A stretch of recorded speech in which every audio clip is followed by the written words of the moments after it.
Stephen King once wrote that nightmares exist outside of logic, and there's little fun to be had in explanations.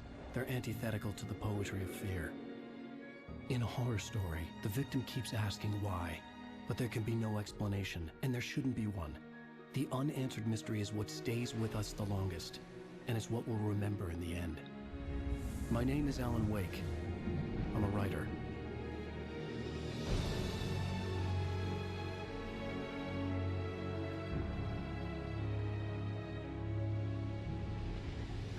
I've always had a vivid imagination, but this dream unsettled me. It was wild and dark and weird, even by my standards. So yes, it began with a dream. Following a typical nightmare pattern, I was late, desperately trying to reach my destination, a lighthouse. For some urgent reason, I couldn't remember. I'd been driving too fast down a coastal road to get there.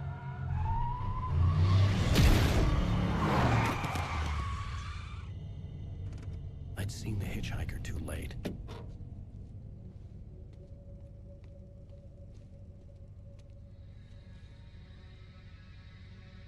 He was dead.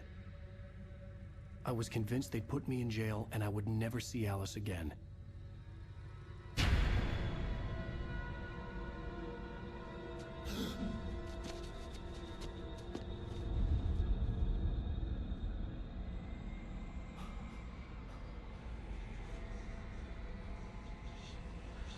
Suddenly, his body was gone.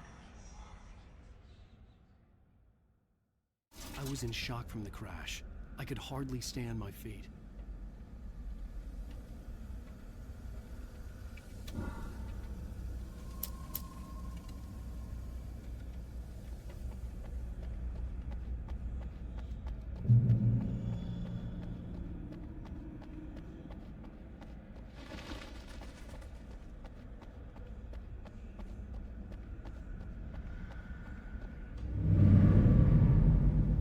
Go to the lighthouse. I knew there was something important waiting for me there.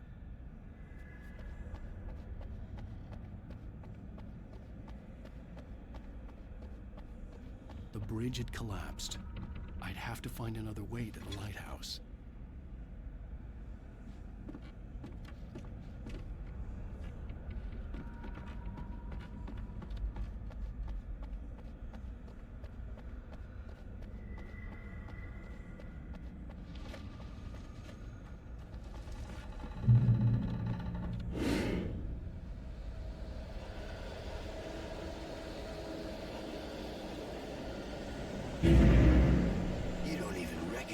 Me, do you, Ryder? You think you're God? You think you can just make up stuff? Play with people's lives and kill them when you think it adds to the drama? You're in this story now, and I'll make you suffer.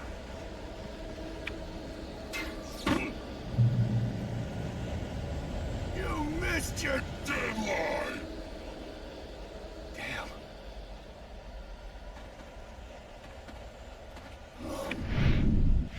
You can't stop me!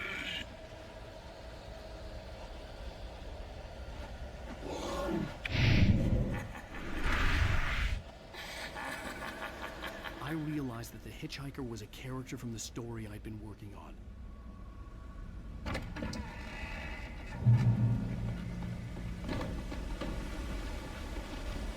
How does it feel to die by the hands of your own creation?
no way out.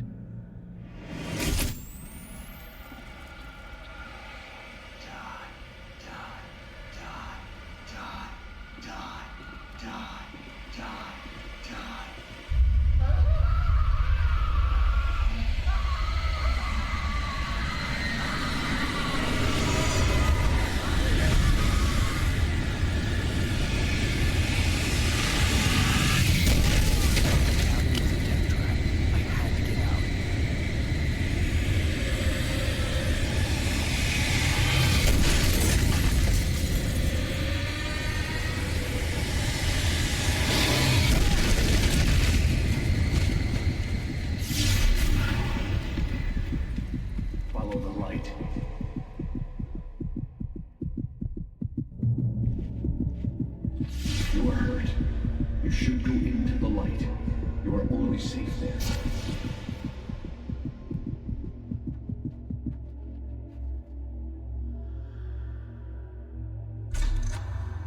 Well done. I have something important to tell you. It goes like this. For he did not know that beyond the lake he called home lies a deeper, darker ocean green, where waves are both wilder and more serene. To its ports I've been. To its ports I've been. Do you understand? No. Follow my light.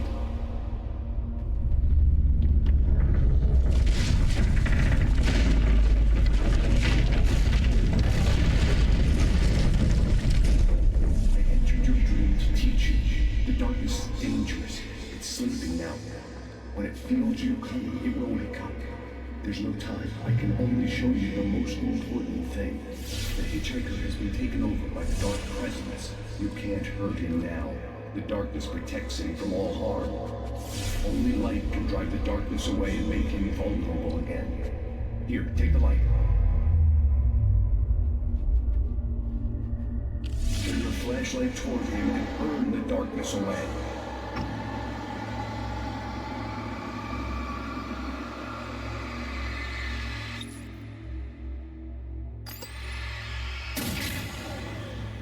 You did it. Now the darkness no longer protects him, but it's still inside, controlling him. He can't be saved. He's still a threat. He is still your enemy. Here, take the gun. Now you'll die.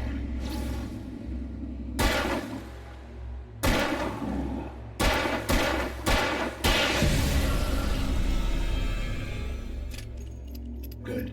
You've done well. Remember what I've taught you. That is all. I will give you back your dream now. In the nightmare, a terrible darkness was taking over the world. The lighthouse was the last safe place on Earth.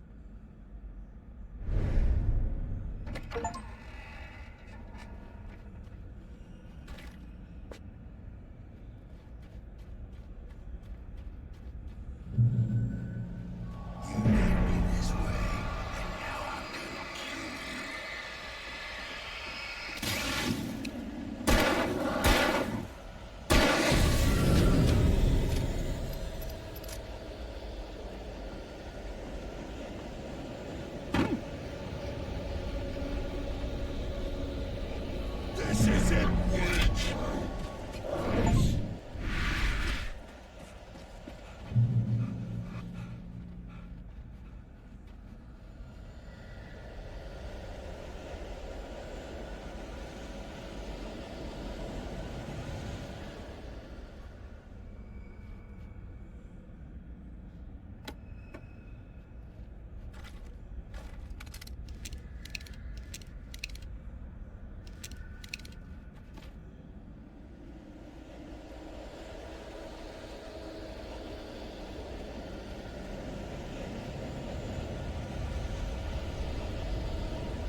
can keep this up forever!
Shh, baby. Just another nightmare. Everything's fine. You dozed off. Right. Anything more than dozed off would be news for everyone. Cheer up, handsome. We're here.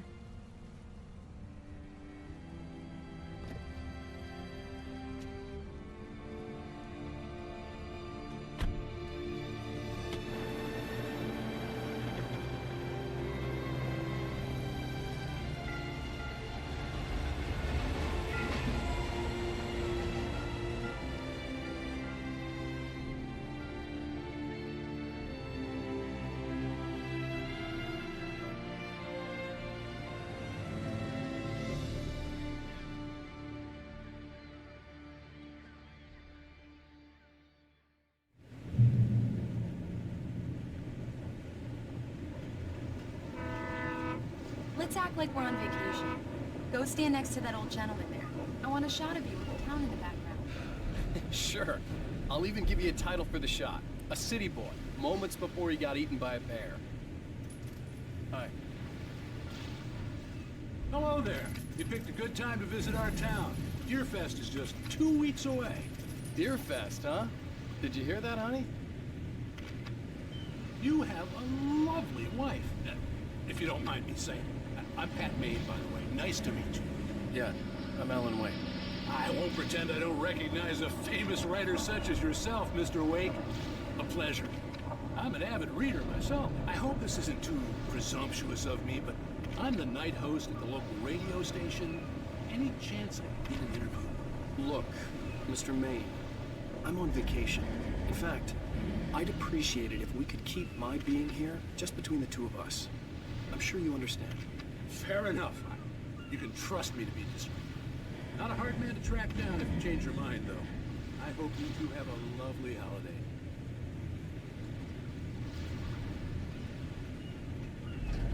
Very nice. I got a couple of really good ones. And I see you made a friend. That's cute. Right. Yeah? Hey, bestseller. How's my favorite writer? Are you there yet? Barry. Yeah. We just got here. Are the locals giving you trouble? Just say the word, and I'll hop on a plane and come make sure that you're left alone, Al. No, Barry, we're fine. Great, great. Just want to make sure you can relax and recharge. So, how is the place? Has it gotten your creative juices flowing? Barry, we're just settling in. Okay, Al. I'll call back later to make sure you're doing okay. And you call me if there's a problem, okay? Okay. Just looking out for you, buddy. Talk to you later. I love you too, Barry. You know he's going to be calling you every 5 minutes.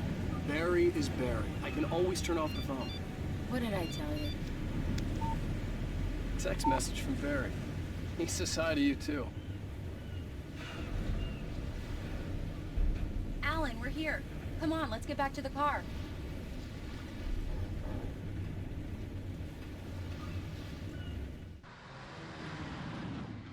We need to stop at the local diner to get the cabin key from the landlord, a Mr. Carl Stuckey. He's waiting for us. I'll go fill her up while you get the key. I'll pick you up here in, say, 15 minutes? Sure. Alan, thank you for coming here with me. I love you too. Go on. I'll promise to behave.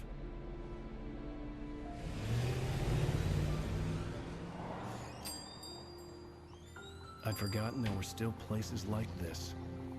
Towns where everybody knew everybody. Welcome to the Oh Dear Diner. Hi, I was wondering if you could help me. I'm looking for... Mr. Wake. Alan Wake. Oh, God! I am your biggest fan. I know people say that all the time, but I really am. I'm glad to hear that.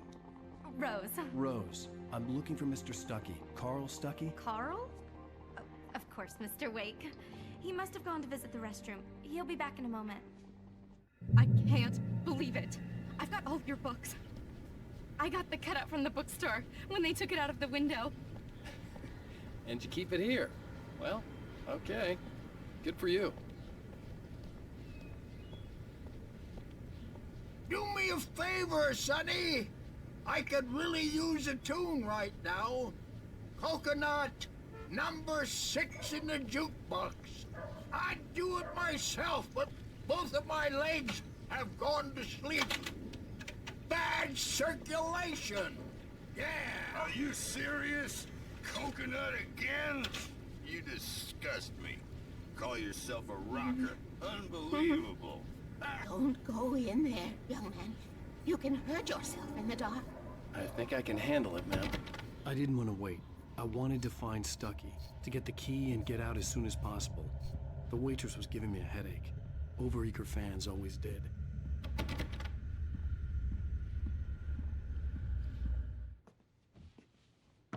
Hello? Mr. Stuckey? Carl couldn't make it. Unfortunately, he was taken ill. But I have the key for you and instructions on how to get to the lake. Okay. I wish you a good stay in my cabin. I'll come by later to check how you've settled in. And to meet your wife. I insist. Thanks.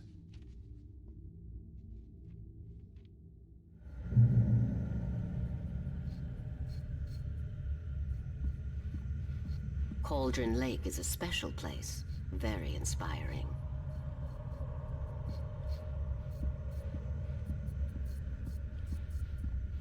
You got lucky this time, young man. You can hurt yourself in the dark. This really ought to be fixed, and then I must remind Sarah to... Even that sounds better than your singing. Are you all right? Splendid, splendid. Damn hernia. It's... The Andersons, they're, local musicians. We're waiting for Dr. Hartman to come pick them up. They wandered off from his clinic at the Cauldron Lake Lodge.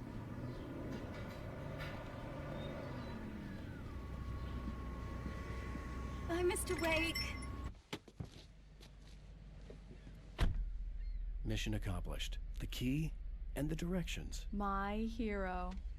I got some flashlights, just in case.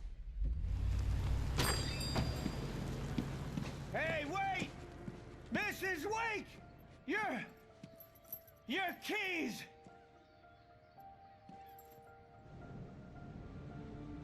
That diner was a real nut house.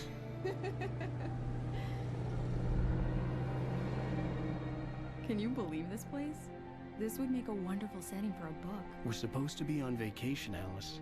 I'll figure it out when we get back home. Okay? Okay. We can talk about this later. Batman here on PBFF. I didn't want to talk about it. I wanted to bury my head in sand. Here's another one of my favorites to go with it. Once upon a time, I was a successful writer, but that was a long time ago. I hadn't been able to write a word in 2 years, not since my last book. And now the weather. It's gonna be a clear night, so you folks in the big city might want to look up every once in a while, see those stars winking down at you. It gets pretty dark out here, but they'll light your way.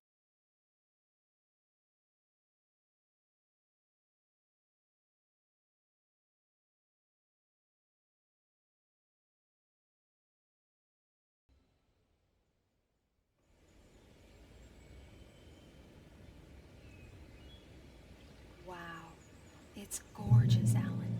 It's something, all right. Don't worry, honey. I'll get you inside safe and sound before it gets dark. And I've got the flashlight. I know. I'm okay. Alice had a phobia, the fear of darkness. I wanted to make sure we were inside with the lights on before sunset.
An old generator had been connected to the power cable.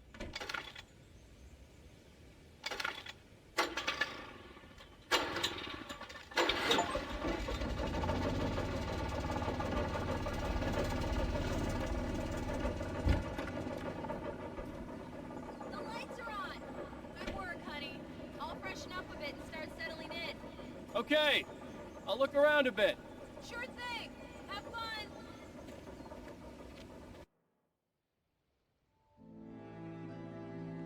It was a beautiful place. I told myself I could rest here, sleep here, and forget about my work.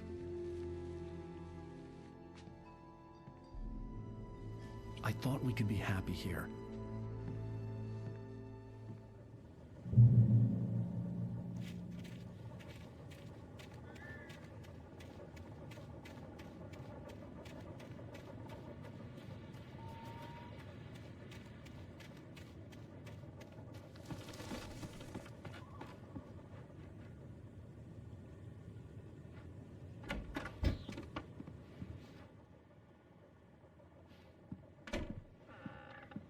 Alice?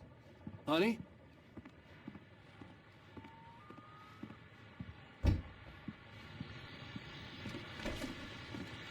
The Deer Fest guests have already started to arrive. Just ran into one on the ferry. A famous artist, no less. We'll see if we can rope him into an interview later on. Now, let's go to the phones. Caller, you're on KBF-FM. Hi, Pat. It's Rose. Why, hello, Rose. What's on your mind? I know who that famous artist was.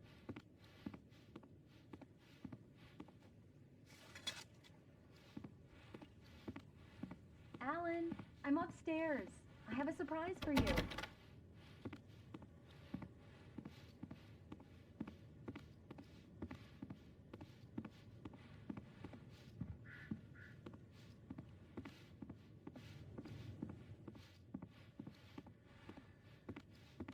Well, hello there. I'm not the surprise. It's in the study. Go take a look. Okay.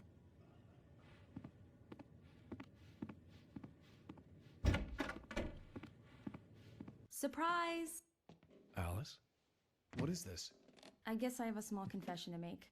I thought maybe you could write here that a change of scenery would get you past... Damn it, Alice, everyone Hey, keeps... hey, just hear me out. There's a local doctor, Dr. Hartman. I read a book of his. He has a private clinic here.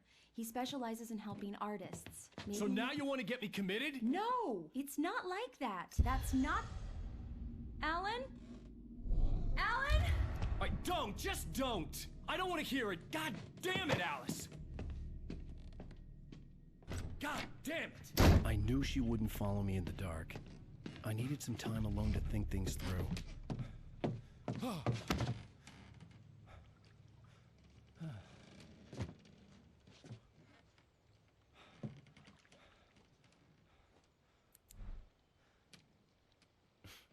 Damn it.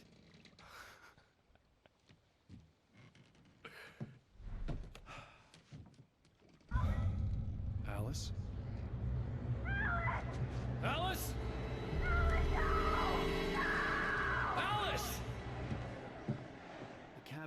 dark. All the lights were out.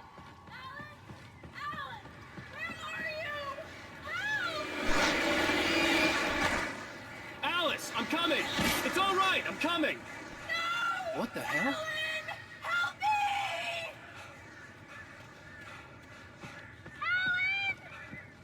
No! Alice? Alice?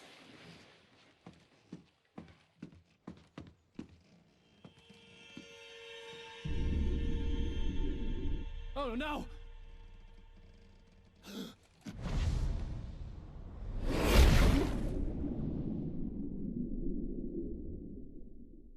Keep going. Wake up. Alice?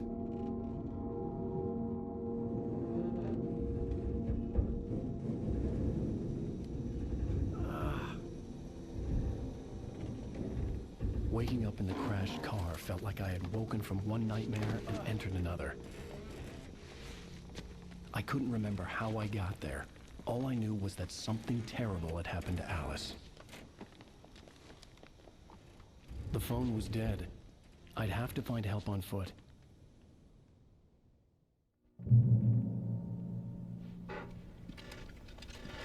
Among Alice's things was a book, The Creator's Dilemma, by a Dr. Emil Hartmann. Seeing the book brought back my fight with Alice. I didn't like it, and I didn't like the guy's smug face on the cover either.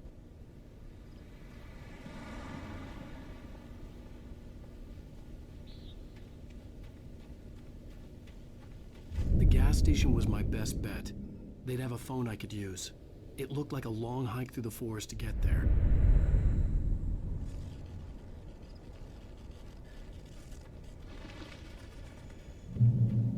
Damn.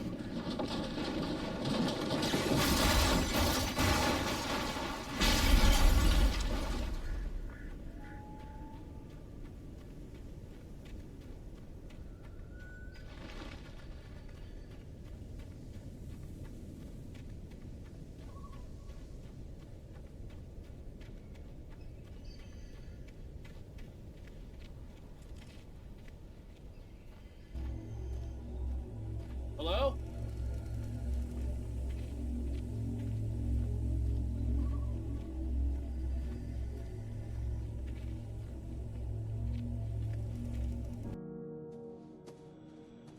Hello? Is someone there?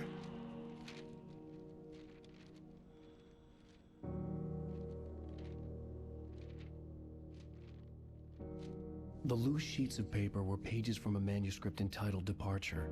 That was the name I planned to use for the next novel I had never gotten started. I was named the author. I hadn't written it. I couldn't remember writing it. In the scene on the page, the hero was attacked by an axe murderer in the woods at night.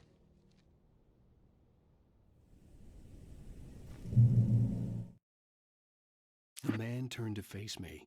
His face was covered in shadows. It was hard to make him out in the darkness of the forest that surrounded us, but the axe he lifted was plain to see. It glistened with the blood of his victim. He grinned madly. The shadows were alive, distorting his features. It was a scene from a nightmare, but I was awake. Departure by Alan Wake.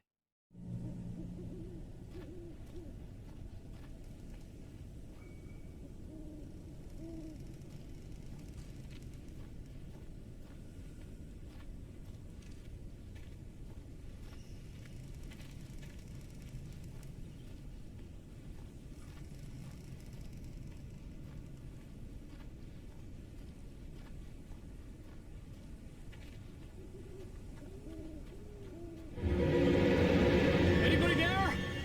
Please, I've been in an accident.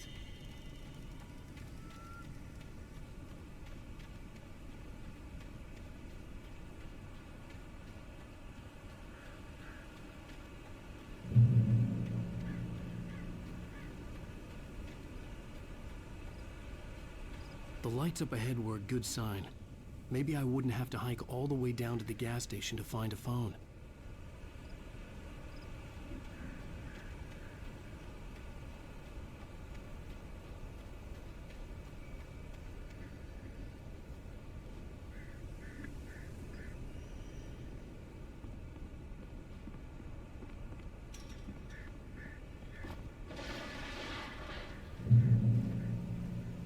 Anybody there?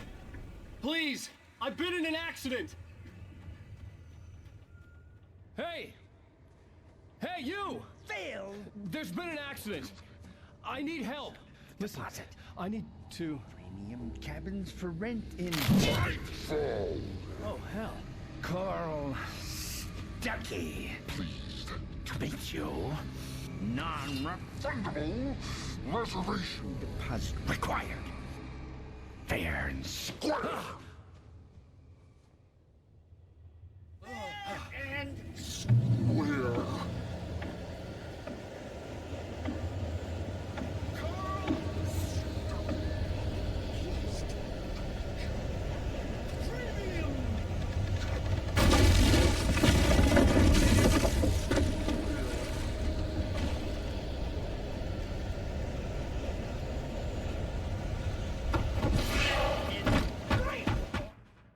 The Taken stood before me. It was impossible to focus on it, as if it stood in a blind spot caused by a brain tumor and eye disease. It was bleeding shadows like ink underwater, like a cloud of blood from a shark bite. I was terrified. I squeezed the flashlight like my life depended on it, willing it to stop coming any closer. Suddenly something gave, and the light seemed to shine brighter. It's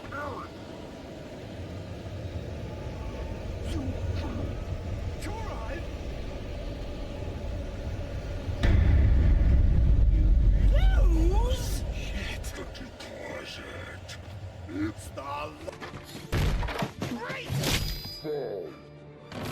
I had to figure a way out of this. Any second now, and Stuckey would be knocking on the door with his axe like Nicholson in The Shining.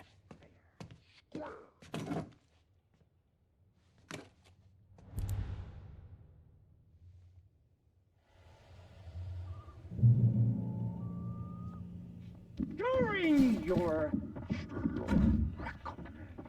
trying, it's the latest thing. Incontestably proven health benefit lets you kill two birds with one stone. You can see the sights and keep those cholesterol levels. Great Falls Sheriff Station. Hello? Hello?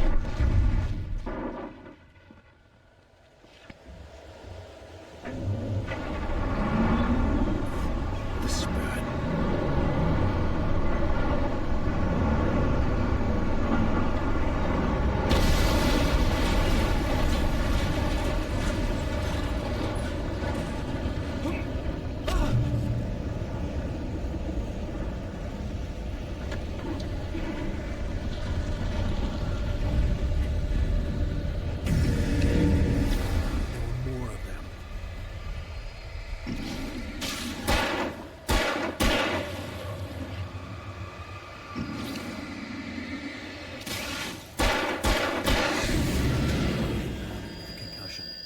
Never fired a gun outside a shooting range, and now I just killed someone, or something. There were no bodies. They just disappeared. If I was dreaming, it felt real enough to make me sick.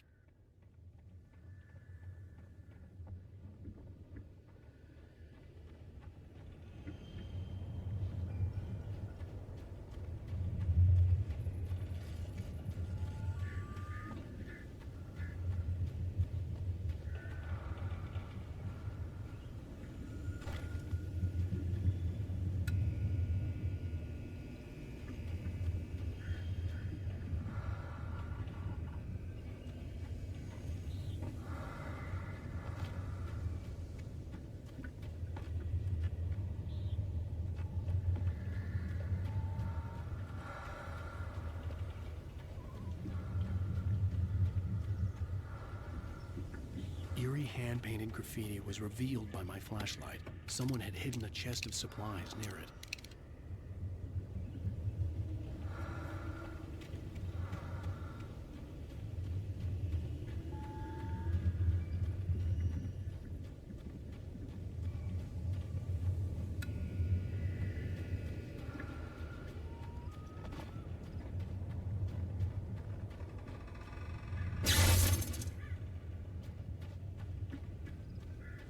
The dark forest was the last place I wanted to go, but I had no choice. I had to get to the gas station. It's rabbit season.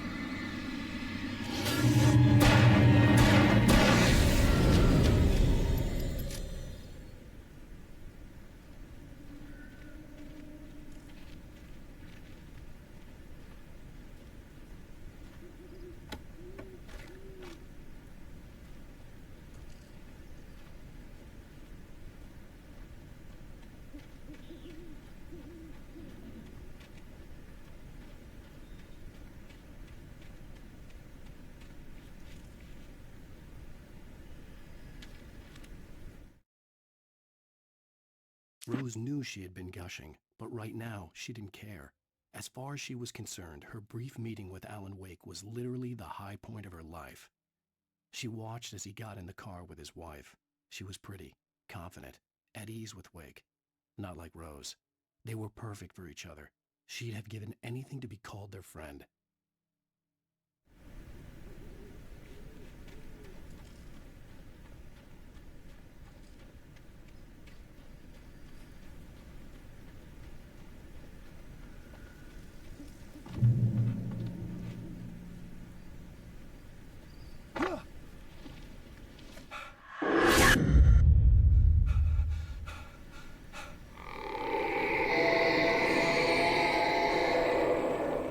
What the hell was that?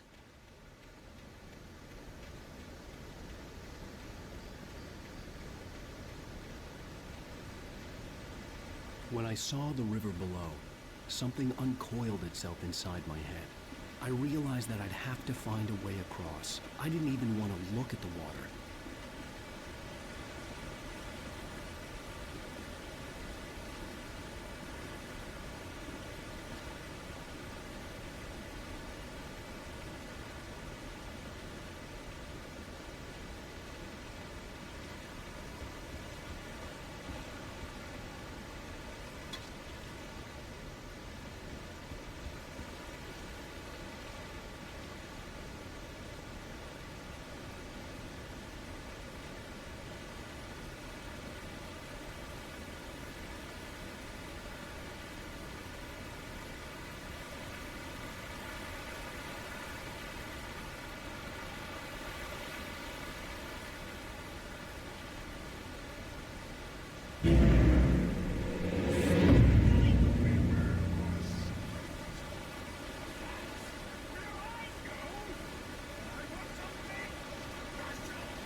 Stucky was still out there, in the dark, stalking me.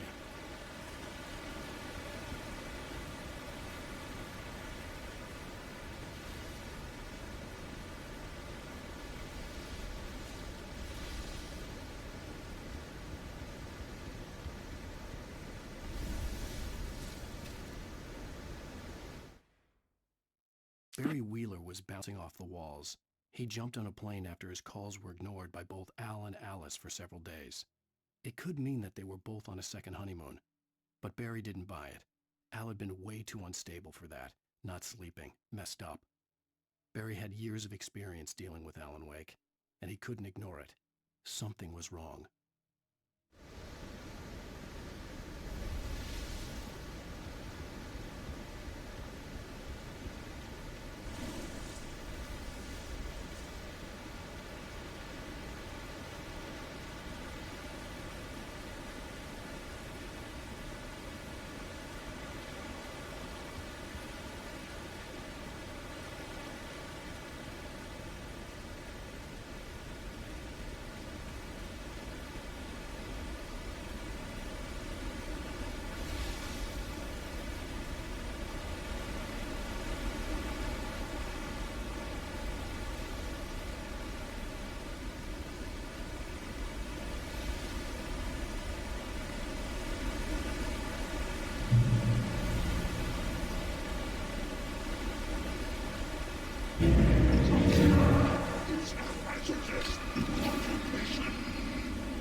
taken.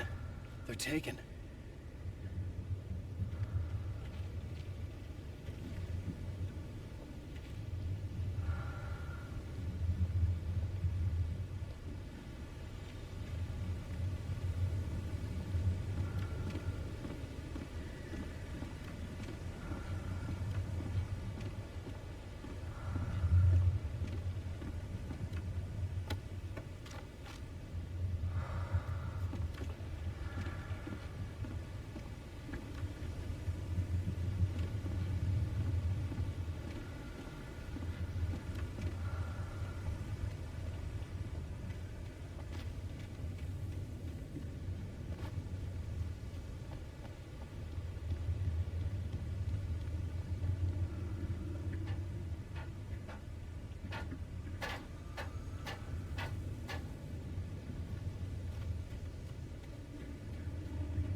The staircase was broken. I had to make my way up some other way.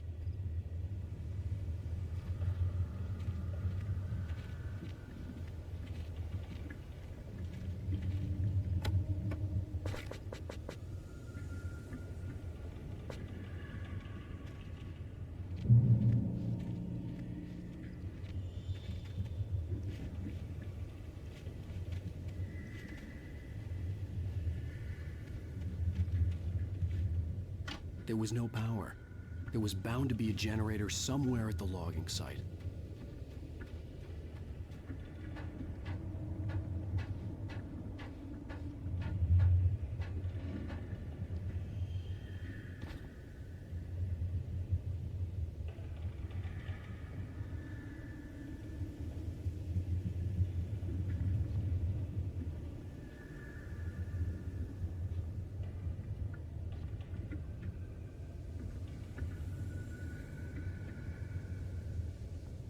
With all this forestry equipment around, there had to be something I could use to reach the top.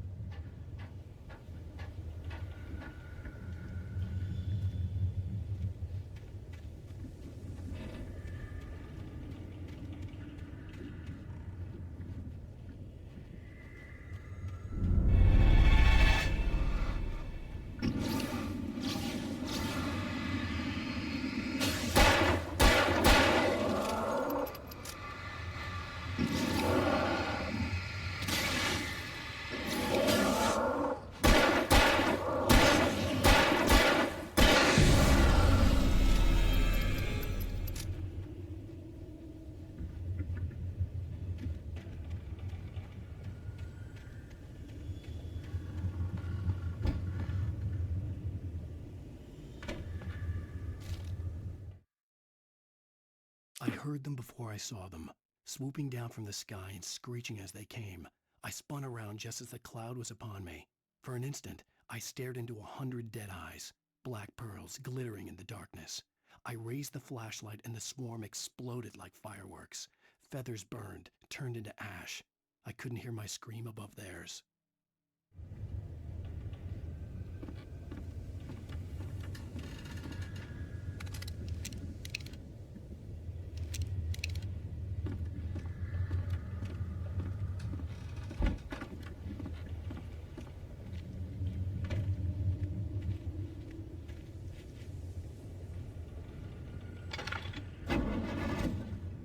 This forestry equipment around, there had to be something I could use to reach the top.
I was just outside for a breath of fresh air, and what a night. I know most of you are probably in your beds by now, but if you're still up and around, take a moment.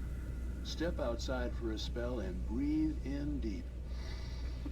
The weather is absolutely still. The sky is crystal clear. It's like the forest is quietly breathing along with you.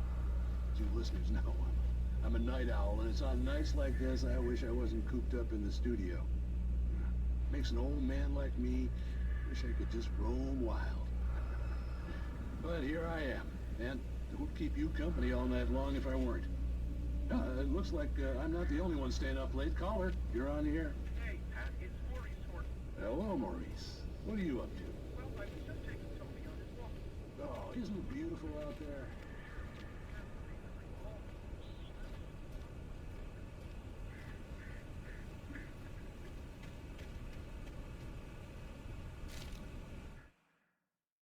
At first, I kept finding the pages as if by accident. The book I couldn't remember was either a terrible and true prophecy or an act of creation that had rewritten the world. I began to hunt the pages feverishly, for they held the answer to the mystery. With it, I could save myself. With it, I could save Alice.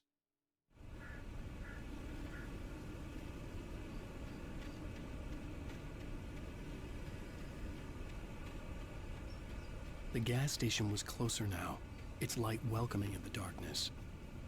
Paul makes the best dogs in the state. Belly Burster is the best with no coat.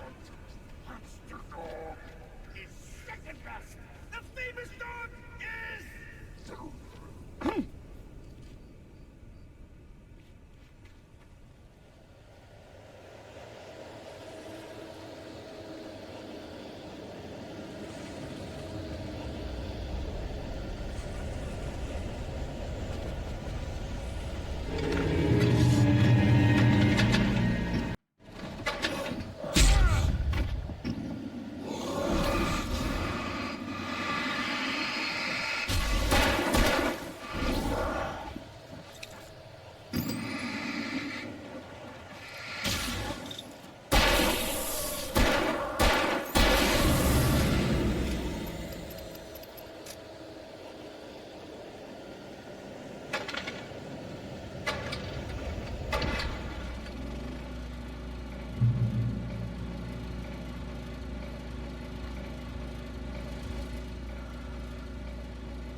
I stepped into the gas station's garage. It was dark and quiet.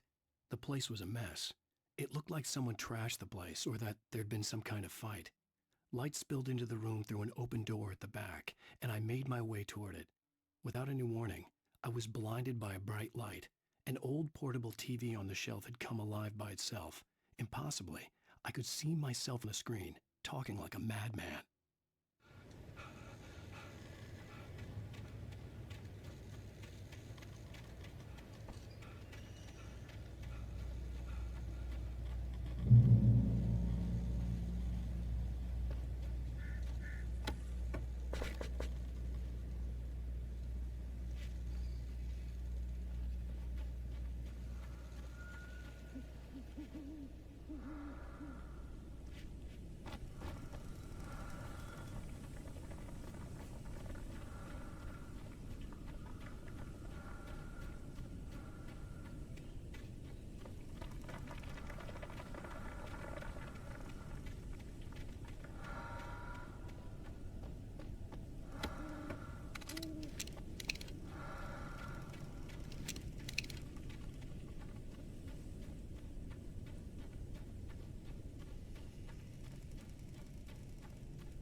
like me needs a hefty meal. That's for today.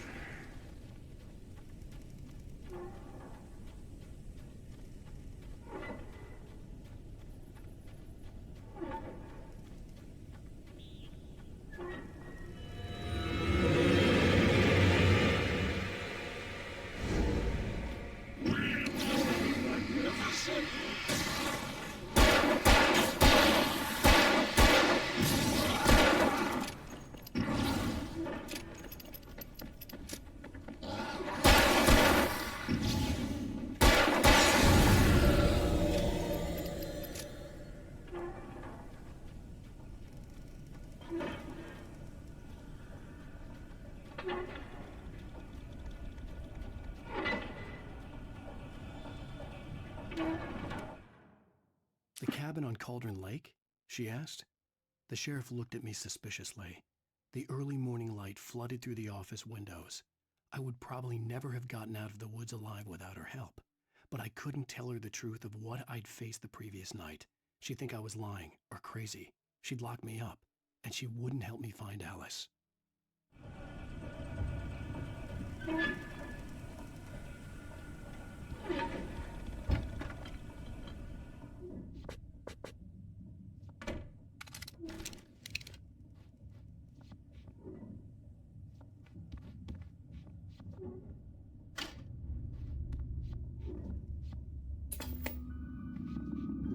Science.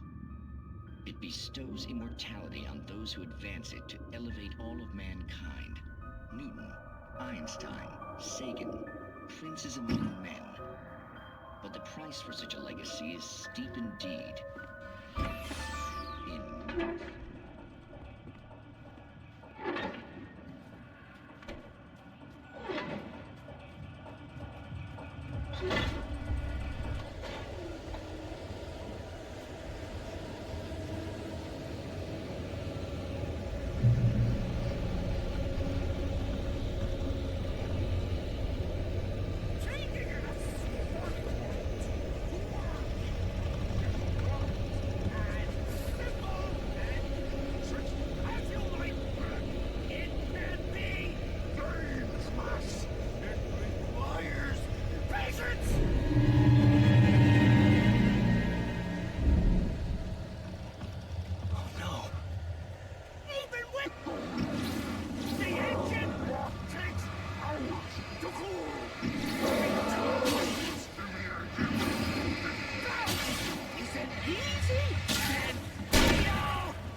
Stucky's body vanished, leaving behind only a lifetime of nightmares to come, assuming I'd reached the lights of the gas station alive.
I recognized the parade float I had seen in Bright Falls when I first arrived with Alice.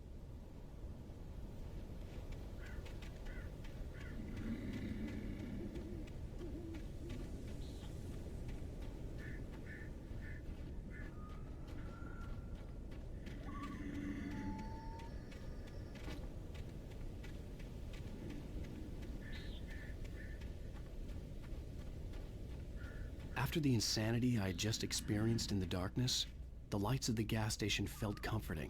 At least for a moment, the sane world reasserted itself.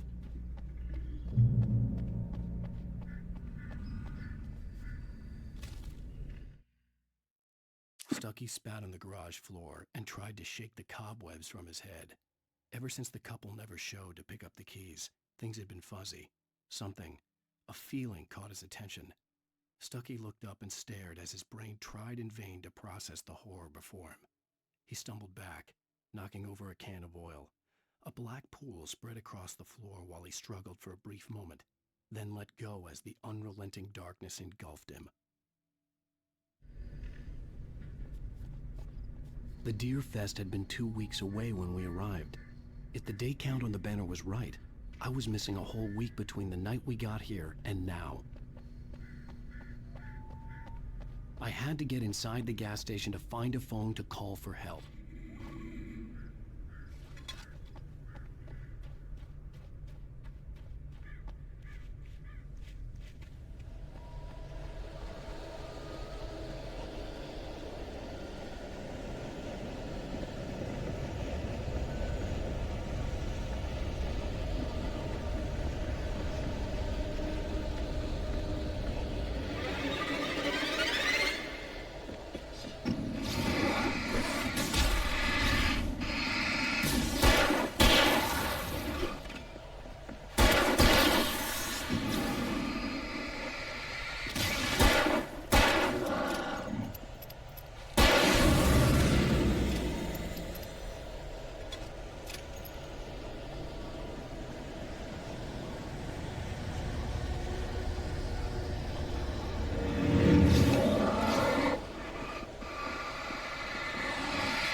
The garage was a mess.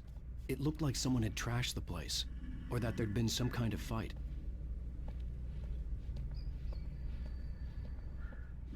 All right. I'll keep writing. Outside, there's only darkness. Outside the cabin, outside the story, there's only darkness. I can feel her presence in the dark. Just now, I could smell her perfume in the room. I'll reach her, I'll fix it up. I'll bring her back. The story will come true. If I stop, she's lost. I don't believe this. It'd been me on the TV, talking crazy. Was I losing my mind?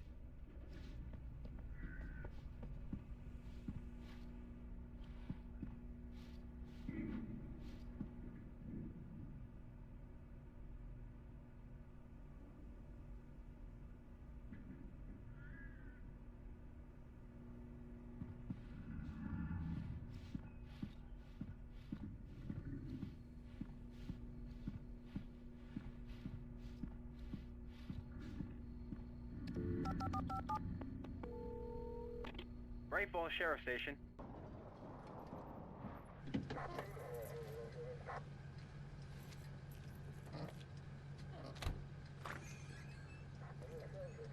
Oh, thank God, Sheriff.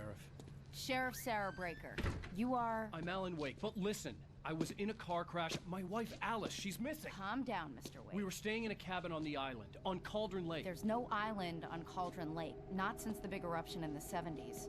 Please, I can take you there, okay? You look like you've taken a pretty bad knock to the head. Are you okay? Listen. We'll figure this out. Please get in the car. We'll swing by the lake and then we'll go to the station, okay? Mr. Wake, have you seen Stucky, the guy who owns this place? I realized I couldn't tell her what had happened in the forest. She wouldn't have believed me. And then she wouldn't have helped me with Alice.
I came to Bright Falls with my wife, Alice.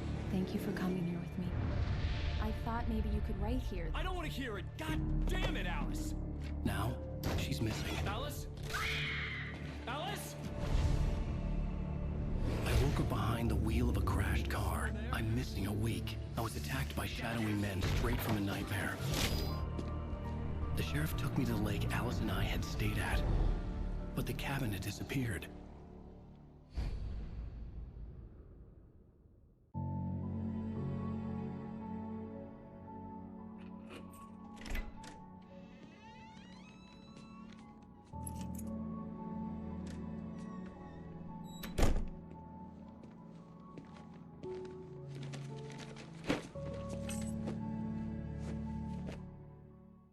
Honey, I'm home. Back here, sweetie. How was it? Worst weather I've ever seen. You should put some coffee on. It'll warm you up.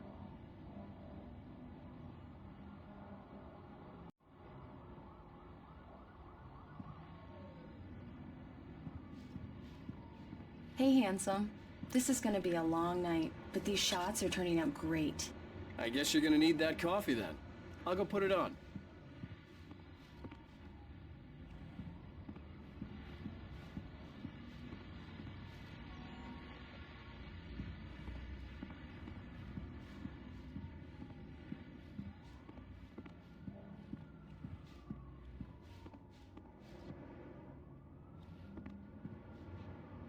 Coffee's on. Great, thanks. I'll need it if I'm gonna finish this by tomorrow.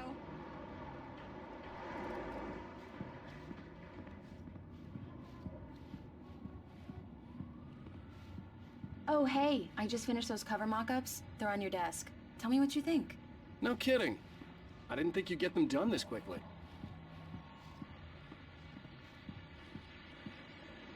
These look really good. Oh, sure, until Barry gets his hands on them. Which, by the way, will happen over my dead body. It's true what they say about the fall and the sudden stop at the end. I'd lain here in the snow while the lurid chain of scenes that had led me here kept playing in my head.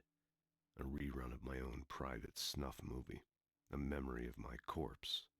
Alone at my own wake. Thinking in metaphors again. The femme fatale was gone.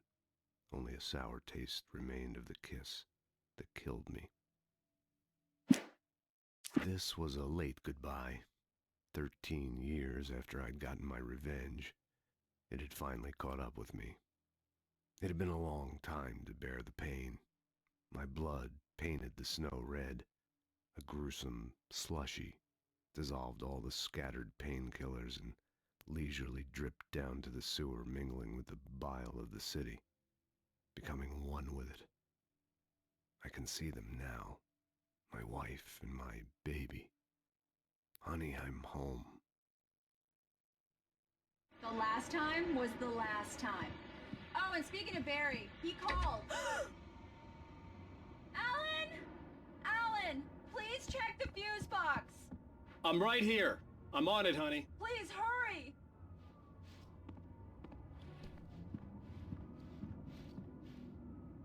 Honey, it's a power outage. I've got the flashlight. Okay. Hi. You okay? I'm sorry. It just really spooked me. Don't worry. We'll just break out the candles. I know it's stupid, but it's just... Especially when I'm not prepared for it, you know? It gets to me. I love you. Tell me a story, writer. Okay. I used to have these nightmares when I was a kid. The dark really spooked me, too. When it got really bad, my mom gave me this old light switch. She called it the clicker. The clicker, huh? Yeah. If I ever got scared of the dark, I could just flip the switch and a magic light would scare the monsters away. Oh, sure. Here it is. Alan. Maybe it'll help you, too. Yeah, nice story, writer boy. You made that up right now, didn't you? No. Seriously. I love you, even if you are a liar. Thanks for this.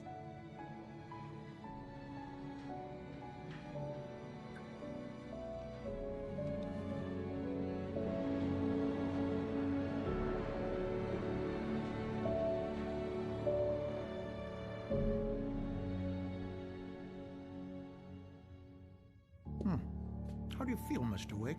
Any nausea, disorientation, anything like that? Mr. Wake, how are you feeling? I'm okay. My head's fine. I had to lie about my headache and memory loss. He'd send me to a hospital for tests. I couldn't leave without Alice. Very well. I don't think you have a concussion, but you've obviously been through quite a shock. You should take it easy for a couple of days. Thanks. Well then, Mr. Wake, we're done here. If the pain gets any worse or you experience any other symptoms, you should come see me. I'll let you get on with it then. Sarah, Sheriff Breaker, is waiting for you. She's very good at her job. I'm sure she can locate your wife in no time.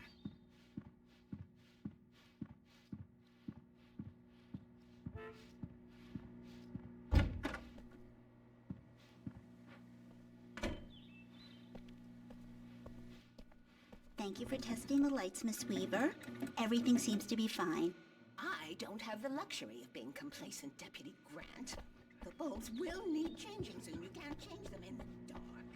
I'll be sure to... Come in, Mr. Wake. Your phone's on the desk. The battery was dead. It's charged now. Have you started looking for my wife yet?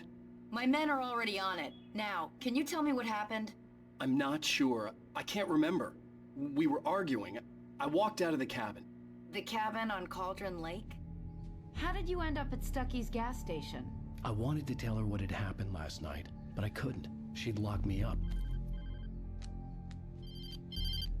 Excuse me. I need to take this. Hello? Alan, please help me. Alice? Stop talking to the law. You'll do exactly what I say if you ever want to see your wife again. Who is this? Go to the back lot. There's a hole in the fence on the left. Look inside the junker. I left a little something there to convince you we're all on the same page here. After you ditch the cops, you're gonna meet me in Elderwood National Park. There's a spot called Lover's Peak. Midnight. Don't do nothing stupid, pal. We're watching you.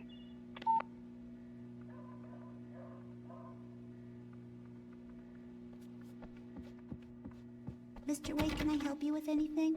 I need to get some air. The sheriff said I could go out back. Of course, Mr. Wake. You can get there through the cell corridor. Hey! Alice looked through the viewfinder, lining up the shot. Cauldron Lake was breathtaking. Something caught her eye. A figure standing in the shadows behind the cabin, like a thin woman in a black dress. She lowered the camera and looked again. No one there. Just a collection of bushes that looked vaguely human-shaped. She shook her head and laughed. Hey! I need more light in here. God damn it! Hey! Hey, mister! Hey, can you turn the light? The light's on! The deputies, they don't understand. They won't listen to me. I need it to be bright in here! In spite of its human mask, to describe the dark presence as intelligent would have implied human qualities on something decidedly inhuman. Nonetheless, it found the one spot in the diner that was dark enough. Some light spilled into the corridor, ravaging it. But it took the pain. Horrible as it was, the writer would soon fix that. He would be coming to the one place where it still had power. Hey! Hey! The early morning light hurt my eyes and made my head ache. The man on the phone had said, "Go through the fence on the left."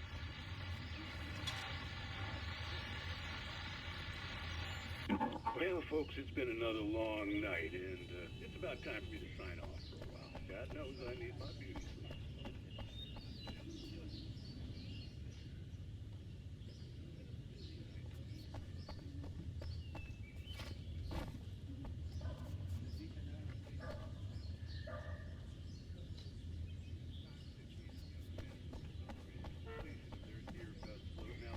Folks, we get this every year. I know it's exciting, the big day's almost here, but let's save it for the party and leave the gun competition.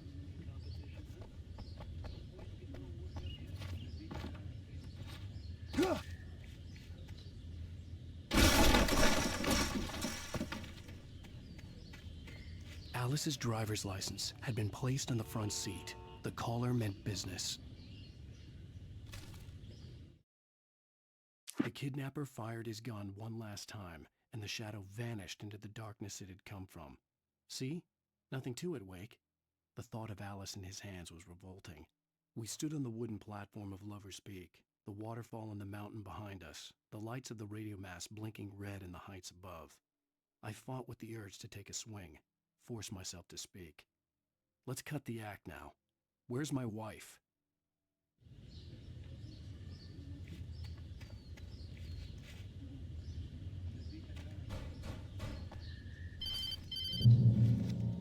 Barry? Ow! Ow! Thank God! Where the hell have you been?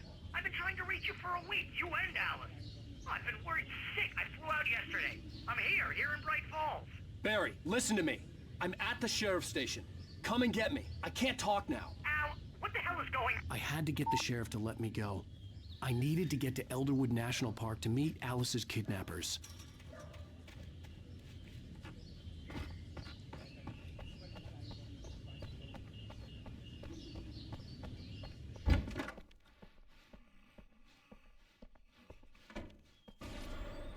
A writer is a light that reveals the world of his story from darkness, shapes it from nothingness. The way a sculptor carves a statue from a block of granite. If I stop, the world I'm making dies. Darkness will reclaim it. It's a long, hard journey into the dark. Alice's life is at stake, but I can't think about that, or I'll lose it. Marvelous, Sarah.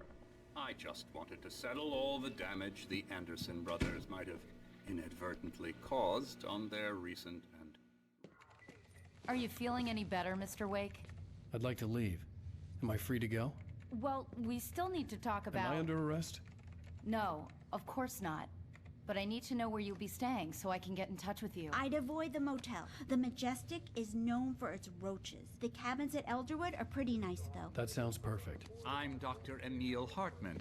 I'd like to invite you to stay at Cauldron Lake Lodge. Did you talk to my wife? I had the pleasure of discussing your situation with her on several occasions. Did you set something up with her? I invited her here. My clinic is a place where... Oh, hey! Oh my! Take it easy. Hey, nobody move! Get your hands off of my client! Who are you? I'm Barry Wheeler, his agent. If you have business with Mr. Wake, you talk to me. You yokels won't know what hit you once I sick my lawyers on your asses. No harm done, Sarah. I'm all right. I don't want to press charges. Mr. Wake, my offer still stands. Get me out of here. What the hell was that about, Al? We don't need a replay of that thing with the paparazzi. I thought they were gonna lock you up.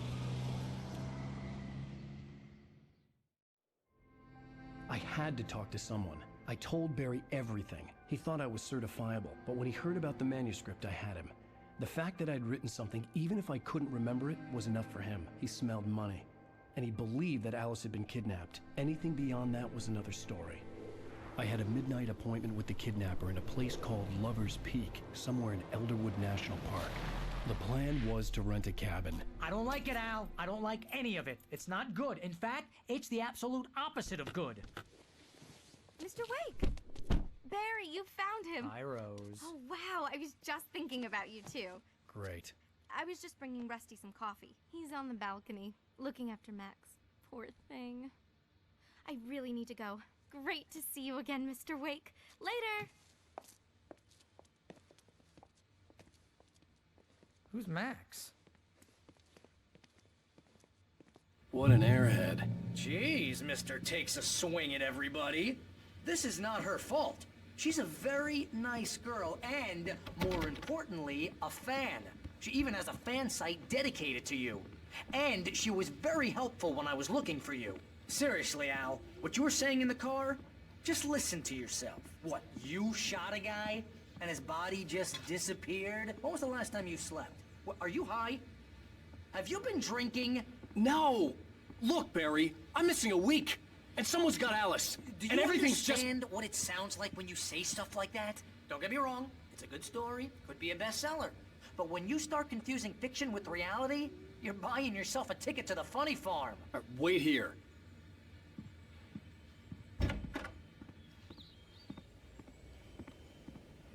Easy there, boy. I'm almost done. Hey, Rusty, right? You rent cabins. Oh, Mr. Wake. I'd shake your hand, but mine are kind of full here. Actually, I'm sorry about this. Would you mind grabbing the registration form from the desk? It's just across from Bucktooth Charlie. Okay, sure. What happened? Seriously, Al, you can't just go and meet a kidnapper. Those situations always end up in disaster. You gotta talk to the cops. She's my wife, and it's my call. Can we talk about this later? No. This whole thing... Listen, you hit your head. I mean, geez, Al, come on. You gotta understand how crazy all this sounds. If you're trying to pull a joke on me, freak me out, it's working. Ha ha, let's have a laugh on Barry. Well, you had me going there real funny, Al. You can quit it now.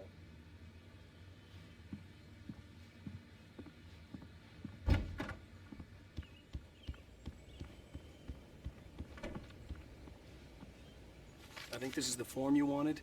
And here are the keys. Okay, you're all set, Mr. Wake. Glad to have you staying here. Thanks. Can you tell me how to get to Lover's Peak? Oh, sure.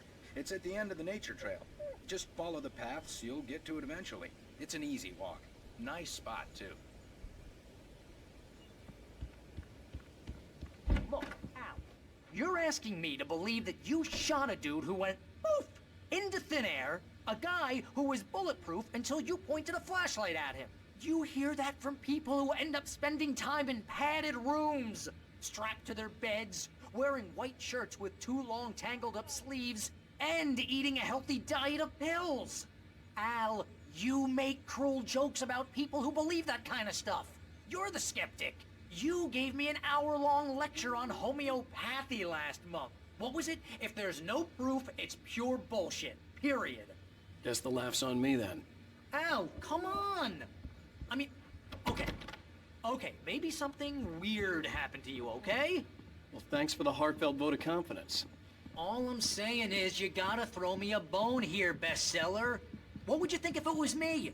There's no way you should be going out...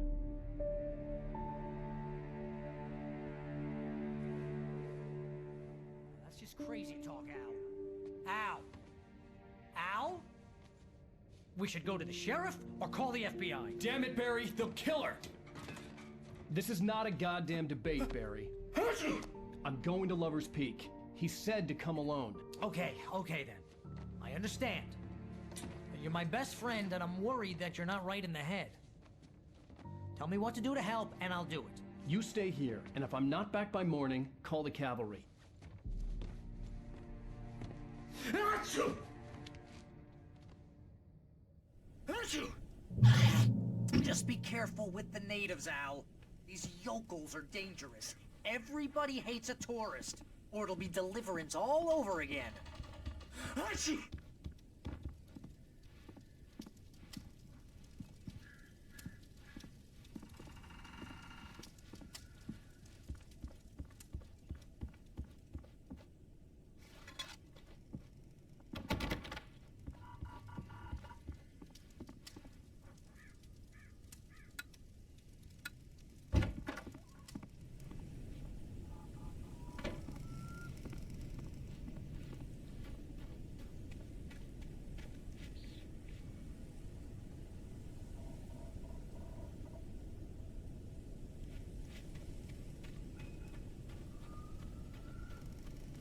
I'll wait here, Al. I'll hold down the fort. I'll be with you in spirit every step of the way, Al. Walk through the door now.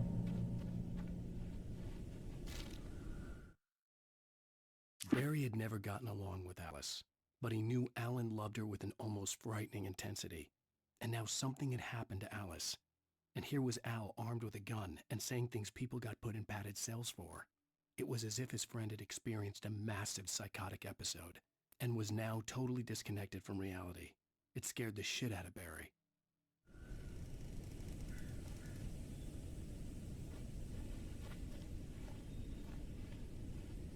Barry had the keys to the car he rented. It wasn't a long walk to the visitor center, and it wouldn't be any use to me in the forest. I knew I should have gone to the cops.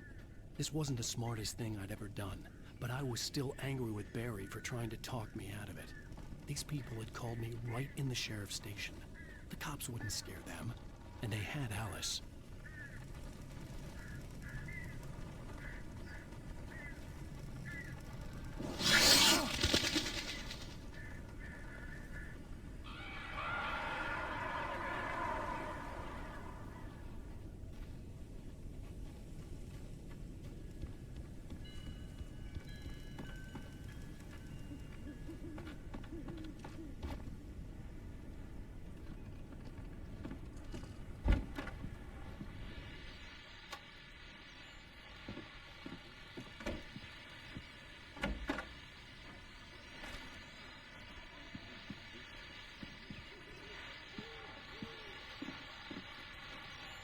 Welcome back to the show, folks. As promised, our very own Dr. Nelson has just parked his rear end in the studio. Doc, what's your Deerfest plan like? My plan? You make it sound a lot more organized than I ever seem to manage.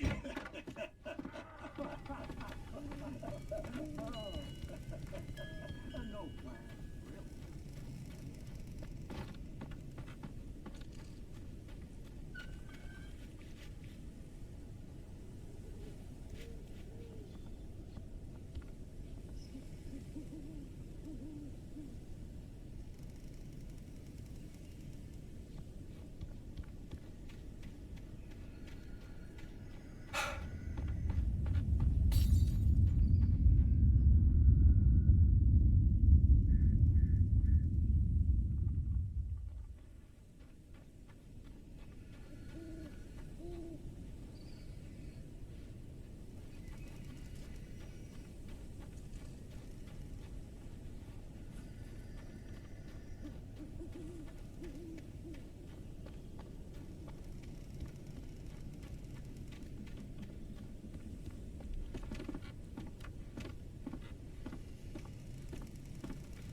crime and punishment.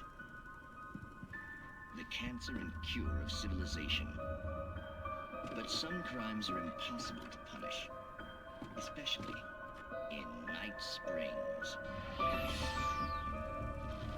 Tonight's episode.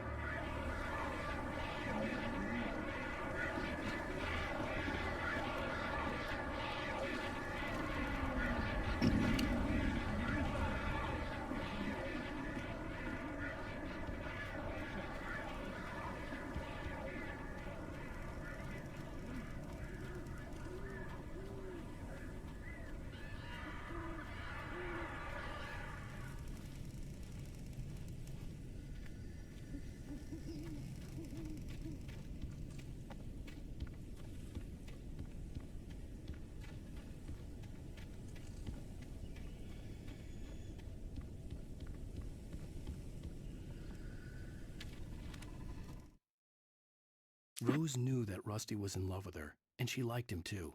She liked him a lot. He taught her to dance, and life had certainly taught her the value of a man who was gentle. He treated her well, made her smile, made her feel good. But Rusty wasn't the prince of her dreams, and that tended to underline the unbearable truth. She was no closer to that Hollywood magic than he was.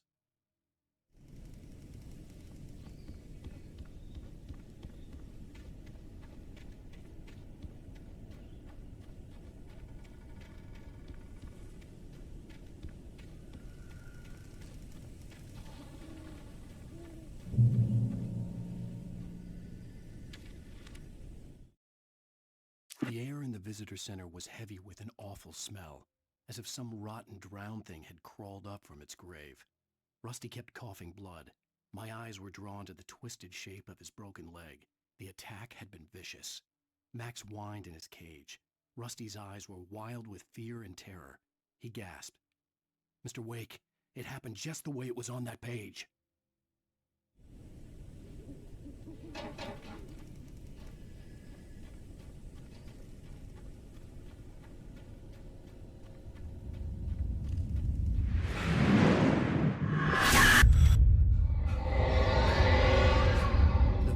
Left me weak. This was no head injury.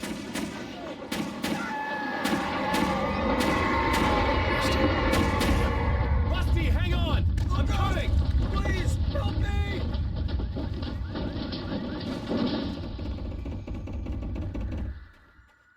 Anybody? Help me! Help! Help me! Can you hear me? Anyone! Please help! Help me!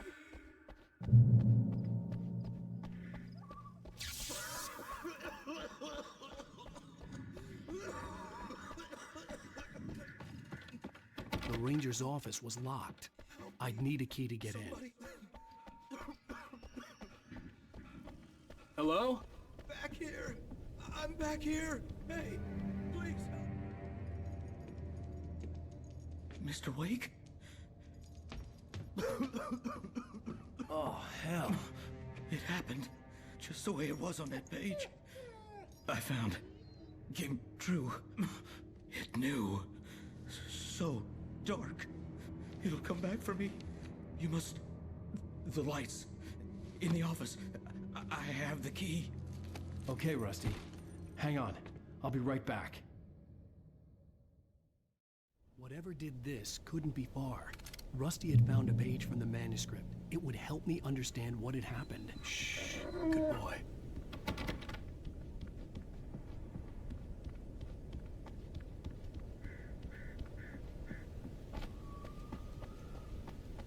The only way to make sure that Rusty was safe was to get the power running and the lights back on.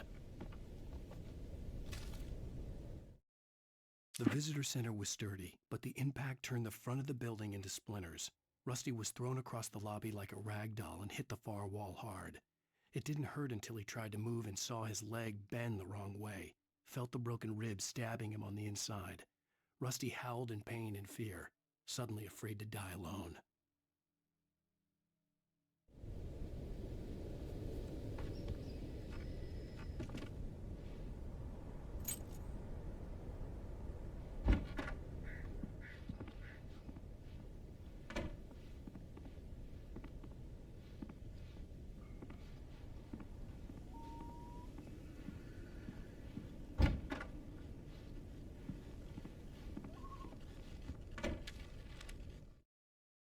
the last instant, I changed direction and threw myself down. The axe splintered the trunk of a tree. I stumbled into the pool of bright light. My lungs burned. I was too exhausted to move. I tensed as I waited for the killing blow, but it never came. I raised my head. Nothing moved in the darkness beyond. For the moment, bathed in the cold light, I was safe.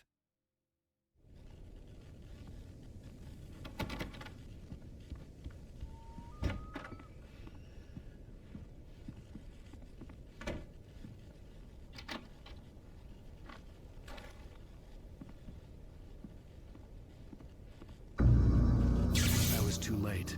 Someone had destroyed the circuit breaker. There was no way to get the lights back on.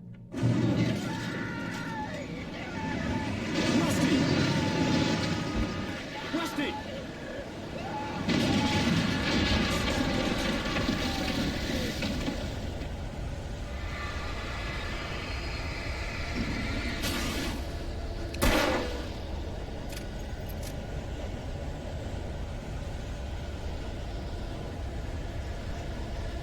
The ground was covered with oily patches that looked like liquid darkness.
Something had torn a mammoth-sized hole in the wall.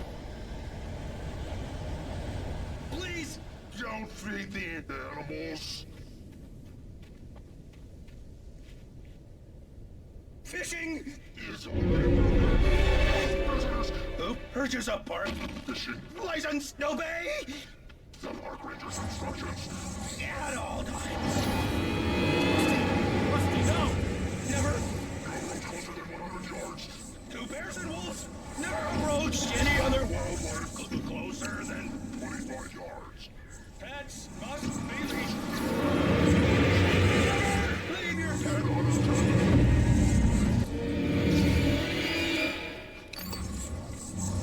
It is against the law to remove any natural objects or historical artifacts from the park.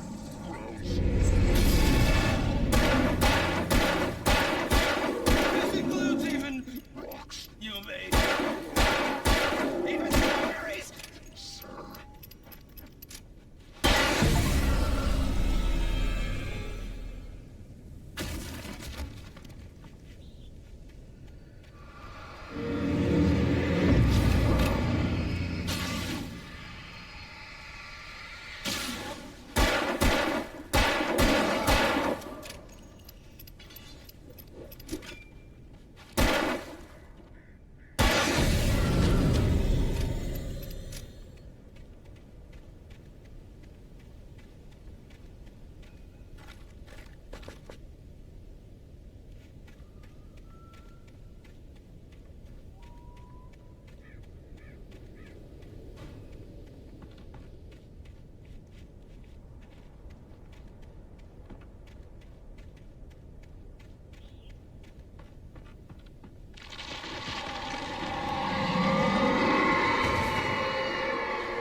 Forget about it, Barry. It's just me going crazy. Oh, jeez. Oh, jeez. You're not crazy. I wish you were crazy, but you're not crazy. Ow, be careful. Stay in the cabin. Don't open the door for anyone. I mean it.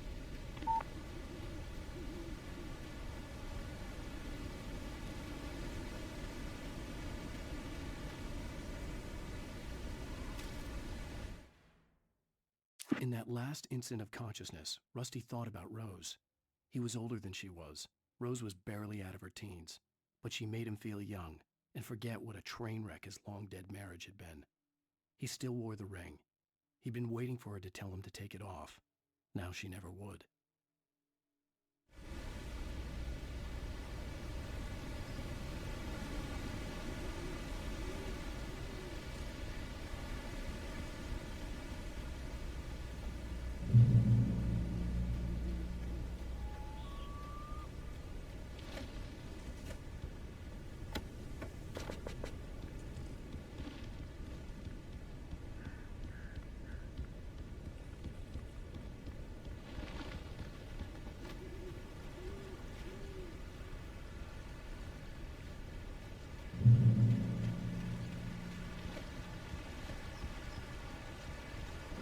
Lover's Peak was at the far end of the nature trail.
Nobody in Bright Falls seemed to know where Al was, but Rose, the waitress at the diner, had seen him. From what Barry could tell, Al pretty much fell off the face of the earth when he left the diner. Rose was just the kind of fan that Al hated, But she really tried to help. She was smart, too. Knew a lot about what was going on in the town. Knew a lot about Al. Even knew who Barry was. Barry liked her. That was no big surprise.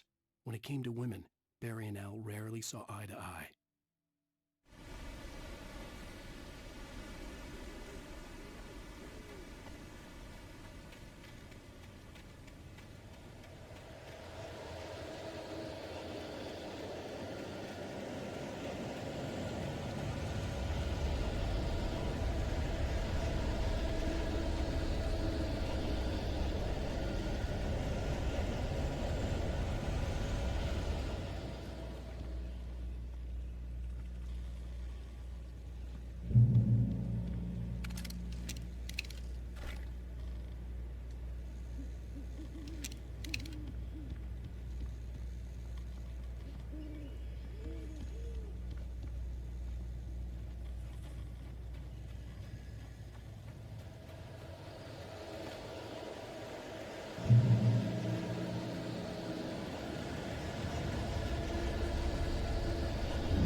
I turned the corner, afraid of what the flashlight's beam might reveal.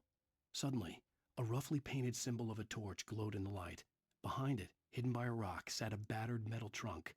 It was here for a reason, packed with supplies, batteries, flares, ammo, things you need to make it through the darkness of the night. Something left behind by someone who knew what I knew, and more.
Agent Nightingale didn't want to be in Bright Falls.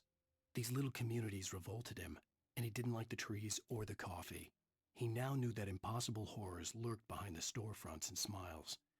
He desperately wanted to turn the car around and just drive until he passed out or ran out of road and booze.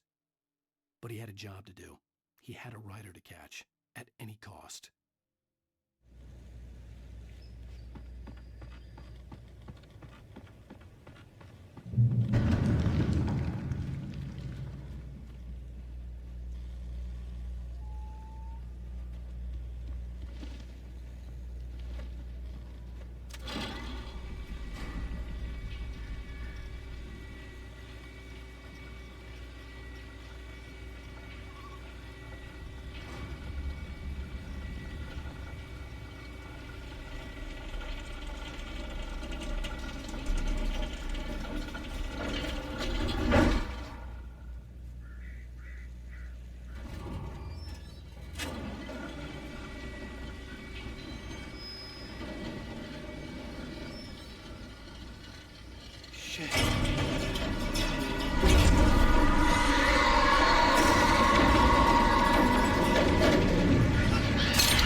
We gotta get moving. More of them coming.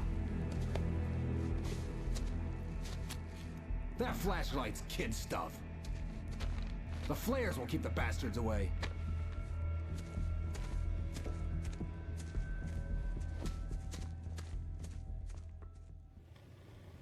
You can see them too? Hell, of course I see them. Come on, we gotta move. Why? Because that's the way the story goes. Yeah, but... Let's move! I lost my gun back there. Oh, I've got a gun. Just keep that light steady on him. It took a moment, but then I recognized him. He'd been on the ferry when I first arrived here with Alice. He knew my name. We were headed in the direction of Lover's Peak. There was no way this was a coincidence. He was the kidnapper. Come on, Wake! You better keep up!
Stairs, Wake.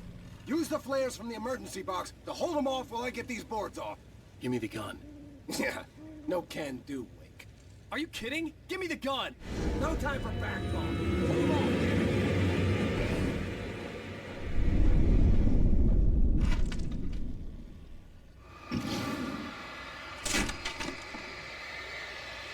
A little longer. Scare them off.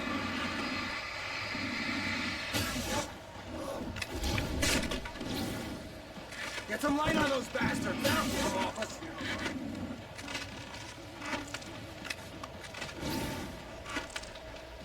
Just a little longer, I almost got it!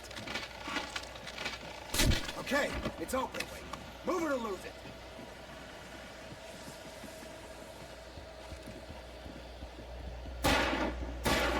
Boy.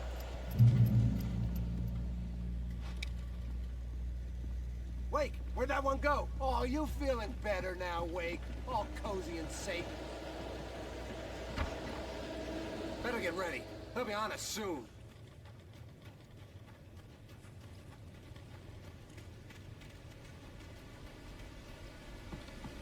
This is it, Wake. Last stand. There's more players here. Get ready. We fight them as long as they keep coming. Give me the goddamn gun! They're coming! That's not how this goes. Get with the program, Wake.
Let's cut the act now.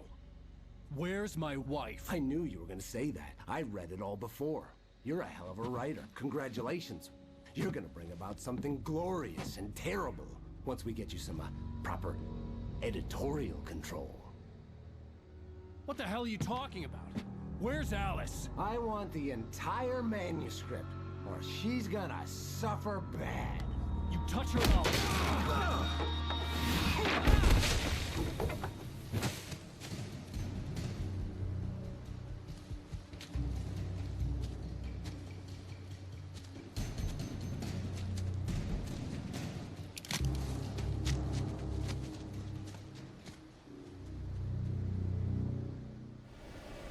You're gonna give me the manuscript or you'll be sorry. No! Come back here! I swear I'll kill you if you hurt Alice! Do you hear me? Come back here! He had Alice, and he wanted the manuscript because he thought it held some magical power. But I had no manuscript to give him. I had to get back to Barry and figure out my next move. On more than one occasion, Alice had tried to explain to me how it felt to be afraid of the dark. To her, darkness wasn't simply the absence of light, but something more tangible than that. It was something you could touch and feel. Worse than that, it was something with a mind of its own, something malicious and malign. For her, things changed when they were wrapped in darkness. They turned into something else, something foreign, and nothing was safe or innocent anymore. I'd never really understood what she meant, until now.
Sarah didn't care about the legal threats Wake's agent had made.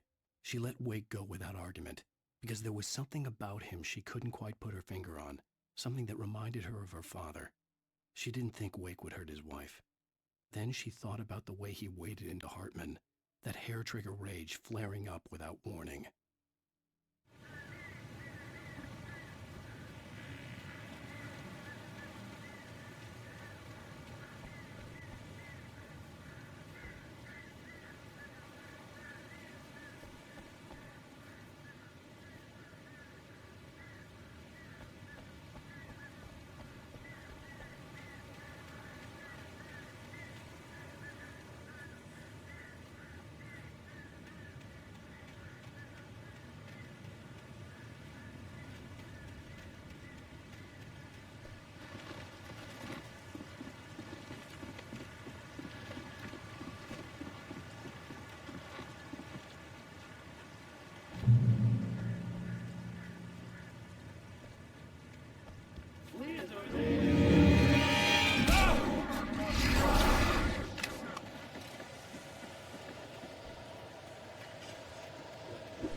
The night had been one desperate situation after another.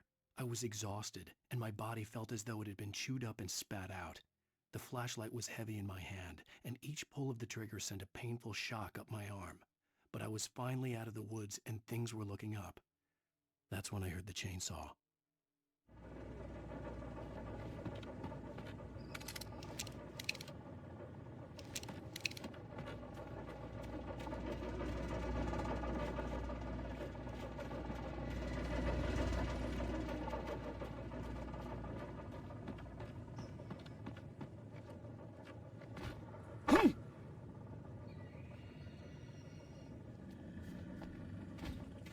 I had heard the plane fall.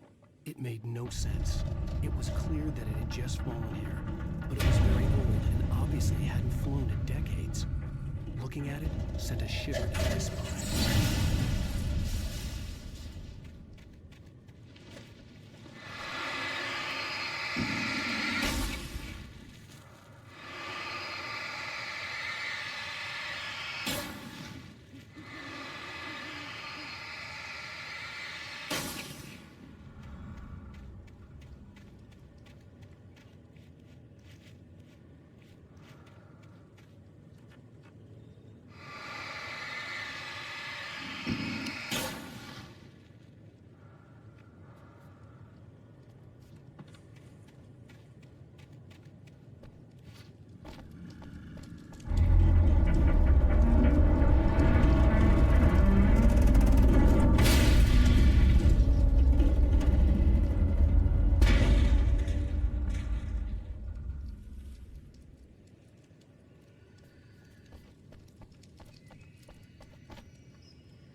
The logging site was a mess. The modular office had been pushed off the cliff. Deputy Thornton climbed up from the wreckage excited, breathing hard from the exertion. Nobody there. It's weird. Don't you think that's weird? Bored, Mulligan let out a mighty snort. Hell, it's always weird, Thornton. Just a question of sorting out what kind of weird it is this time around.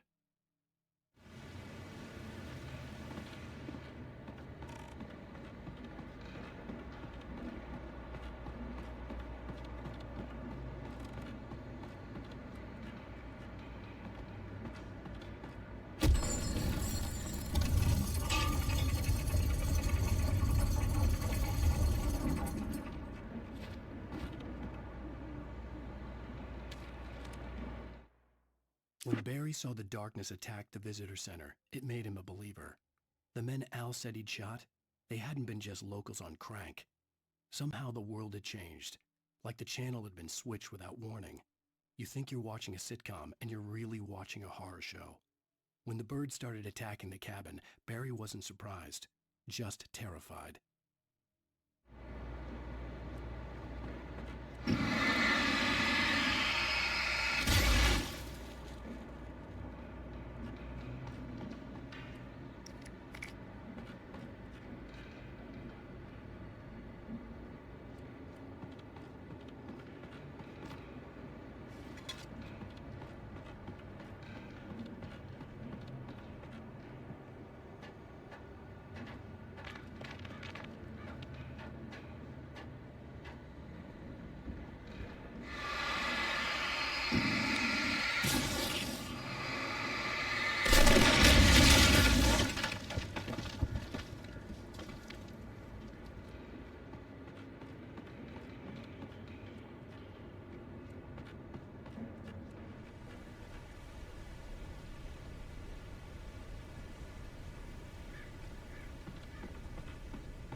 Beware of Widowmakers.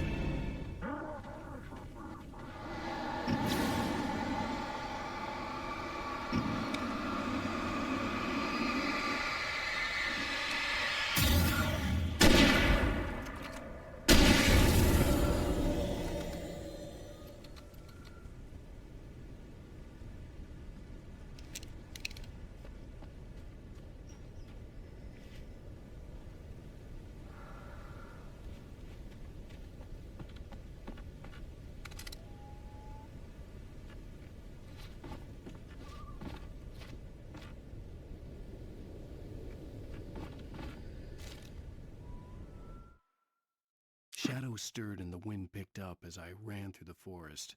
I felt the dark presence turning its gaze toward me. Then the moonlight was blotted out by dark shadows that raced violently across the ground, moving too swiftly to be natural. Darkness gathered between the trees and melted again to reveal the Taken. No natural path had brought them here.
Cooking is a hazardous occupation.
Barry?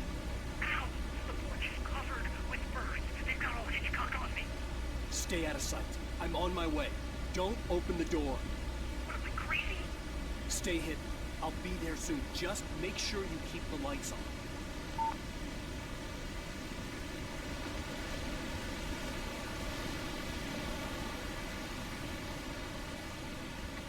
I still had to reach Barry at the cabin, but at least I was out of the woods.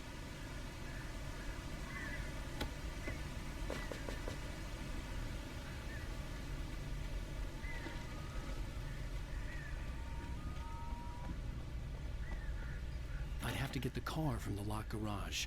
It would get me back to Barry faster, and the headlights were a welcome bonus.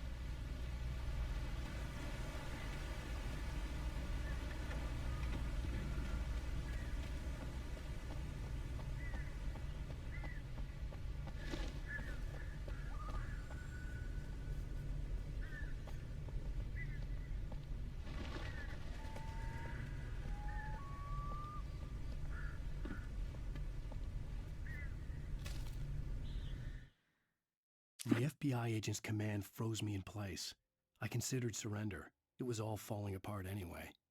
I could give in, let someone else deal with it, but it felt all wrong.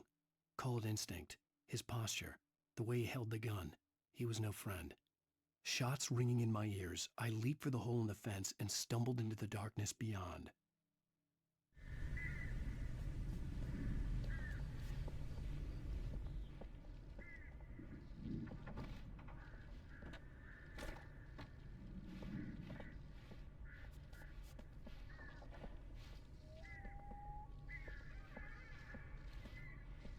I had to find the key to the garage.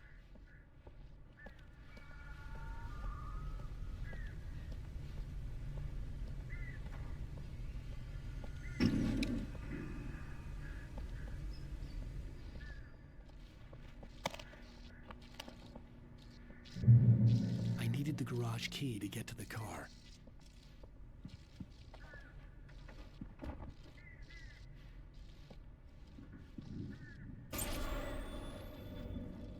A story is not a machine that does what you tell it. A story is a beast with a life of its own. You can create it, shape it, but as the story grows, it starts wanting things of its own. Change one thing and you set off a chain reaction of events that spreads through the whole thing. The characters have to be true to themselves. The events need to follow a logic that fits the story. A single flaw and the magic is gone. The story dies. Alice dies. You can learn about nature and yourself.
was no misunderstanding.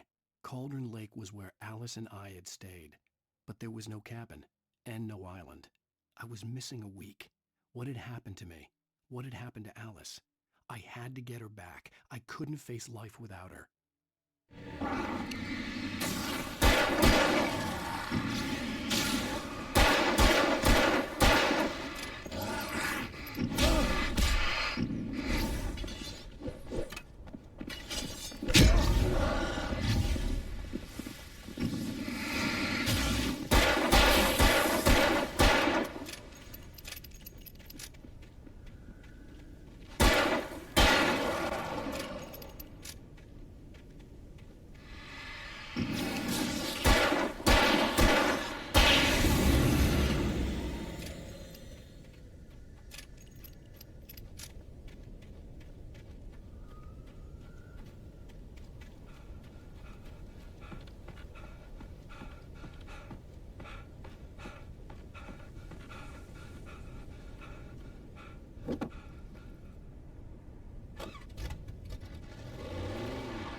The flare gun was probably the best weapon I could imagine against the dark things I was facing.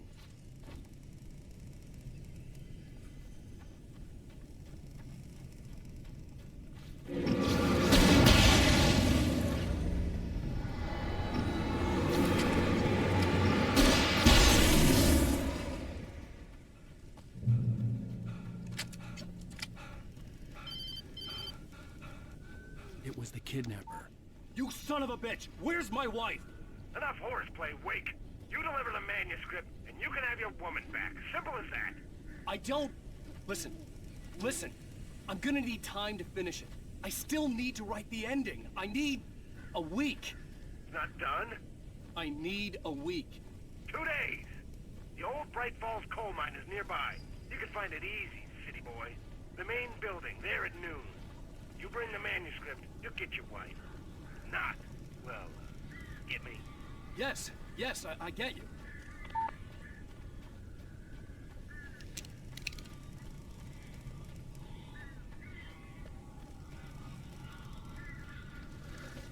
Barry had talked about birds over the phone. Ow,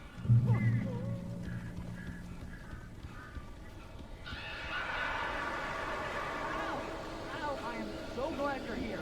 A couple of them got in here before I launched the ship. This isn't normal. These birds are weird.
Horrible situation is an amount of work at the birds. Bless you!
Hey, Al.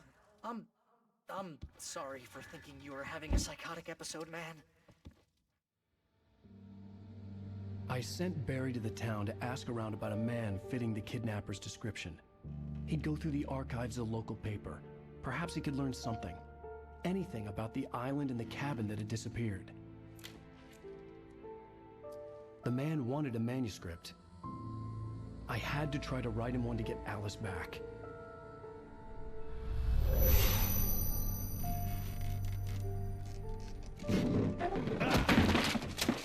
For me, the supernatural had always been nothing but a metaphor for the human psyche, a tool to use in writing fiction. Now, it was happening for real, and I couldn't put a single word on paper.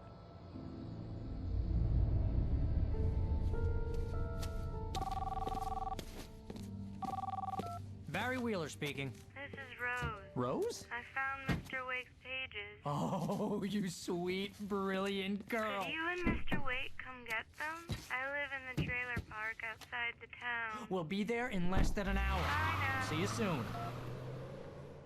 Have a great day. Hope you come back soon. Welcome to the old dear diner. Good girl.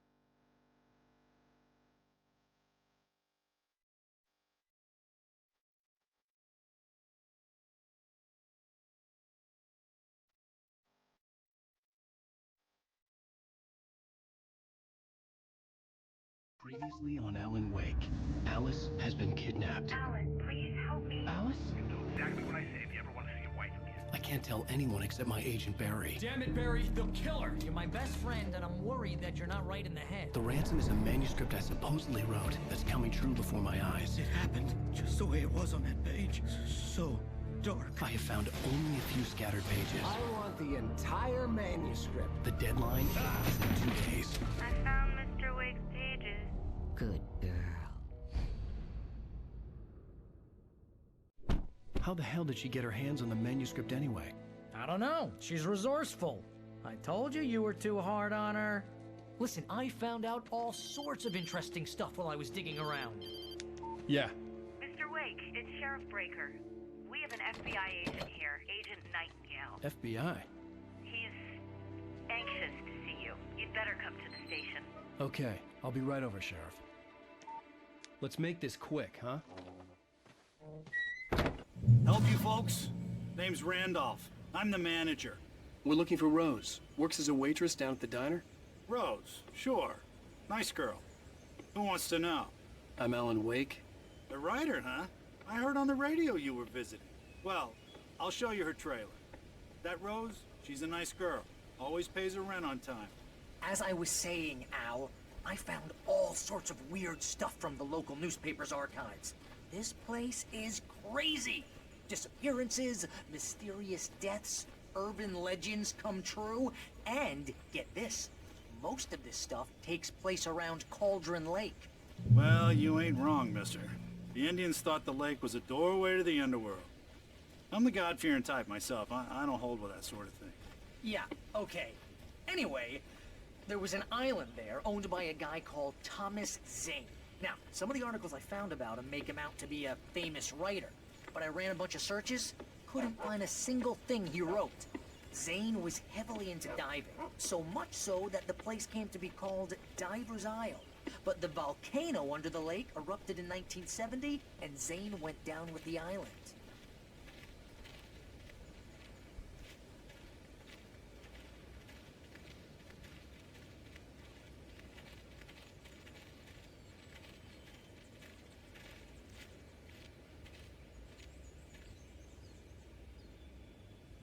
It gets better. A local girl, Barbara Jagger, drowned in Cauldron Lake just a week earlier. they were lovers. Sure, Jagger's a local spook story. The Scratching Hag comes for you in the dark. Childish stuff like that. Anyway, Al, I'm just getting to the best part. All of the articles about this stuff were written by Cynthia Weaver. I asked around, and she's that crazy bag lady you met. What, the lamp lady? She can be a little loopy, but she's not homeless. Yeah, anyway, she knew both Jagger and Zane before they both died, and she had some kind of a breakdown.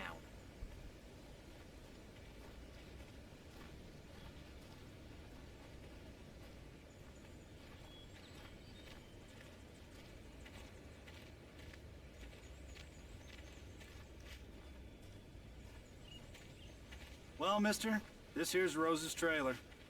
You mind me asking what you want with her? We're just here to talk to her, pal.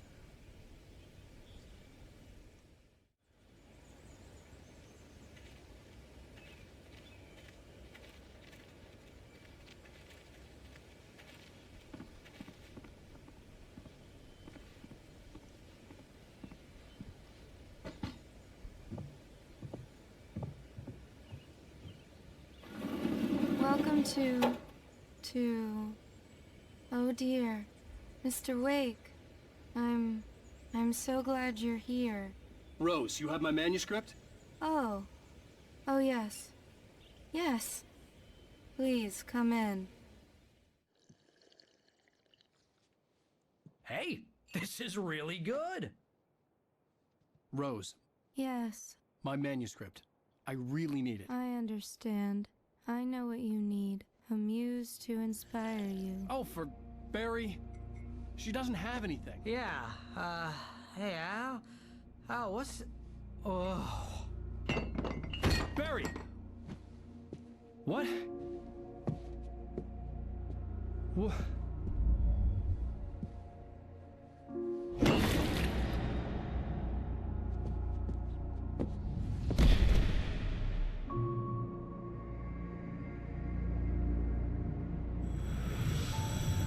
It's coming for you, hiding in my barber's skin.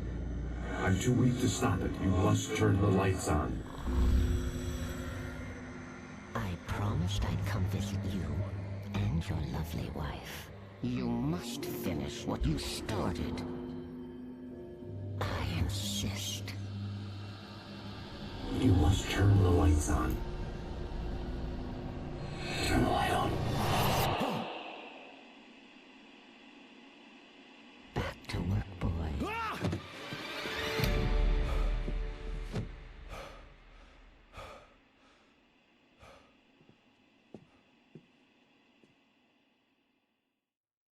I felt nauseous, hungover. Only anger kept me going. I can't tell reality from dream anymore, but it seems I have an imaginary editor to help me. She's an old woman in a funeral dress. I call her Barbara Jagger. She's very strict. I'm writing faster and faster. My manuscript is being heavily revised. The edits are getting very aggressive, and each day there's less of me and more of her. I hate it, but I know she's right. Rose took a day from me. I had less than 12 hours left to meet the kidnapper. All I could do was get Barry into the car, work something out once I got on the road. Welcome to the Oh Dear Diner. What can I get you today? Coffee? I couldn't work up much hate for Rose. Something had used her to get to me and left its mark. First refill is free. Milk and sugar on the counter there. Would you like to hear today's specials? Thank you. Have a nice day. My gun and flashlight were gone. I'd have to find a way to get Barry into the car as quickly as possible. There was no time to waste. Mr. Randolph liked Rose. That little smile she had. How she was still sweet when life had tried so hard to make her bitter. It wasn't any of his business what she did in her trailer. But those strangers, the writer and his smart-ass sidekick, looked like trouble. And they'd been in there for hours, way past her normal bedtime. He reached for the phone and called the sheriff's station.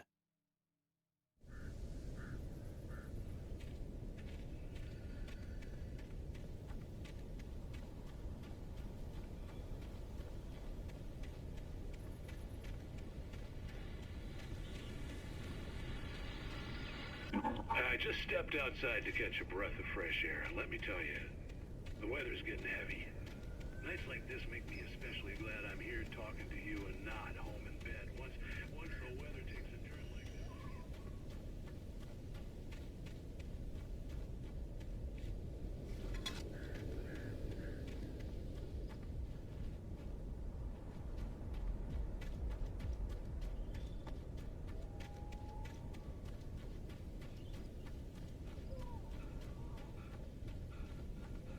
Oh, you're gonna get it now.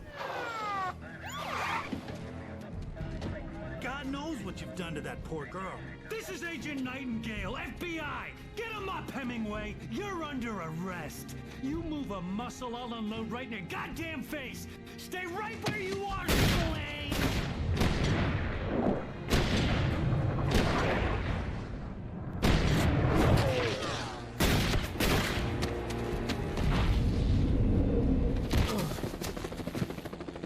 What are?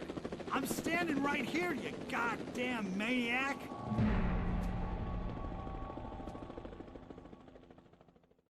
I hated to leave Barry behind, but there was no way I'd miss my appointment with the kidnapper. Give it up, Mr. Wake. Come on. Make it easier. Get after it! Don't let him get away! Move it! Move it! Move it! I'll have your chance if you let him get away!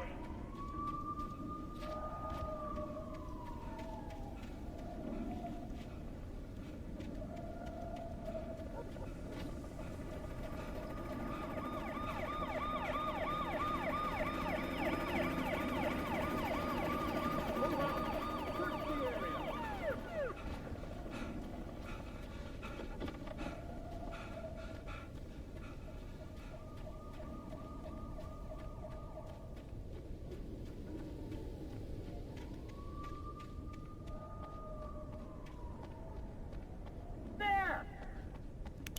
Freeze! Okay, men, keep your eyes peeled. He's gonna try to make it through here. Oh, damn.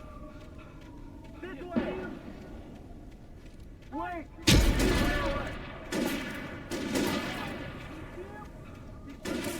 Keep an eye out!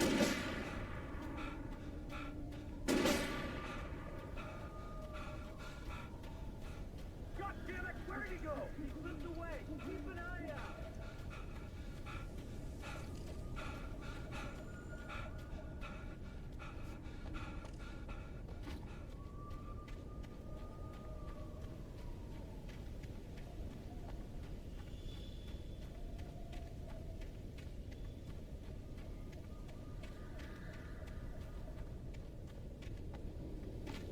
He's gone!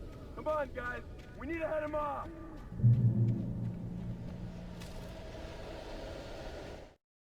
For decades, the darkness that wore Barbara Jagger's skin slept fitfully in the dark place that was its home and prison. It was hungry and in pain. It dreamed of its nights of glory when the poet's writing had called it from the depths and given it a brief, terrible taste of power and freedom. The rock stars had stirred it from the deep sleep the poet had sunk it back to in the end. When it sensed the writer on the ferry, it opened its eyes.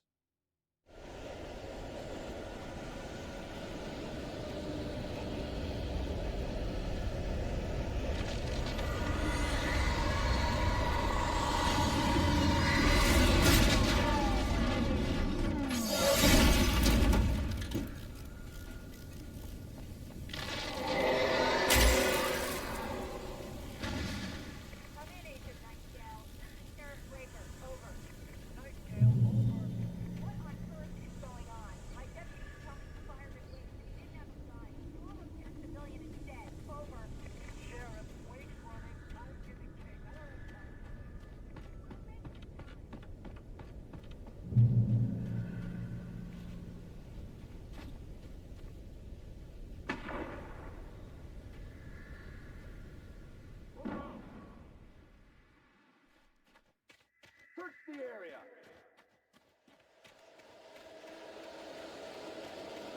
Stay sharp! This way! Over here!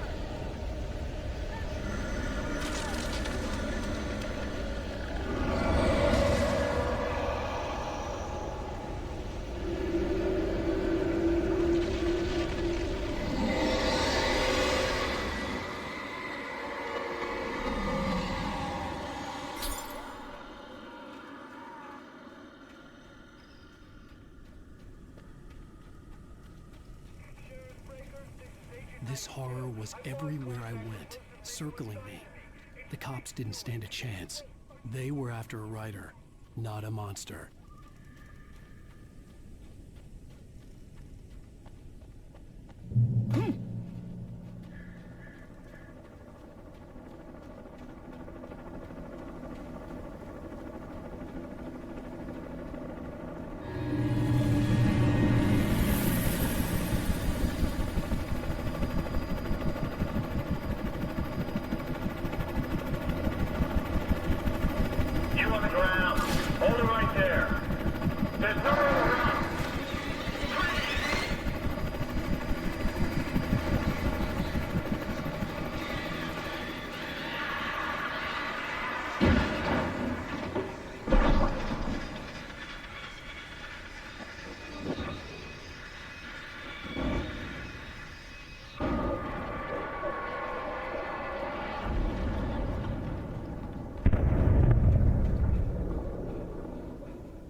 This is James. Mulligan, Thornton, come in. Over. Thornton here.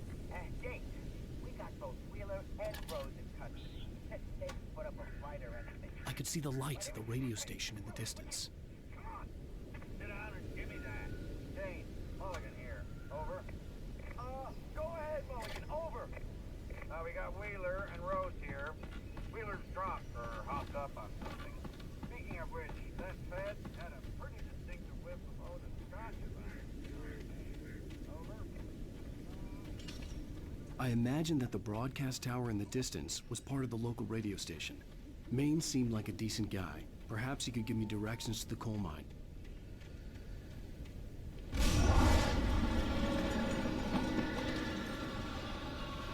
Unnatural shadows clung to the gate. The darkness that was after me was trying to stop me. I wouldn't get through without a light.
It took me a moment to recognize the flashing grenades. They were an ideal weapon for my situation. Team 1, come in. Over. Team 1, this is Sheriff Breaker. Report. Over.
another call. You're on KBF-FM with Pat Maine. It's Milt Peabody, Pat. What's on your mind, Milt? Well, I live near the trailer park, Pat, and there's a big ruckus going on over there. Me too. What's going on, do you know? I don't know, but there's a bunch of police cars there, lots of sirens, a helicopter buzzing around, and I think I heard some gunshots. Gunshots?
I hope Maine could lend me a car to get to the coal mine. Oh, why, hello, Lorna. What do you have for us? Well, I just don't see why the cops bother with the trailer park. What do you mean?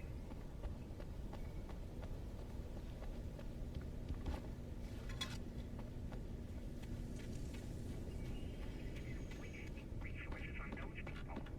Well, Let the try to sort themselves out.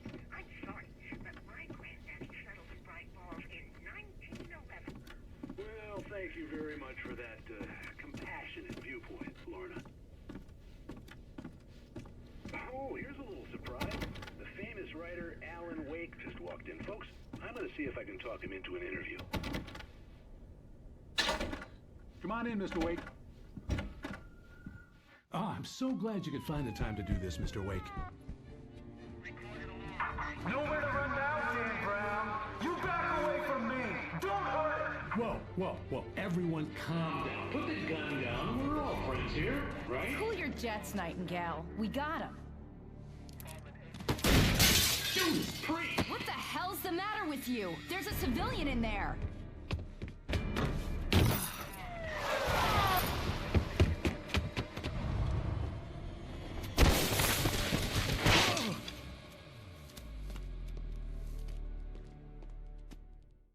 I'll get you yet, even if it kills me. You hear me? You hear me, H.P. Lovecraft? I had fallen off so many cliffs it was ridiculous. That's what you get for naming a book The Sudden Stop. It was probably good. Nightingale stared through the broken studio window into the dark woods. He turned around, started to walk out, but Maine grabbed his arm. "Young man, you almost shot me. You don't shoot off rounds at people like that. What's the matter with you?" Nightingale shook his arm free, marched out. His cheeks burned with rage and humiliation. I hadn't had the chance to tell Maine where I was going. I'd have to lose the cops and find my own way to the mine.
There was no sensible reason for the power company work lines to be here.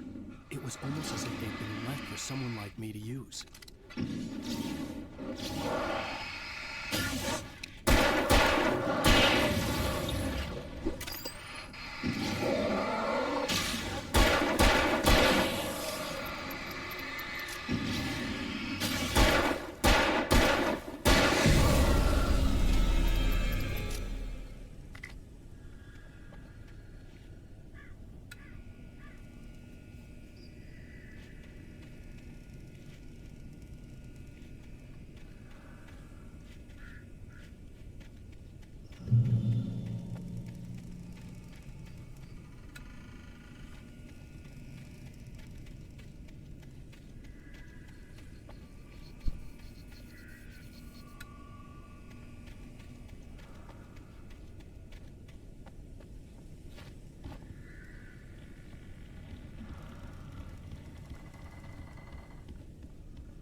The bulldozer's engine roared to life. Mud and rocks flew as it fought for traction.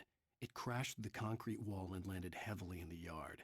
If it were an animal, it would have shaken its head after the impact, fixed its eyes on me, and charged.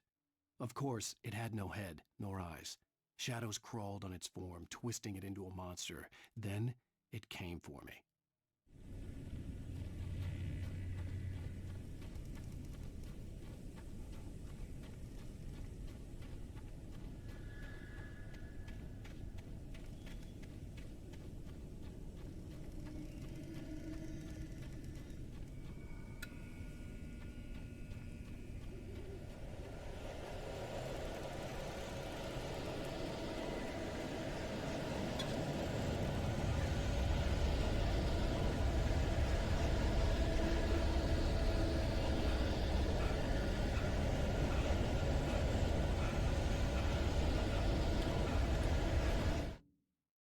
Sarah trusted her gut, and her gut said Agent Nightingale was an asshole. He felt wrong, and it wasn't just the smell of stale booze. It was in the way he flashed his badge, pulled rank, the look in his eyes when he wanted answers. Where was Alan Wake? What was this about an accident? Where was his wife? And most importantly, why did she let Wake go? He wouldn't answer her questions. Federal business was all he'd say.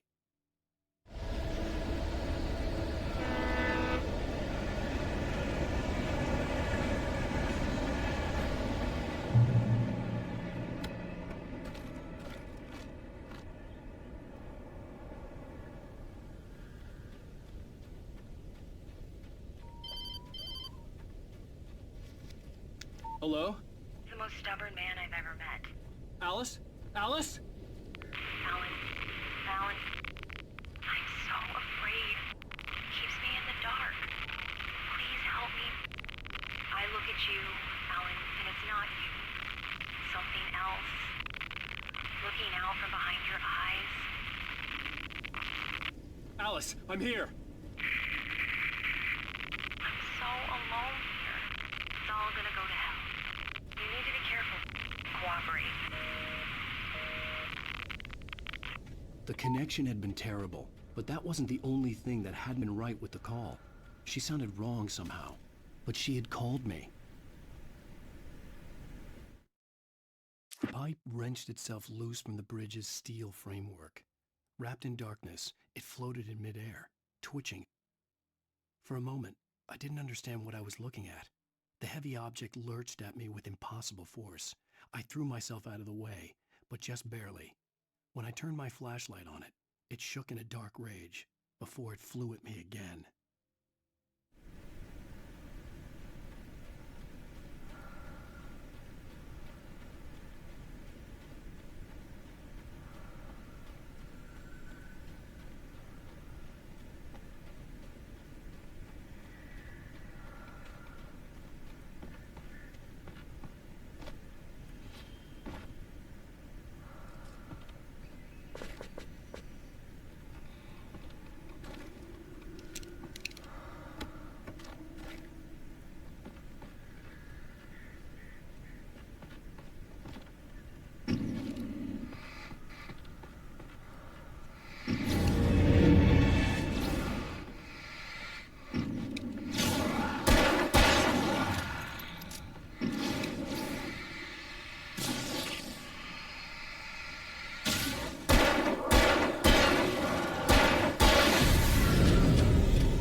I could see a railway bridge up ahead, and a warehouse of some sort on the opposite shore. I hoped I could find a car from there.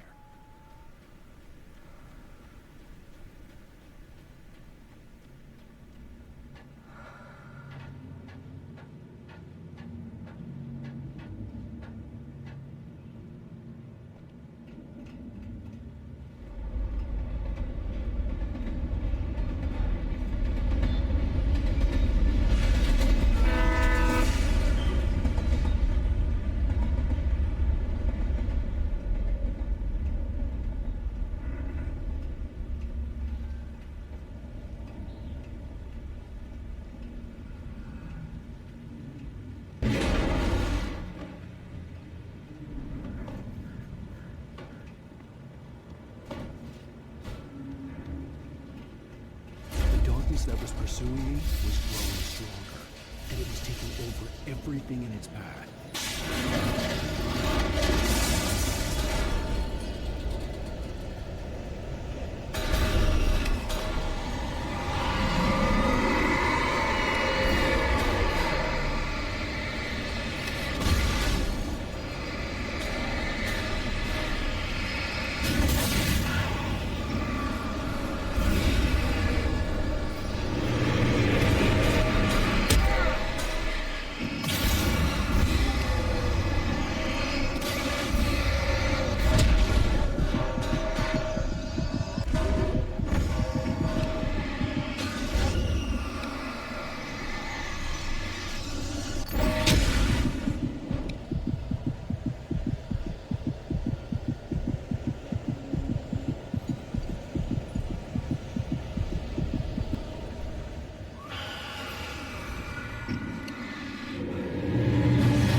I slammed the door shut right in his smug face.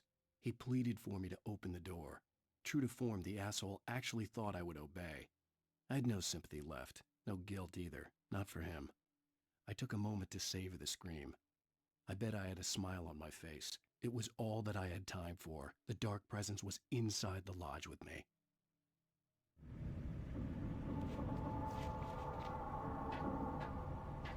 As a teenager, just starting to get interested in writing, Stephen King had been a source of inspiration to me. I thought about all the inanimate objects that had come to life in his books. No one is safe in a good horror story. Certainly not the protagonist. That's what makes them fun. This was anything but. The darkness could possess anything, and it was getting closer.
Take the facts of our existence for granted, unaware that they are merely a thin veneer of desperate self-delusion covering a vast cosmos of madness and horror.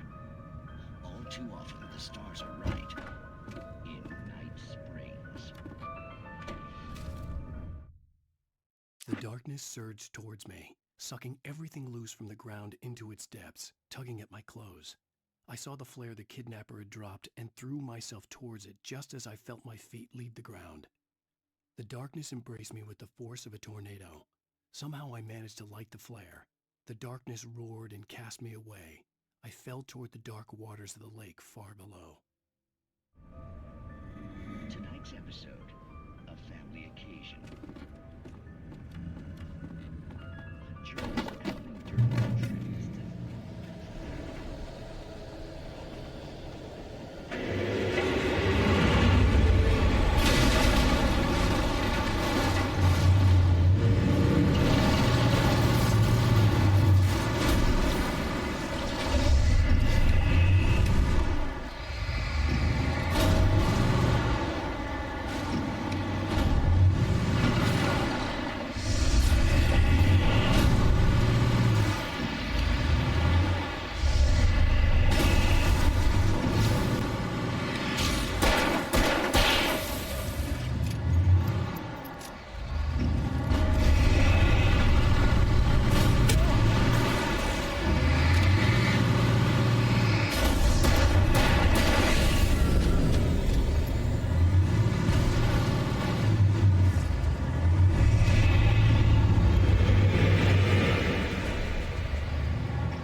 never been this glad to see the sunrise.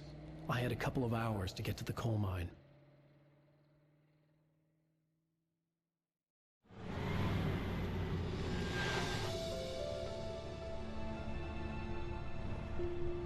The coal mine wasn't far now.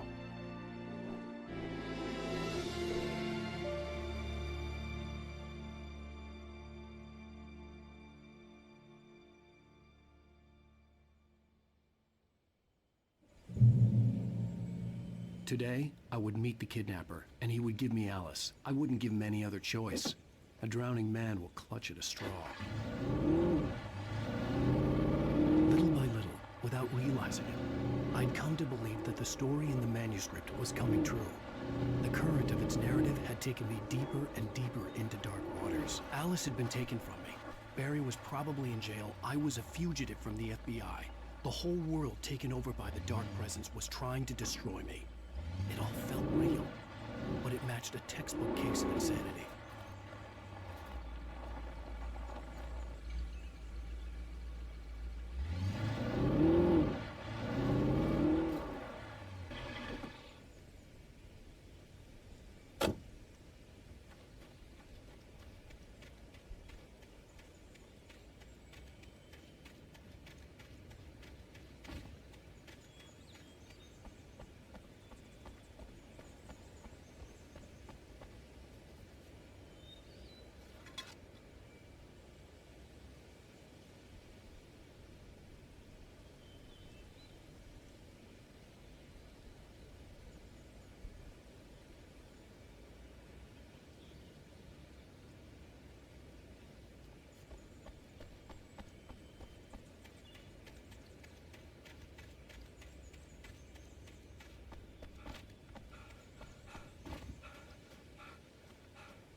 This is Pat Main, and you're listening to KBF FM. Folks, I want to apologize for kind of abandoning you to that looping music track last night. I was detained.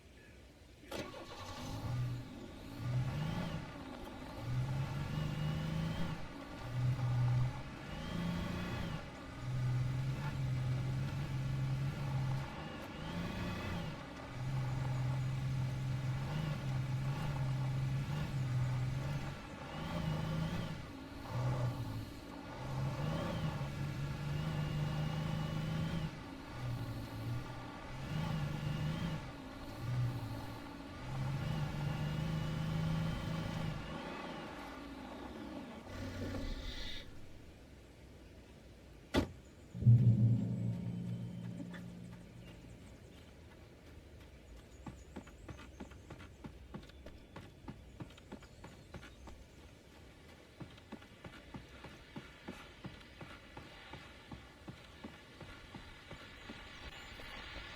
welcome back to KBF FM. Hope you enjoyed that tune. Now, Doc, you were talking about life and finding that special someone, that soulmate. Well, you were talking about that. I was saying I don't...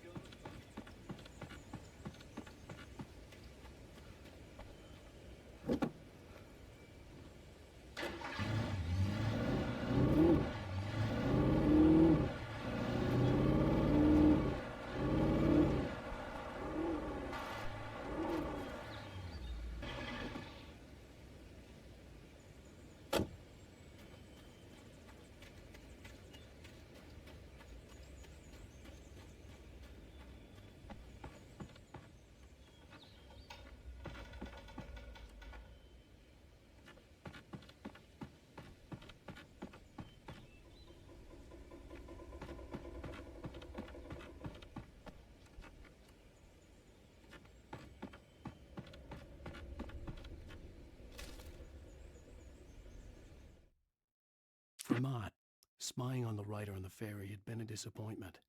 His boss had made Wake out to be something special, but Maude hadn't been impressed. He'd gotten a good long look at the wife, though, and he liked what he saw. Maude had fantasized about goading Wake into a fight, but it hadn't happened. Still, he'd get his chance to see if the writer had anything in him. He'd been promised as much.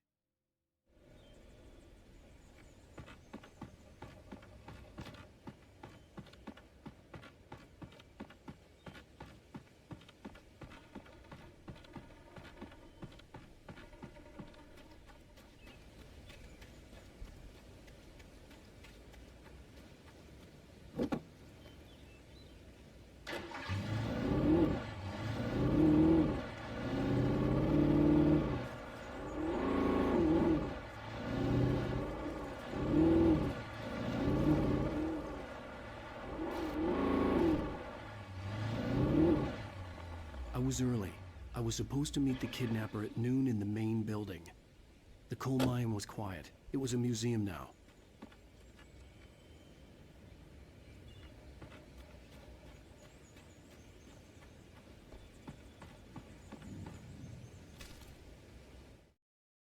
With Nightingale gone and the night wind blowing in through the broken studio window, Maine stared at Sarah. The sheriff looked away. Maine's voice shook with barely controlled anger. That boy's doing more drinking than thinking. I hope you know what you're doing, Sarah. He's got a sickness in his eyes. You take my word for it. He wants Wake for a reason, and it's not for anything good.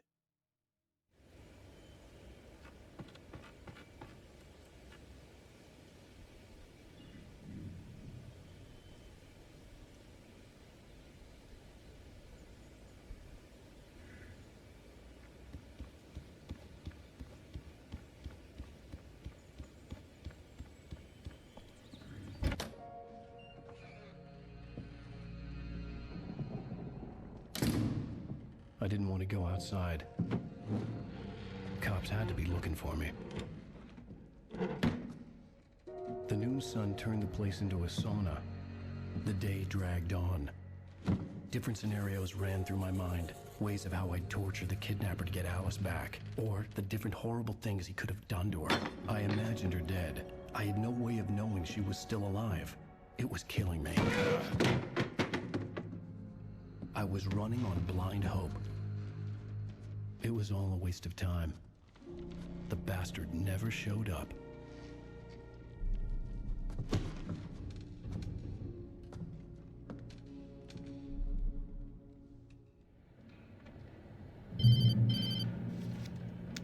Wake. Where the hell are you? Change of plans. You know where Mirror Peak is?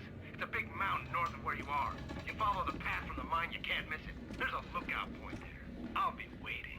I'm through being jerked around by you. You want to see your wife alive?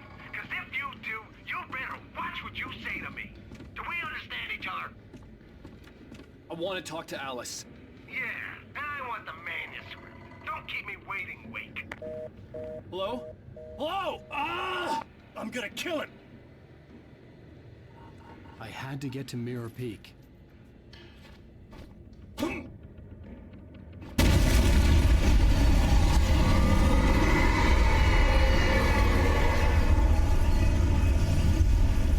was close.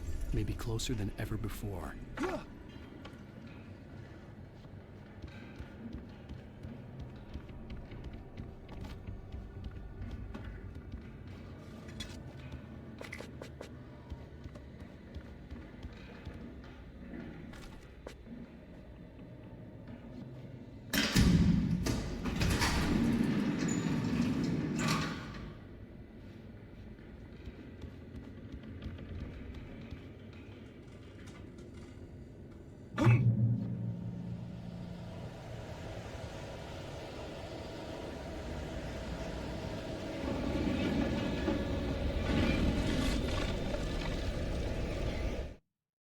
When Thomas Zane fell for Barbara Jagger, it happened fast.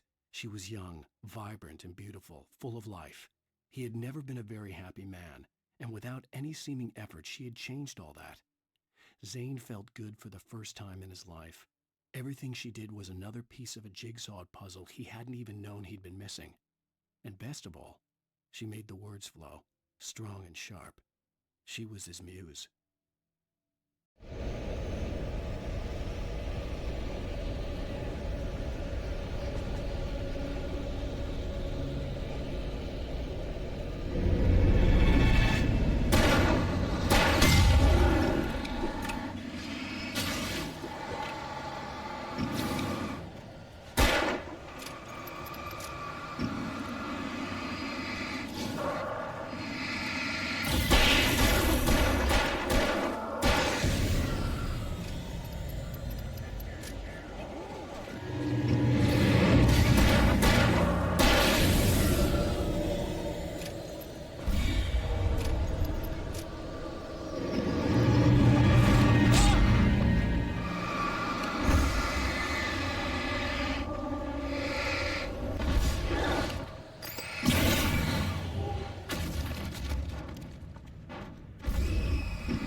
The only way to reach the hillside ahead was to go through the building. I had to find a way to avoid electrocution.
Some of the taken retained echoes of their former selves, but these were just the nerve twitches of a dead thing. Nothing remained but a shell covered and filled with darkness. In most cases, these puppets were enough for the purposes of the dark presence. But for anything more elaborate, as with the writer, it was different. It needed his mind. And so rather than taking him over completely, it merely touched him.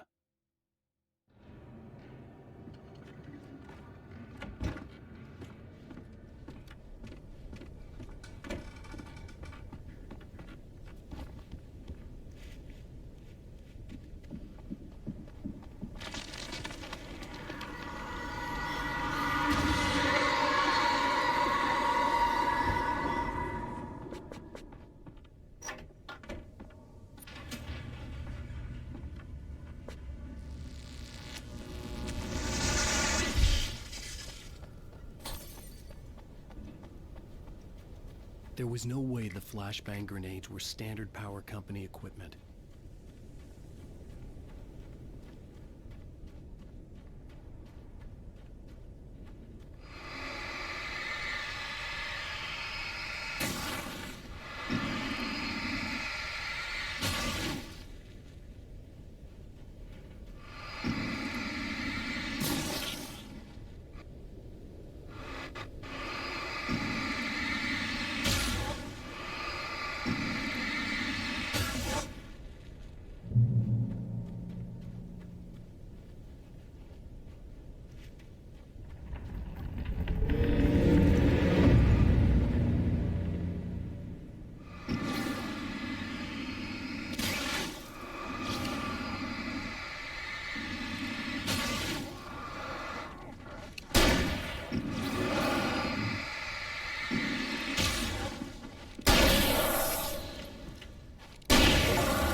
I stared through the bars of the jail cell.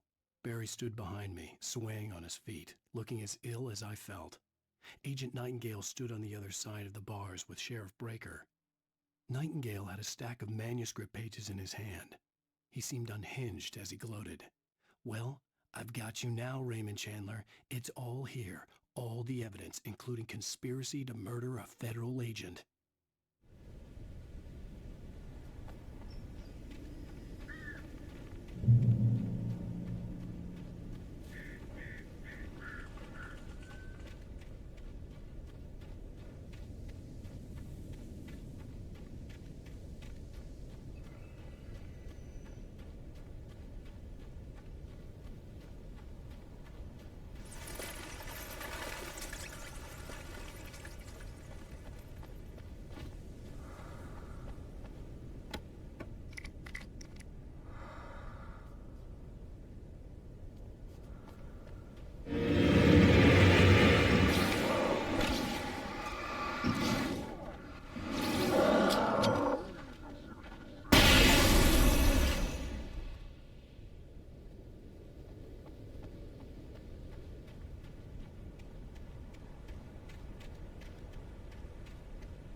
I had no real plan.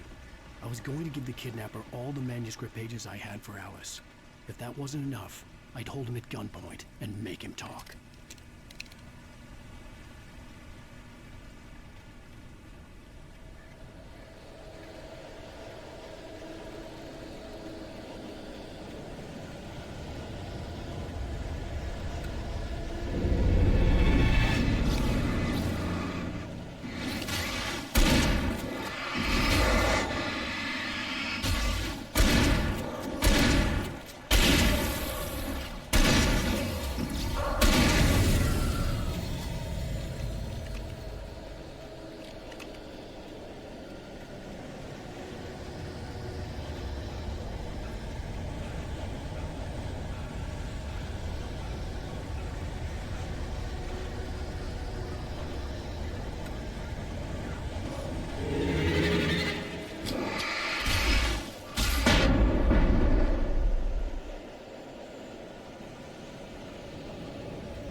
The dark presence was moving ahead of me in the same direction I was going. A cold feeling settled itself in the pit of my stomach.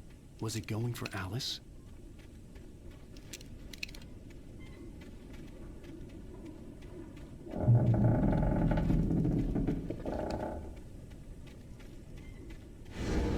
The graveyard shift may cause cancer.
The place was dead, a ghost town. Had been for decades, maybe a century.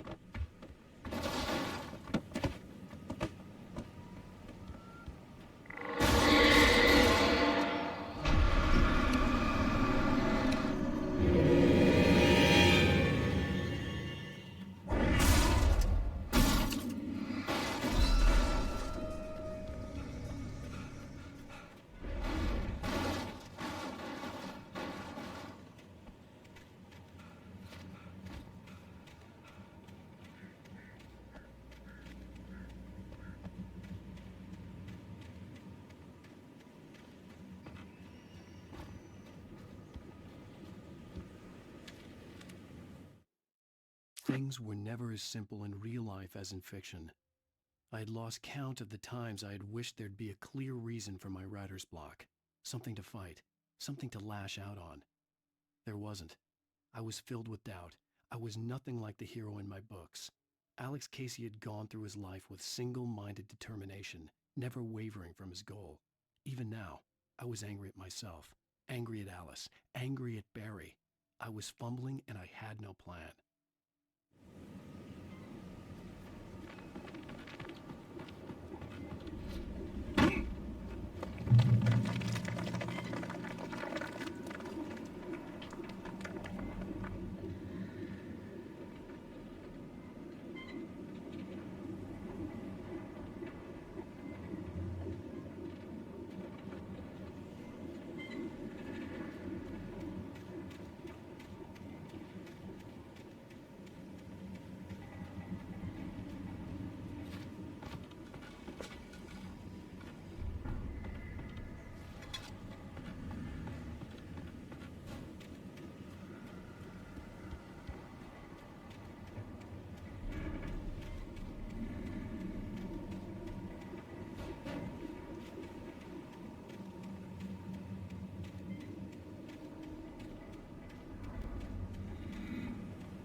outside of writing is a struggle. I feel ill. I managed to make my way downstairs. There's a shoebox filled with books and papers by Thomas Zane. It's very hard to focus, but I managed to read some of it. He's a poet, and a good one. He writes of muses and creators summoning fabulous things from a magic lake, using his powers to shape the world of a realm of gods and dreams and demons, dark things that wait for a chance to slip through, wearing the flesh of men as disguise. Zane writes about himself, his girlfriend being taken over by a dark presence, about growing scared.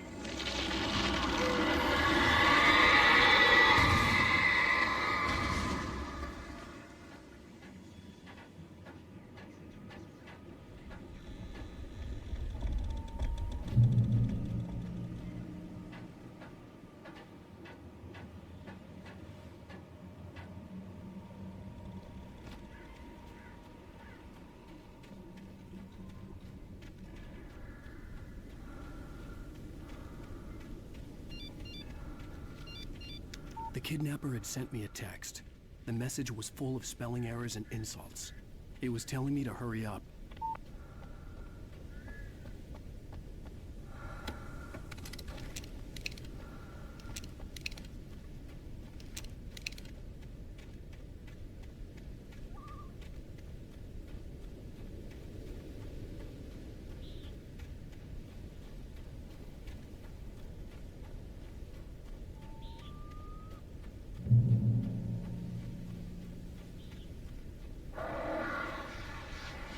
Birds.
Without warning, the headache stabbed at my brain.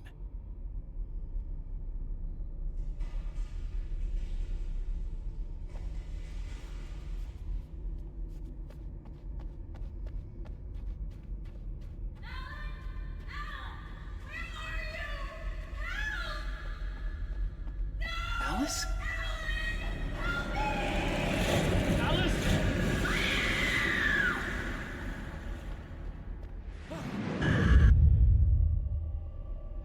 I'm losing it.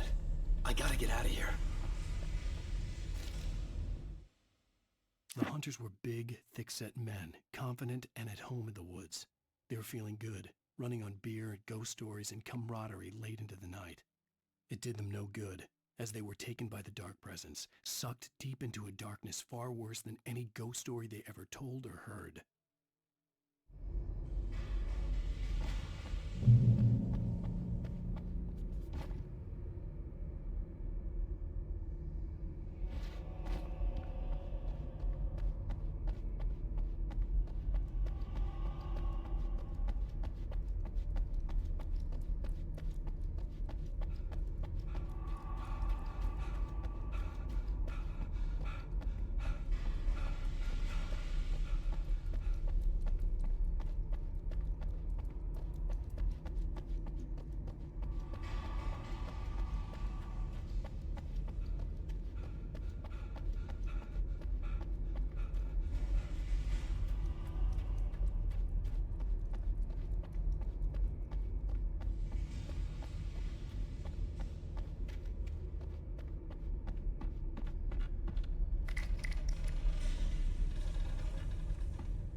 Even behind the closed doors and curtains of his grimy room at the Majestic, the local motel, Nightingale could feel the locals' eyes on him, the unrelenting pressure of their judgment. He forced it out of his mind. For all he knew, they could all be under Wake's spell already. You do what you have to do to get the job done. He took comfort from the bottle in his hand. Please, he thought, just let me get through this.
I'd have to make my way up this mine shaft in order to go on. Maybe the machinery could help me with that.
Lightning flashed behind the windows of Cauldron Lake Lodge. Tor Anderson laughed and held the steel hammer above his head. Nurse Sinclair was trying to calm him down without success. Tor grinned madly and shouted, "My hammer's up. Here's a friendly poke from Molnir, wench." He brought the hammer down with all his might on Sinclair's head. "We're on a comeback tour, baby."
Mott had checked all of Stucky's rental cabins. There had been no sign of the Wakes. It was dark when he'd found their car parked at the end of the road by Cauldron Lake. It made no sense. They must have taken a wrong turn, but there was no sign of them, and the car had been there for hours already. Frustrated, Mott stood on the rotten ruin of the footbridge that had once led to Diver's Isle before it sank beneath the waves years ago. The boss wouldn't be happy.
I could see Cauldron Lake. I thought I could make out the spot where the island and the cabin had been.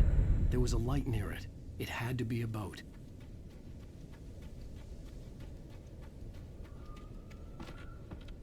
I was close now.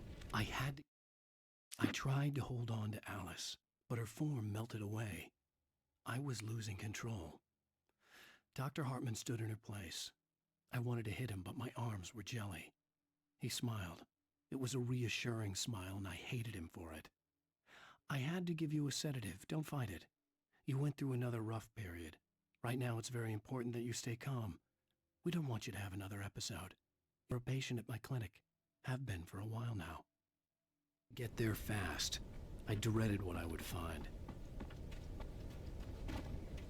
Wait! That you? Wait! Hey, I'm here! I'm coming!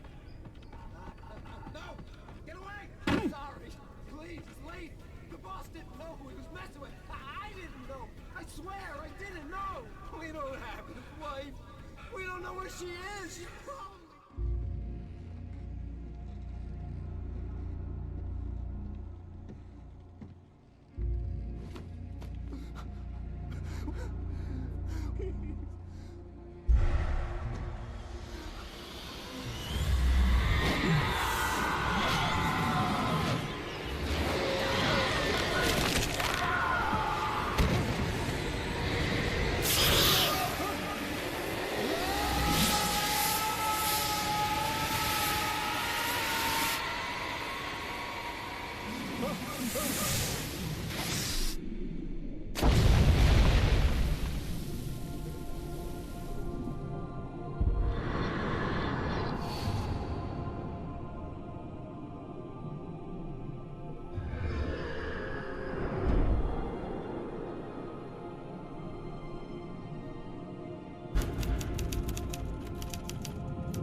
Alan, shh, baby. It was just a nightmare. Alice. There you go, Alan. Hartman. I fell. I had to give you a sedative. Don't fight it. You went through another rough period. What? Right now, it's very important that you stay calm. We don't want you to have another episode. You're a patient at my clinic. Have been for a while now. The shock of your wife's death triggered a mental illness. No, you're lying. You're suffering from various symptoms of undifferentiated schizophrenia. Bastard. It's okay, Alan. Just let go.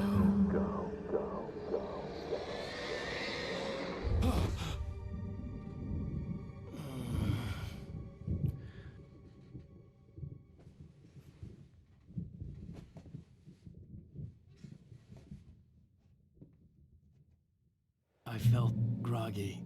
Whatever Hartman had bumped in me was making me numb. I felt like this was happening to someone else.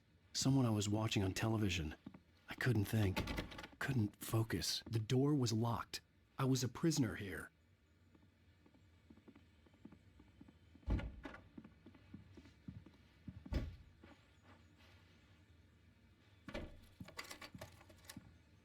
Good evening, Alan. Are we feeling better now? Feeling calm? Yeah. I see you brought your pet gorilla with you. So sure, I'm calm. I get the message. Loud and clear. Quite right. That's the spirit. You're being very brave, Alan. I understand you're confused. I would be more concerned if you weren't suspicious of me. I don't blame you for it. Big of you. Now, why don't you come with me? We'll reacquaint you with my clinic and go over everything you might have forgotten. Little walk and some fresh air? Yes, it will do you good. This corridor is for patients. Most of them aren't here right now. Jack took them out for a fishing trip, except for the ones who are particularly vulnerable, of course. I encourage creativity as a part of the recovery process here at Cauldron Lake Lodge. I specialize in treating artists. I bet you do. Splendid, Alan. I honestly believe we can get this thing under control if we work together. This way, Alan.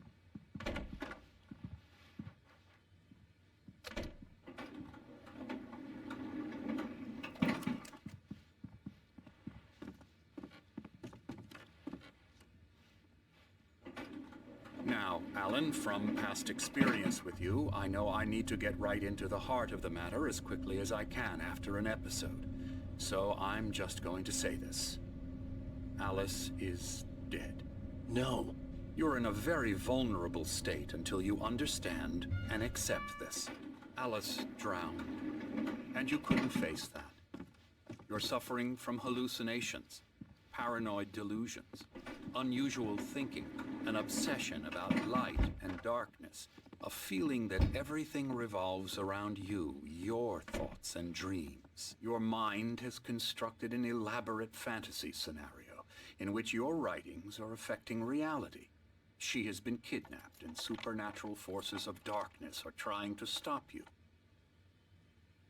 You go this way, Alan. I wasn't ready for another shot, so I went along with it. He had to be lying. But under the influence of the drug he had given me, I had to fight not to believe his words. It's all in your head. You've been making it up. Apart from the tragic accident with your wife, no one has been killed. Your delusions are just a manifestation of your subconscious mind trying to protect you from the too painful truth. Unless we fight the fantasy, it will return. I know the instinct is to resist me, but think about it. Doesn't this make far more sense than the insane supernatural conspiracy you have concocted in your mind? You're a skeptic by nature, Alan. We both know this. Everything can be explained logically.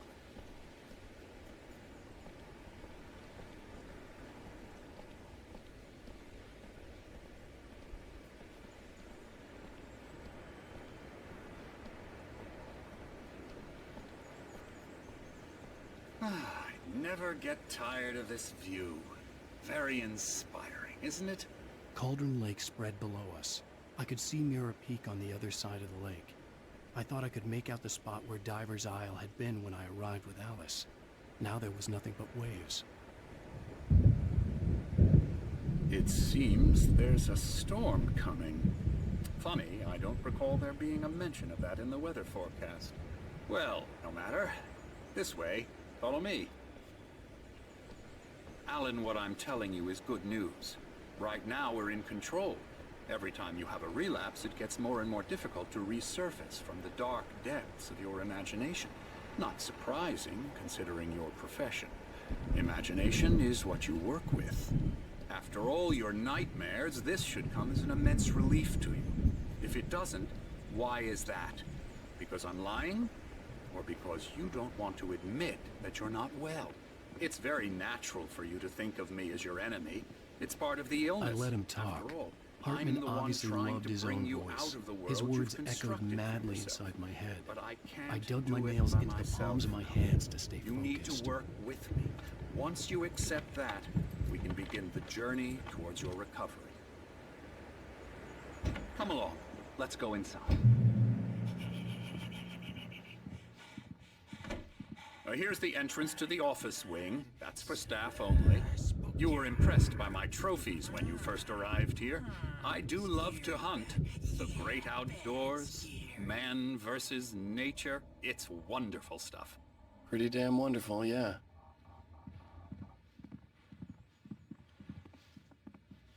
Scary, scary, scary.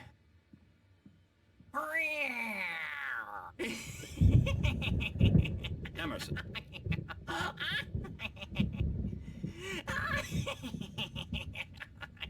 I'm a real bad dream, mister. You should be afraid of me. Don't want to run into me in the night, that's for sure. Please, Emerson. Mr. Wake is confused enough as it is. Yeah, you'd like me to go away so you won't be scared. But you can't just decide what kind of dream you have or when you have it. Emerson. Okay. Sorry. Ew. That's Emerson. We're actually making some progress with him, I'm happy to say. He works on video Elbow games. strike. Ooh, It's yeah. trash, of course, but it does involve Get some him, small Sid. creative effort, which makes him receptive to my therapeutic methods. No kidding.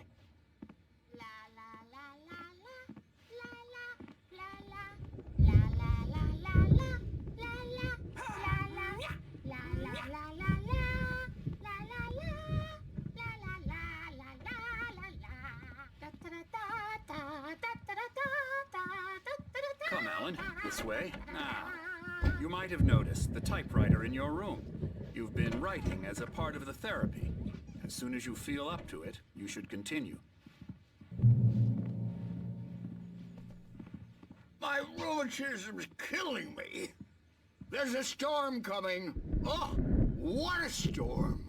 I hope it wipes this place off the face of the earth. And these two are the Anderson brothers, Odin and Thor. They had how should I put this?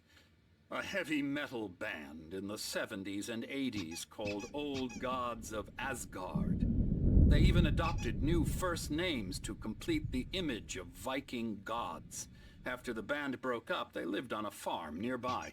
They are, well, in advanced stages of dementia. They're well cared for, TLC and all that. There's nothing more that can be done. I'm afraid that the rock and roll lifestyle has left its mark. No, that won't do. I'm so sorry to cut this short for now, Alan. The power has been acting up. I'd better go check on it. We'll continue this soon. Meanwhile, when you feel up to it, return to your room and try to write. It really is for the best. Don't you think? I'd like to bash his head in with a hammer. Oh, he'd love to fish out our secrets, but he has no clue. He's not crazy enough. Not crazy like us, Sonny. Yeah!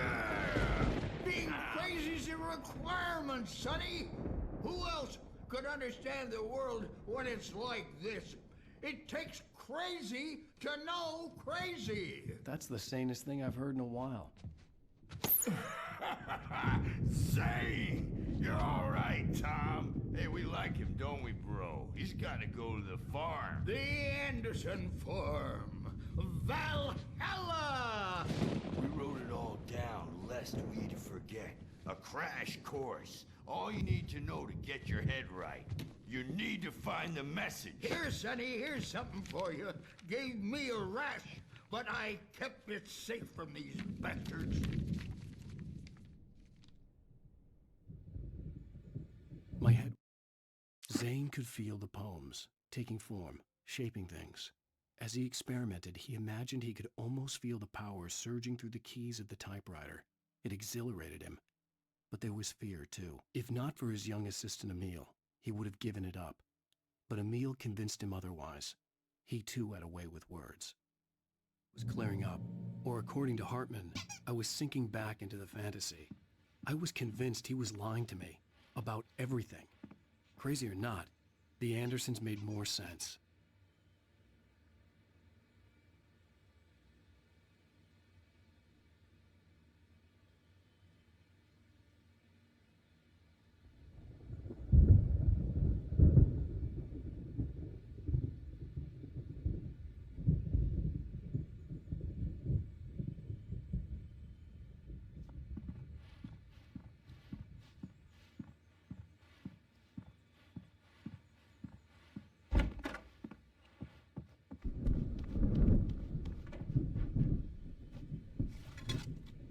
Hey, Wake, why don't you humor Dr. Hartman and give the writing a shot, huh?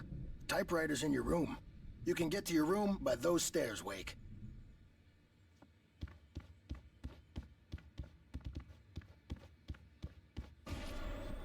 Something's wrong. I'm not myself. It's hard to think that there's a shadow inside my head. I can only focus on writing. Everything else is a blur.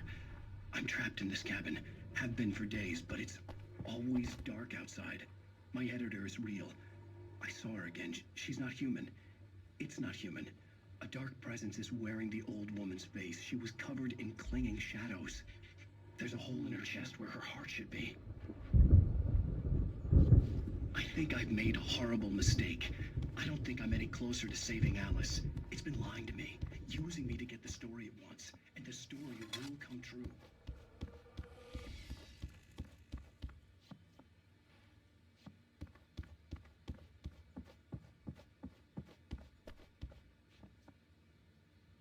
Hartman had mentioned that the power had been acting up. Maybe that was the reason for the generator and the work light on the balcony. The generator hadn't been activated, and there was no key. Hartman wanted me to write. I knew I couldn't, but I figured I should just play along for now. It was the only thing I could do with Nurse Birch watching me like a hawk.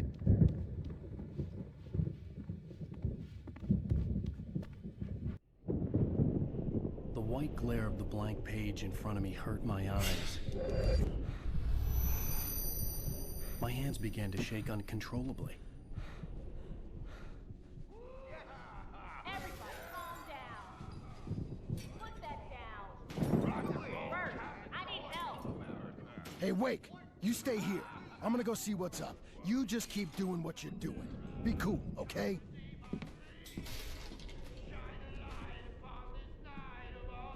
I didn't know what the chaos was all about, but it could be my only chance of getting out of here. Where the hell did he get a damn hammer? I don't know. Here's a friendly poke from me, old little wench. Oh, afraid. Hartman kept talking, giving Barry the grand tour, clearly proud of the place. He went on and on about his hunting trophies, and Barry was impressed. But he was here on business. He raised his voice, cut through the monologue. "Hey, Hartman, where's Al?" Hartman stopped in mid-sentence, annoyed at the interruption. He nodded at the hulking orderly standing nearby. The man smiled and clapped a practiced hand on Barry's shoulder. The crazy brothers, are ya? Not so weak now, are we? Well, Sinclair looked bad. That wasn't a love tap. The crazy old fart hit her hard. If she was one of Hartman's goons, she had it coming. I had to get to Hartman's office. He had taken all my manuscripts. That's where he'd been keeping them. Come out and face the music, Birch. It's time to pay the piper. Let me out of here! The photo on the wall caught my attention. In it, the clinic staff was standing outside the lodge. I knew the man next to Hartman. He was the kidnapper. Hartman had been playing me all along. The markings on the tape said they were recordings Hartman had made at the sessions with his patients. I saw Alice's name on one of them. For a moment, I couldn't breathe right. Hartman wasn't happy. Maude could see it in his eyes. He quickly lowered his own. He had made a mess of it, and he knew it. The shame of failure was hard to bear. He hadn't expected Wake to say he needed more time, and he blurted out 2 days, less than Wake had asked for to show him who was in charge. But that wasn't part of Hartman's plan. With you? No, not with me. No, never. I'm willing to forget the whole thing if you let me out now. Just let me out! Hey, you think I can't hear you out there? I hear you just Barry? Ow! About time! Barry, man, am I glad to see you. We need to get to...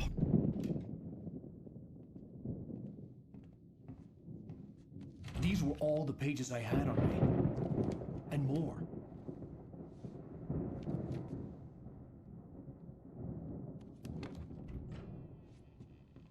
Alan, please. You're sliding back into the... Tell me one more lie and I'll shoot you in the face. Ah, well, it was worth a shot. Really, Wake, come on. Let's work together on this. You have no idea... Hartman, shut up! Barry, get out of here. I'll catch up with you. Get a car. Oh, Al, let's just... Go! Wake, listen to me. This is a mistake. Don't you see? Together we can create something absolutely wonderful. With your ability and mine.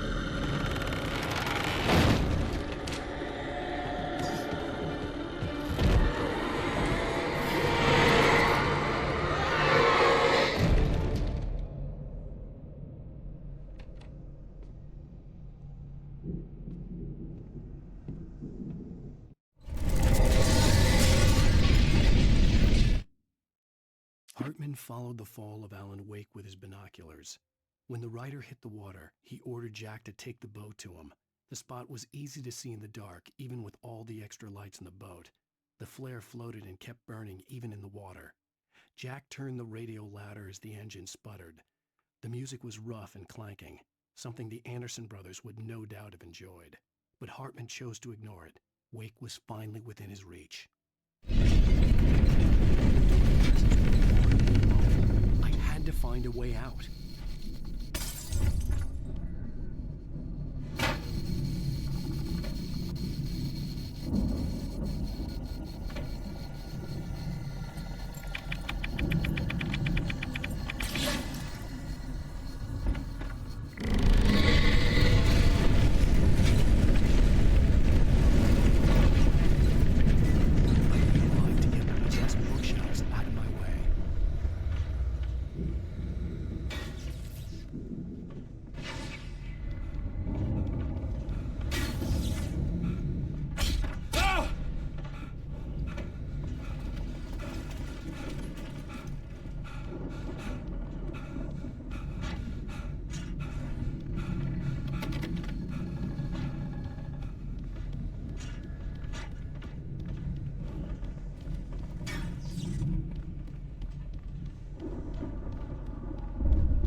was no creator.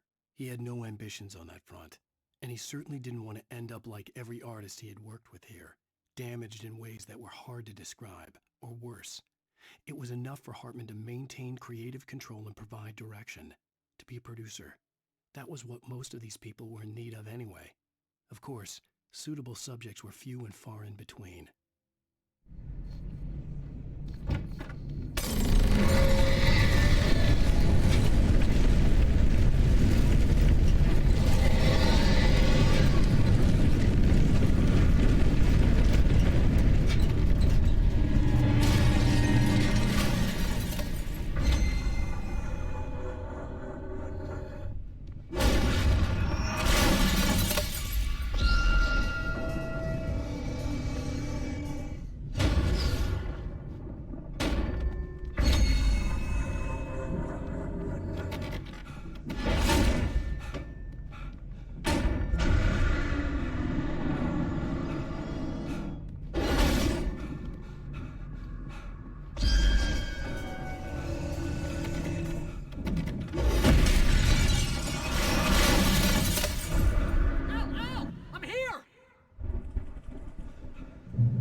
But the gate's locked. You're gonna have to go through the hedge maze over there.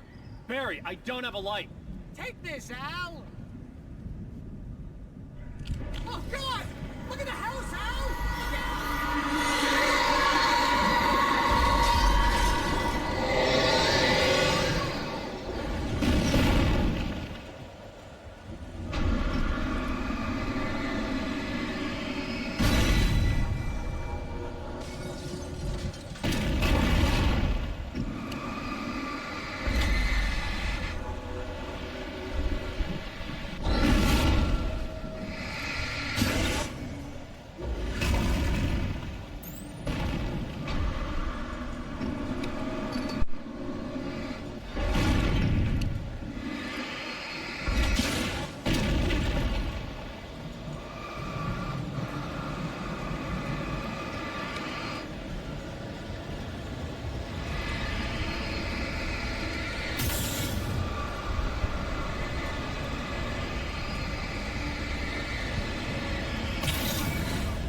I stared at the Viking paraphernalia that littered the area, surrounding an unlikely centerpiece. A full-size stage complete with an impressive sound system with all the trimmings, including a dragon. It took a special kind of crazy to build something like this in a remote field. When the sky split open with a deafening boom and the music started blasting, it felt strangely appropriate.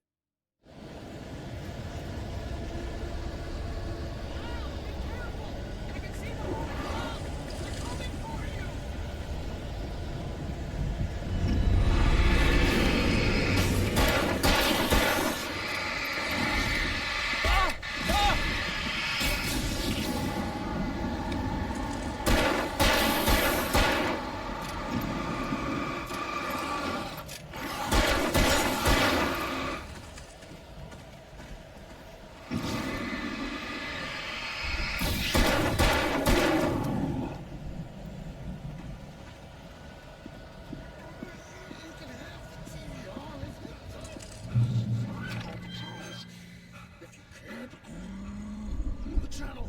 We'll turn it off. We don't want any fighting. It makes people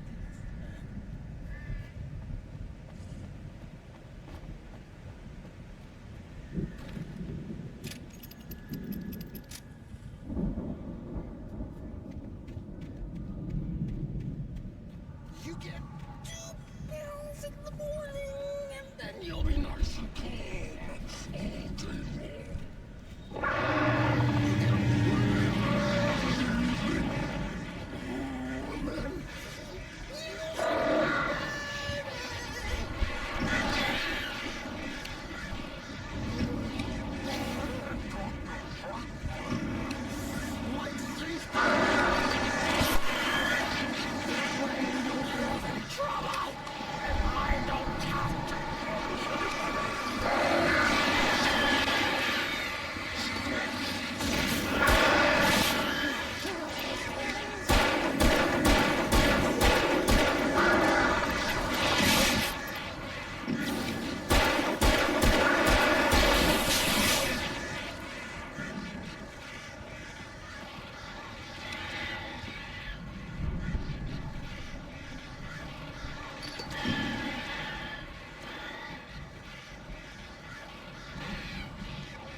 Mott knew that Wake was smarter than him.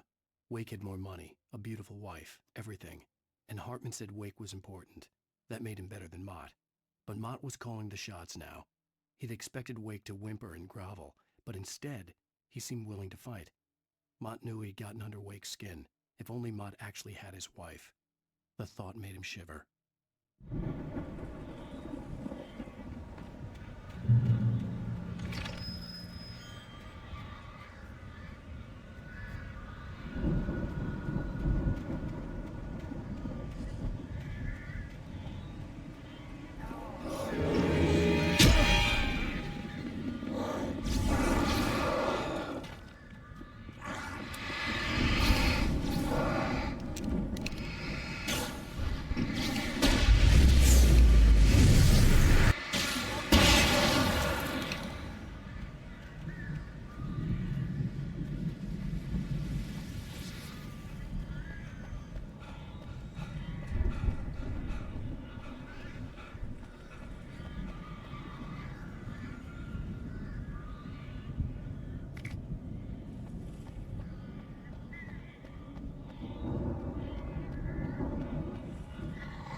For the moment, Barry was just glad he had survived the fall. He had been separated from Al, and there was no easy way to climb back up. He told himself he'd be okay in the gloomy forest at night. He would just have to wait for a while for Al to find his way down. Barry turned when he heard the heavy footsteps and saw the movement. The man-shaped shadow lunged at him from the bushes, an axe held high. Barry screamed and threw up his hand. The world exploded.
Hartman watched as Wake's features slackened.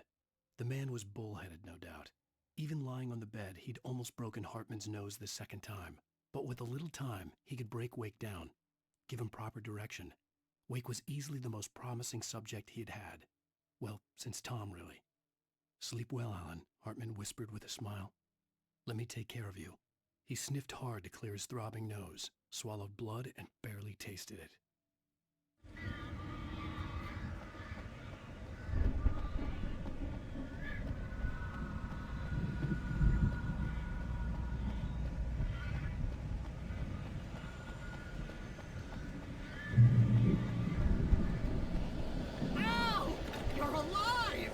Let's get out of here. Can you open this gate? Maybe. Barry. Well, I slammed it shut when the nasty showed up, and the key fits kind of loose in the lock, so, Barry, I'll find it. Don't worry about it.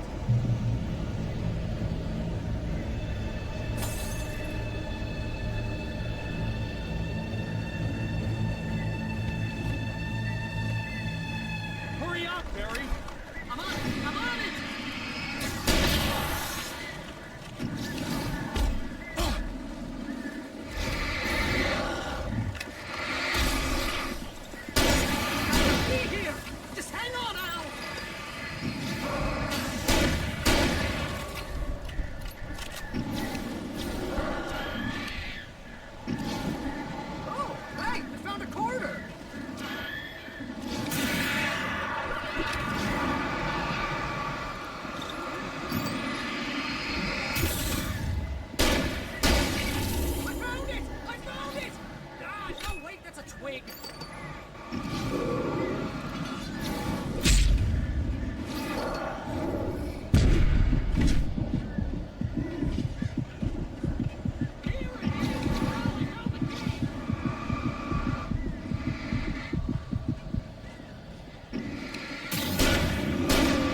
tourist. You're now leaving Bright Falls. Come back soon sign.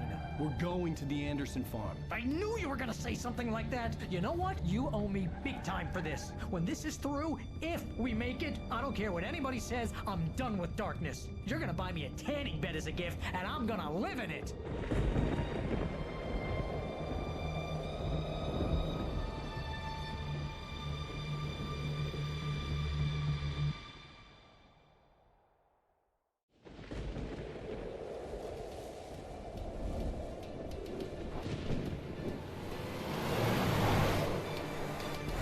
Crazy, but that's fine, Barry. Oh, you got that right, Al. You're barking mad. You are by far the craziest... But maybe that's inevitable when you deal with crazy stuff like this. It helps.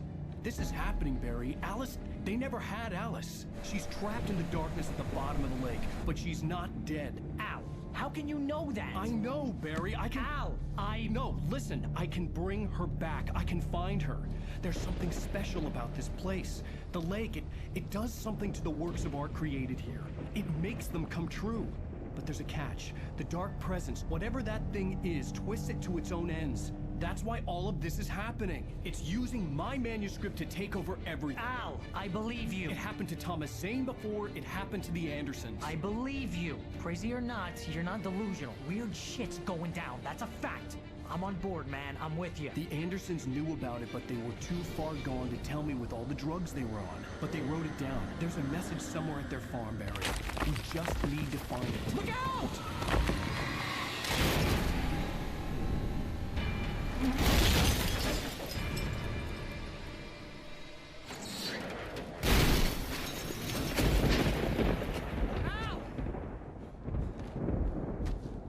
God damn it, Al, talk to me!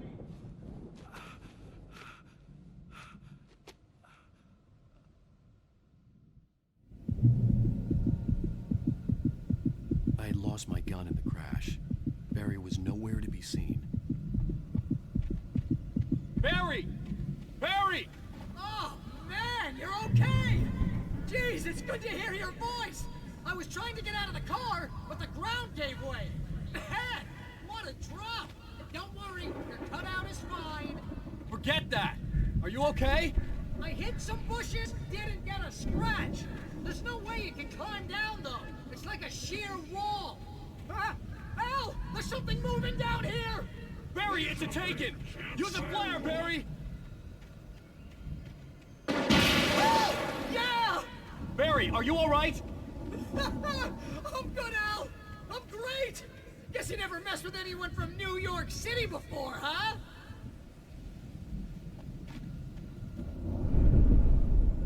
You're gonna have to find your way around to the farm, Al! I'll be waiting! Barry, just wait for me, okay? Al, I'm not staying here! It's suicide! I'm going to the farm! I'm gonna go ahead and secure the area! You can catch up! Don't worry about it! I'm on the case! Now he's Rambo. This would turn into a disaster if I didn't catch up with Barry.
he stopped the car at the Anderson farm, Walter felt relieved. Oblivion was close at hand. The brothers wouldn't miss a jar of moonshine or two in the booby hatch. But then he saw the man on the porch, and he knew who it was.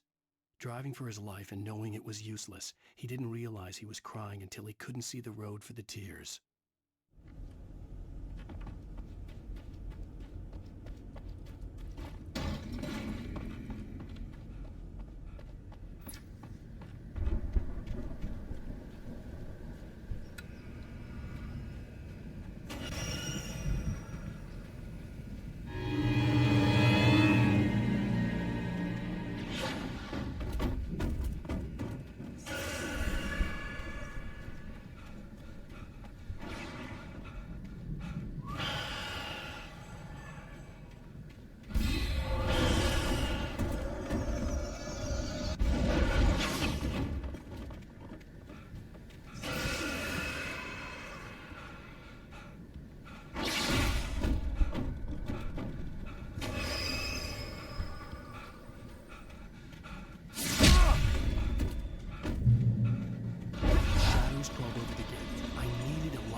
Agent Nightingale stared at the passed-out rider.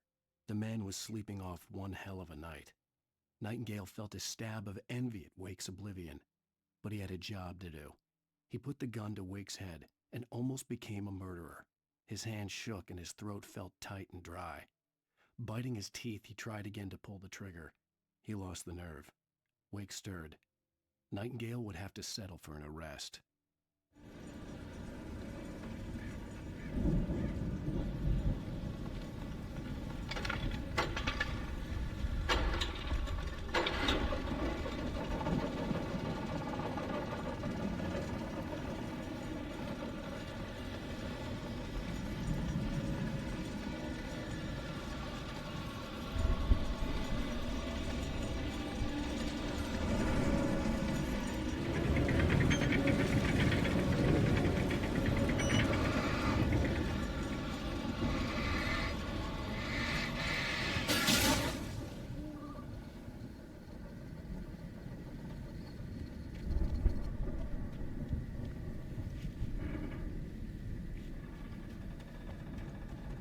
I could sense the movement in the woods ahead.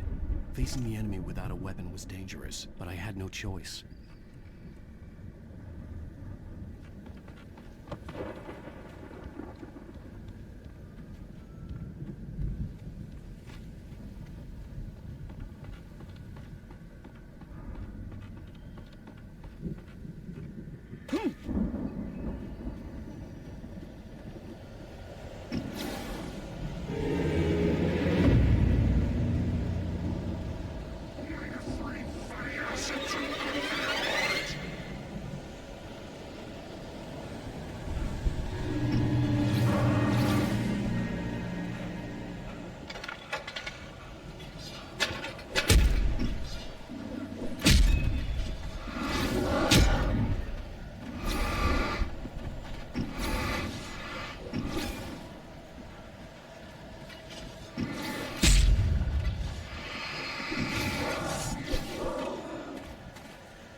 Driving away from the farm, headed in the same general direction as I was. For all I knew, it was Barry, caught in the consequences of leaping before looking.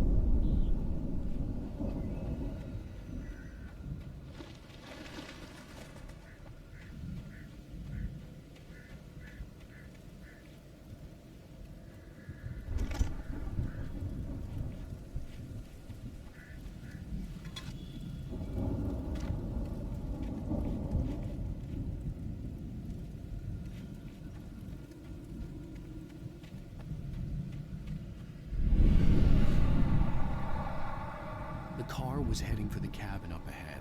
It wasn't far. If it was Barry, I would see the damage soon.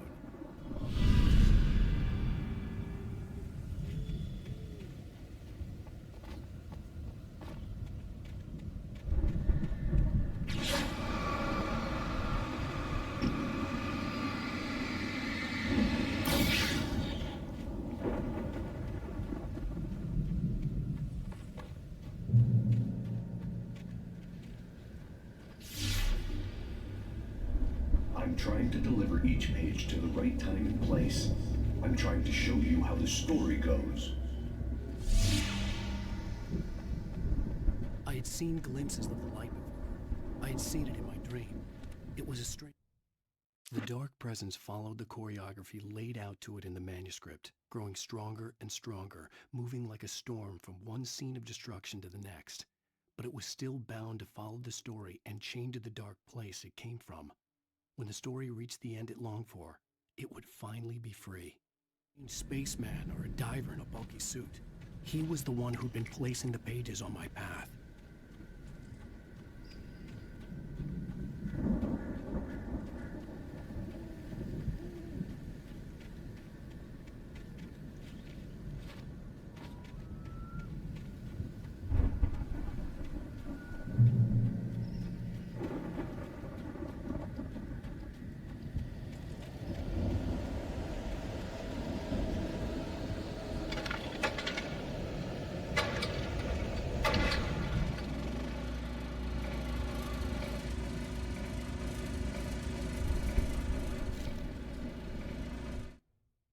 The storm raged on as the Anderson brothers walked unsteadily away from the clinic with the other patients in tow, knowing that this time they wouldn't return. The darkness around them seethed with horrors, but Tor and Odin were unafraid. Their eyes glinted with guile. They knew every secret path, and there was blood on their hands. They had fought these shades before.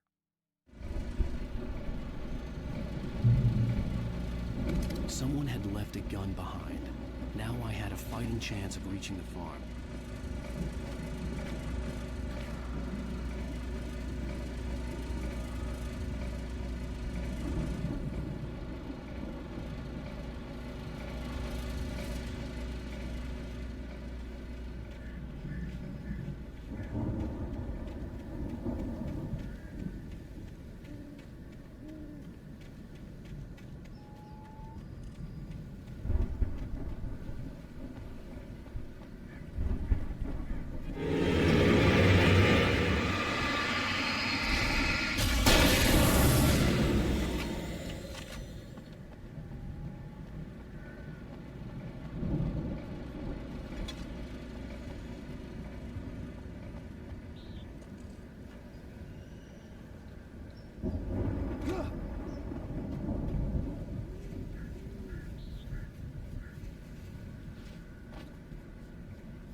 see the car, but there was no sight of the driver.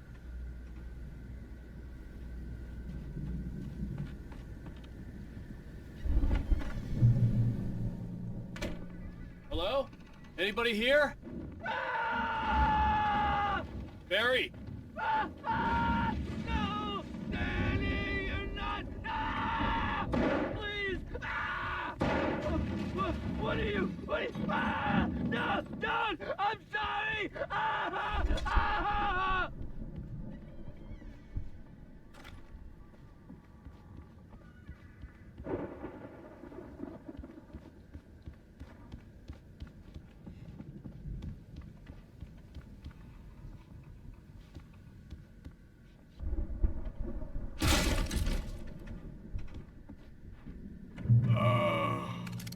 I know you.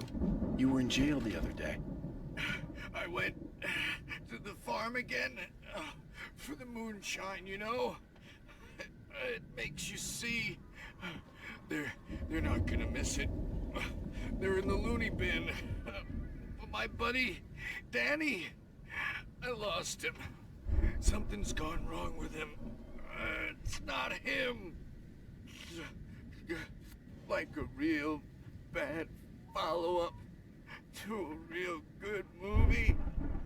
The best friend's suddenly the bad guy. Who wrote this crap anyway?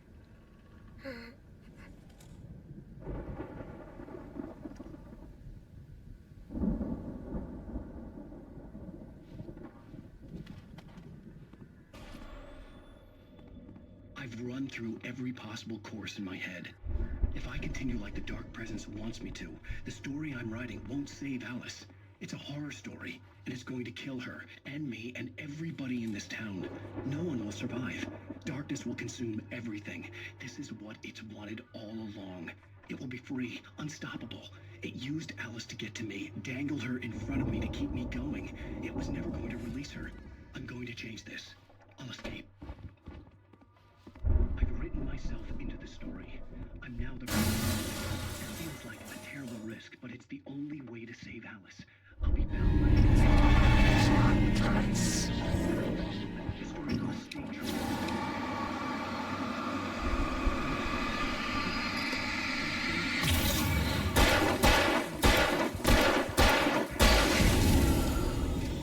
Let me guess. Danny, huh? Zane's going to be the one who'll help me. I'll make it happen.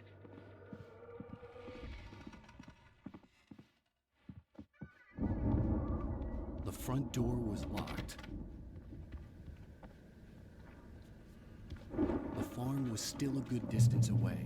I'd need a car to get there fast. For a moment, Hartman considered strangling the idiot. Mott was mean-spirited, but easily manipulated. An emotional infant who lived for his approval. Wake, by contrast, was a far more difficult subject. Mott had given him too much leash. In 2 days, who knew what could happen? Hartman would have to find a way to rein him in, and quickly.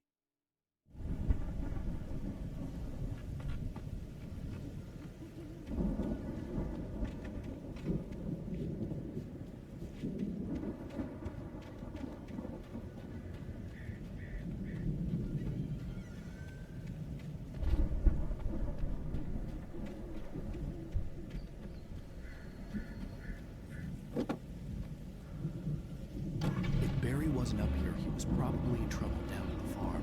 For a moment, I felt bad for doubting him. After all, I'd made it this far myself. But Barry was Barry.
Well, as I'm sure everyone's noticed, that storm we all felt coming is finally here. The boys at the Weather Service reckon it'll last until morning, at the very least. Pertaining to that, let me read that missing persons alert again. The Sheriff's Department's still looking for a Caucasian woman, 30 years old, slim and blonde with blue eyes. She may be lost in the woods, and it's possible she's been injured in a car accident. If you see her, please make sure you get her indoors and call the sheriff. It's bad weather to be going out in, so...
I'd known the brothers used to be some kind of rock stars, but it hadn't really sunk in until I saw the stage.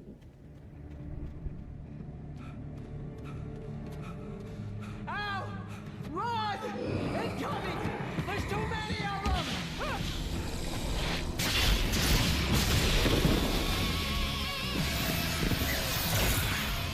God damn!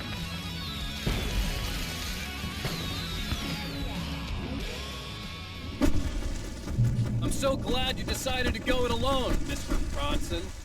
Shut up and shoot! Ow! We have to fight them off! I can set off more of the fireworks! Help you out! Hey, Al! Did you notice there's a lot of ammo and stuff around? This place is stocked! Al, hold on! I'll try to get the stage lights on!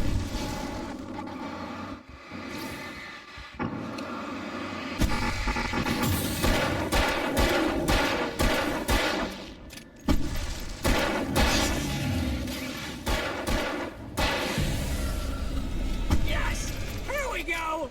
Bum, bum, bum! Barry Wheeler to the rescue!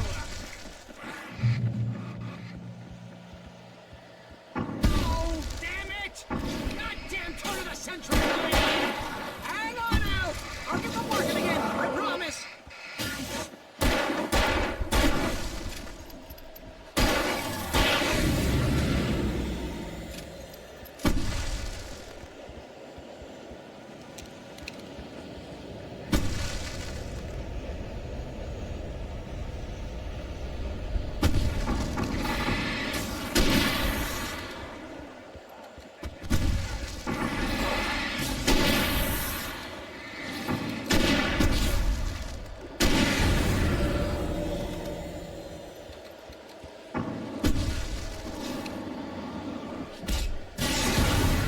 Yes! Ow! Stay in the light!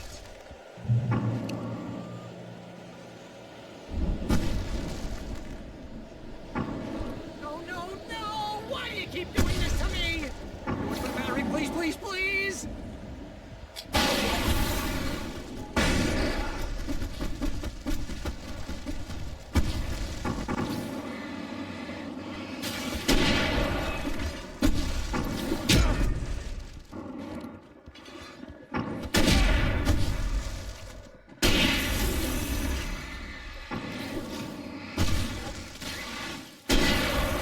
Please don't let me go. Oh, with my mind. That's how I always wanted to go out. Rock and roll! Woo! Now, this may be the most awesome moment of our entire lives. They are trying to kill us. That's the high point of my life? Really? Children of the Elder God! Enjoy it! God damn it!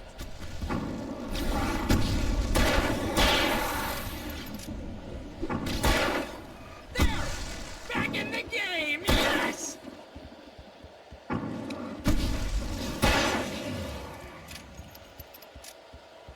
Huh? Did I do that?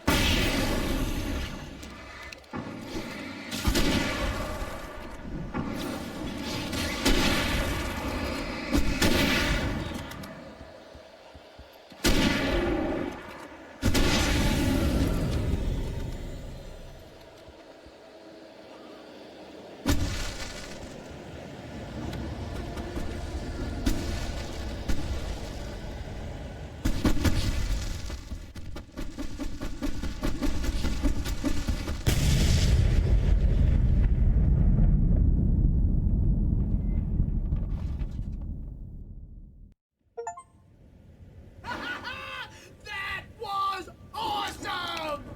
Bright Falls, rock and roll capital of America. Hey, Al! This way to the farm!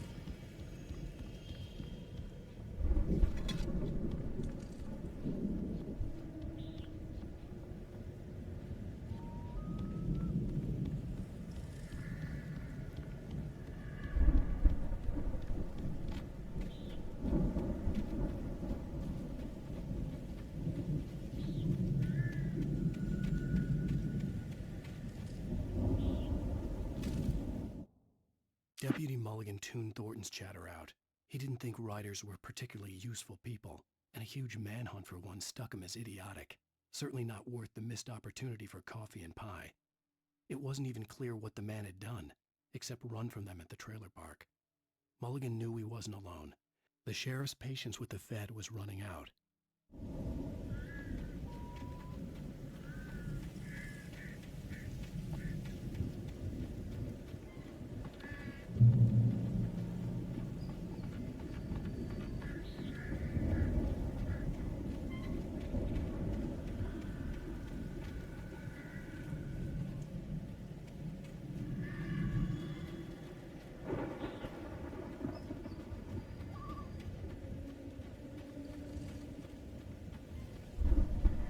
See, bestseller, no reason to worry. Your cutout's good as new, right where I left it.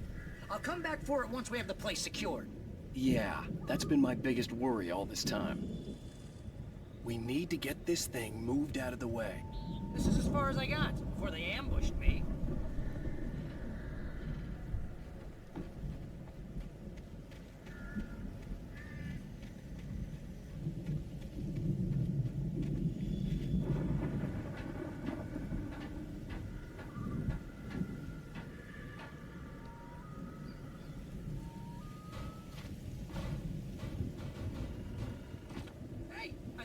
Wake here has something to say. What's that, Al? Oh, I'm Alan Wake. I'm always right about everything. And if I don't get my way, I'll sulk all day long. I'm always intense and moody. It makes me very attractive and mysterious. Right now, I'm just standing here because I need my best friend Barry to carry me. But that's okay. I can just take him for granted. I think I see what you did there. Yeah, it was pretty good. You want me to do my imitation of Barry Wheeler? No? Thought so. Wow! You look at that thing, Al! They really went all out with this Viking crap, didn't they? Look at all this stuff! They must have done okay for themselves, so how come I... Sleep. We all spend Oh, Night Springs! Man! Brings back memories. Hey, remember when I got you that gig? Your first real writing job. What got you started? Was this one of your episodes?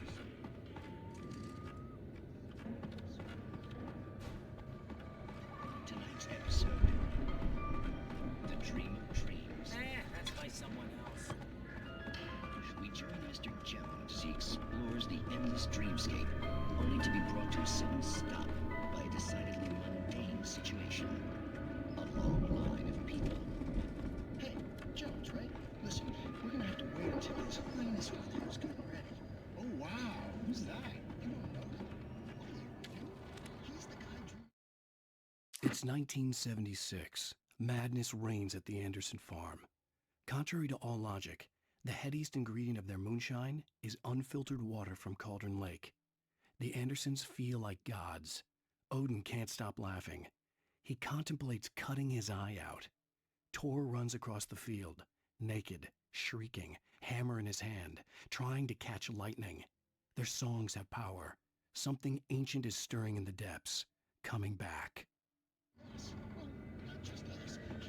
The Viking boat looked imposing, almost like a battering ram.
Oh, God, help us. It's an alarm clock. Oh, it's you, isn't it? Please, man, I got a wife and kids. Please don't wake. Stretching out the rocks is hard work.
Those geezers had quite a production going on. Ooh, you know what, Al? If we make it through this alive, I'm gonna start representing them. Yep, sell this stuff online, maybe get a reality show going, release a new single.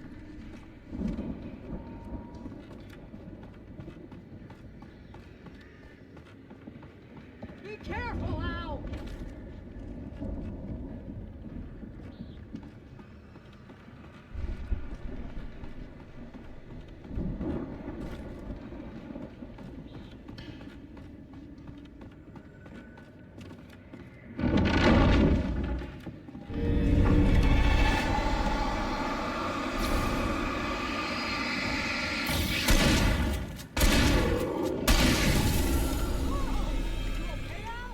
I'm good. Keep your eyes open, okay?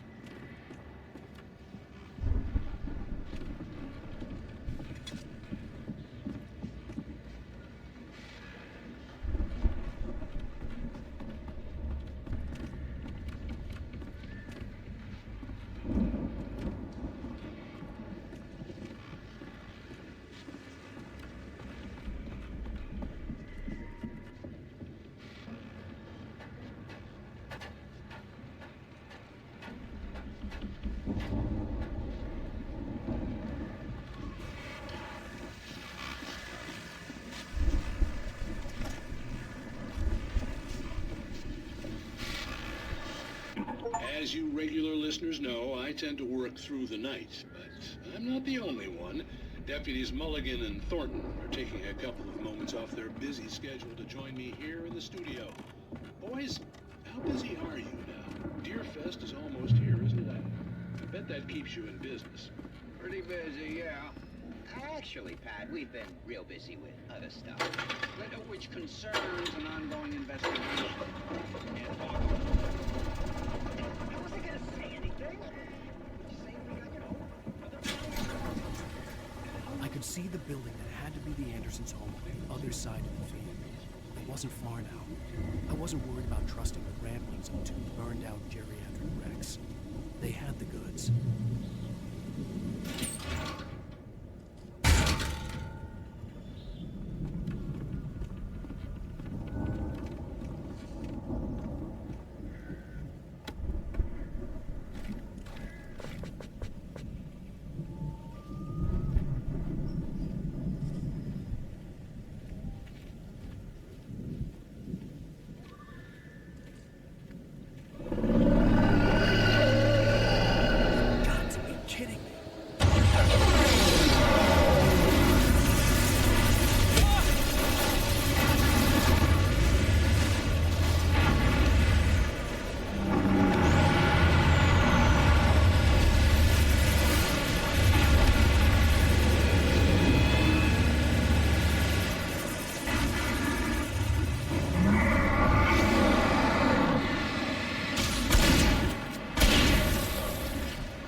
Al?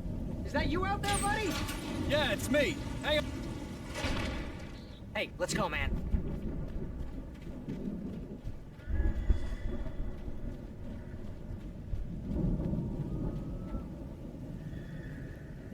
I think we're gonna have to work together to open this gate, Al. Looks pretty heavy. Ah! Hey, I think that's the farm on the other side of the field. We're almost there. This farm is a crazy place for crazy people. We should feel right at home then.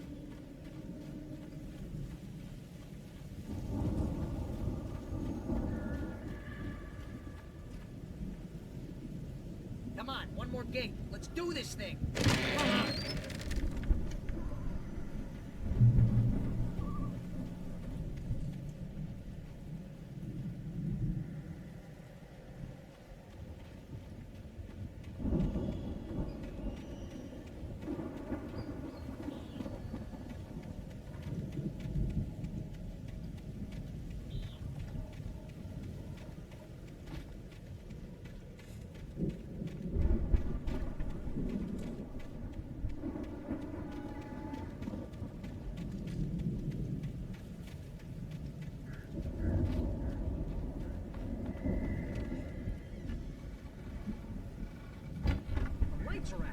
I guess we better check the fuse box.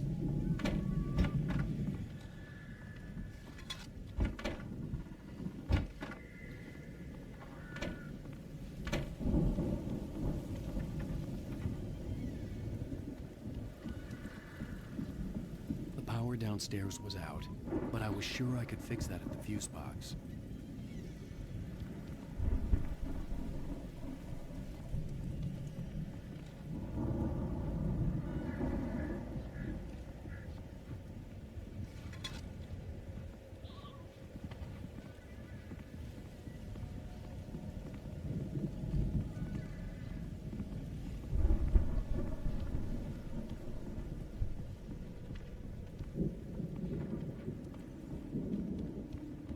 You know, this place looks kind of lived in. I thought the Andersons were in the booby hatch. Yeah, I don't think they keep too close an eye on them at the clinic. They seem to slip away a lot so they can get wasted. No kidding. Those guys sound awesome. Come on, Al, let's get the lights on, huh? Again, Alice's screams rang in the stillness of the night. I saw myself run toward the cabin, flashlight in my hand. I followed my past self. I was an out-of-body observer, a time traveler in a crazy drunken dream. This was the beginning. The night Alice had disappeared. The mystery of what had happened during the missing week was about to reveal itself.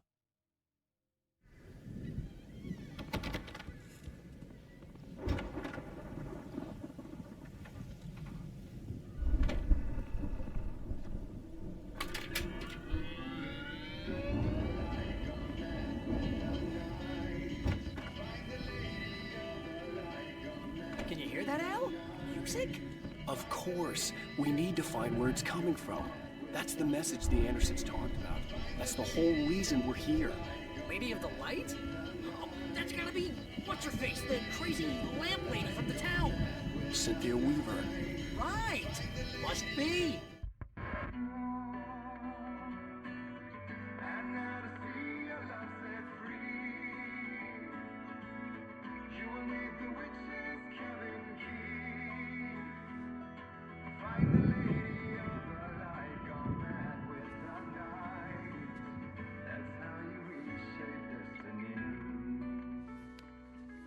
Okay. We need to find Cynthia Weaver. We'll stay here for the night and head back to town as soon as it gets light. Hey, Al. Lots of hours before dawn. Might as well get some rest. And by rest, I mean drunk. Come on, Barry, this is... Yeah, what the hell?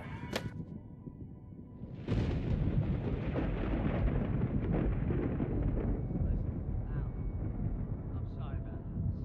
No, seriously, because I know we don't get along, but we're gonna find her, right? And even though you're a crazy bastard, I'm gonna stick by you, no matter what, ever, Al. Sure, like a brother. I'm a writer, goddammit. Correct. If I just wanted to, I could write 10 books a year. And they'd be the best books that year. No, you couldn't. That's right, I couldn't. But I could, because I'm a writer. What? What do they put in this stuff? I feel like my brain is coming out of my nose. I'm gonna get the recipe off those coots and be a booze millionaire. I just miss her, Barry. I just want her here with me. I know, Al. I know. It's gonna be okay. We're gonna make it okay.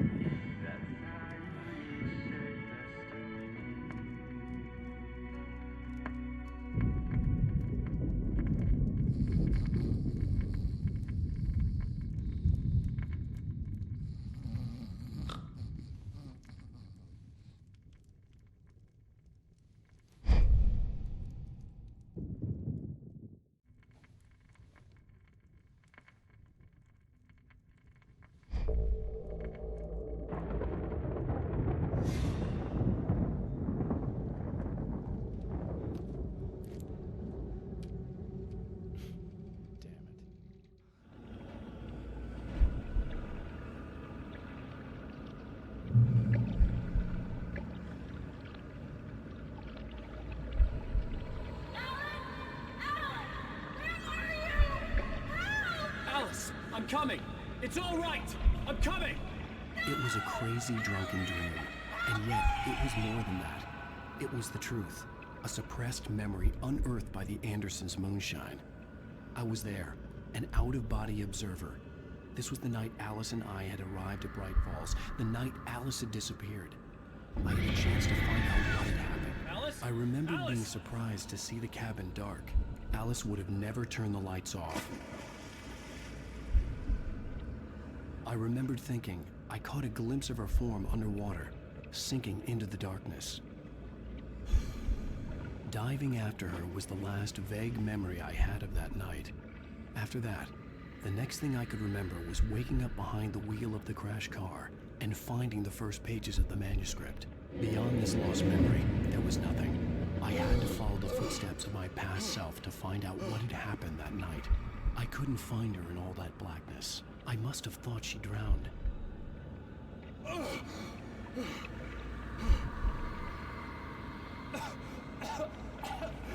Alice! Jagger had Alice, and so she had me. Alice!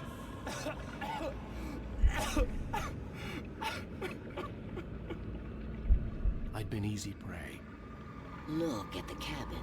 Is there someone in the window? Alice? Maybe she didn't drown after all. Maybe she's inside. Alice! Yes.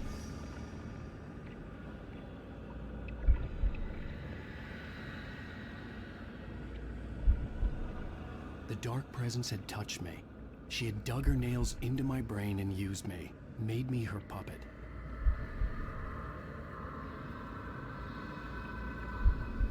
She must be here somewhere. Maybe upstairs in the study. Alice! Yes, that's where she is. You can apologize. Alice! You'll laugh at the whole thing together and put it Alice? behind you. She's not here. You were foolish to think so. No, she's dead. She drowned. No, no, no! It's your fault your wife is dead. You are guilty. All she wanted was to help you right. You killed her. Ah! Oh, hush. There's still hope. Cauldron Lake is a special place. Here, you have the power to change things. She wanted you to write. I will tell you what to do.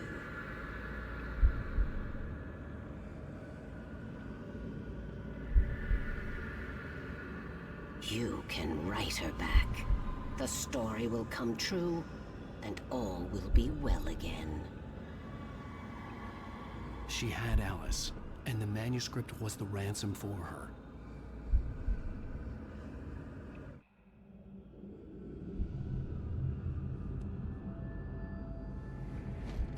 Yes. All right. I'll fix it. I'll bring her back.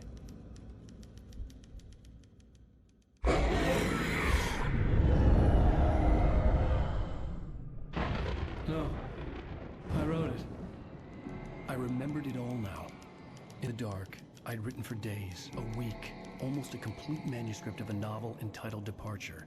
Jagger had been my editor, whispering in my ear, making sure that the unfolding story would make her more and more powerful. I thought I was saving Alice.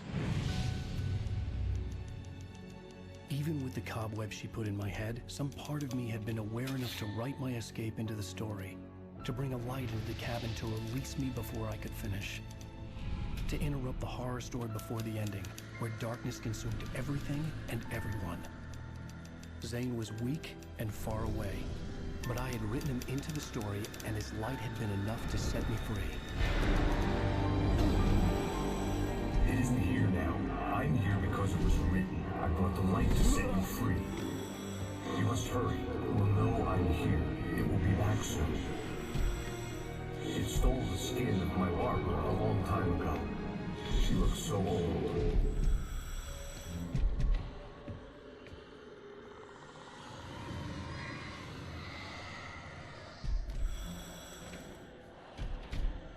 I'd woken up, confused and groggy, my mind consumed by darkness and fear. All I could do was to escape.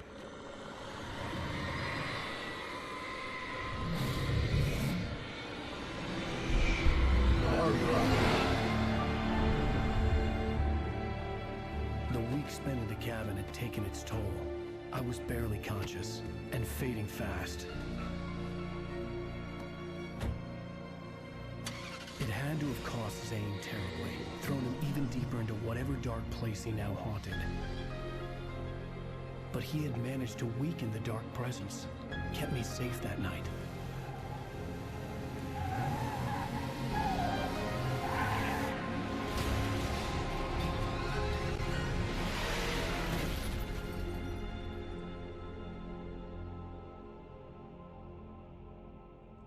I wrote it. It's my fault. That's right, James Joyce. It's your fault, and you're gonna pay for it.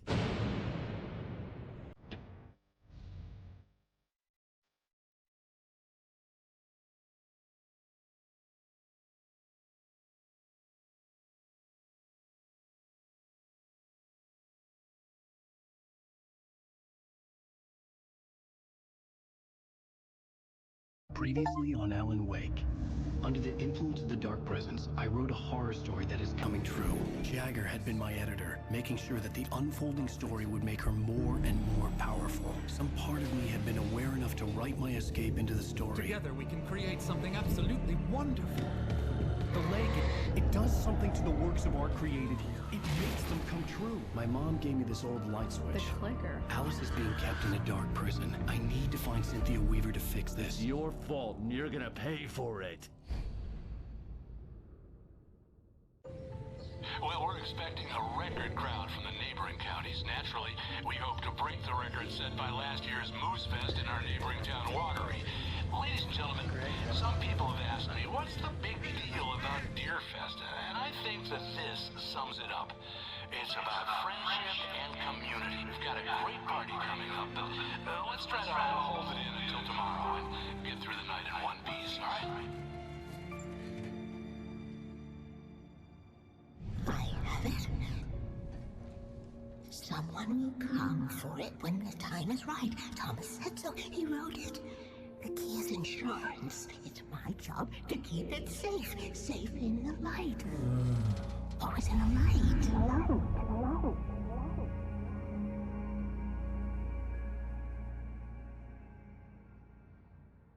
All the manuscript pages were gone. The FBI agent had taken them. I think my tongue just took a crap in my mouth. Ugh. Oh, wait, we're in jail now? Al. Al, this is not good. That about sums it up.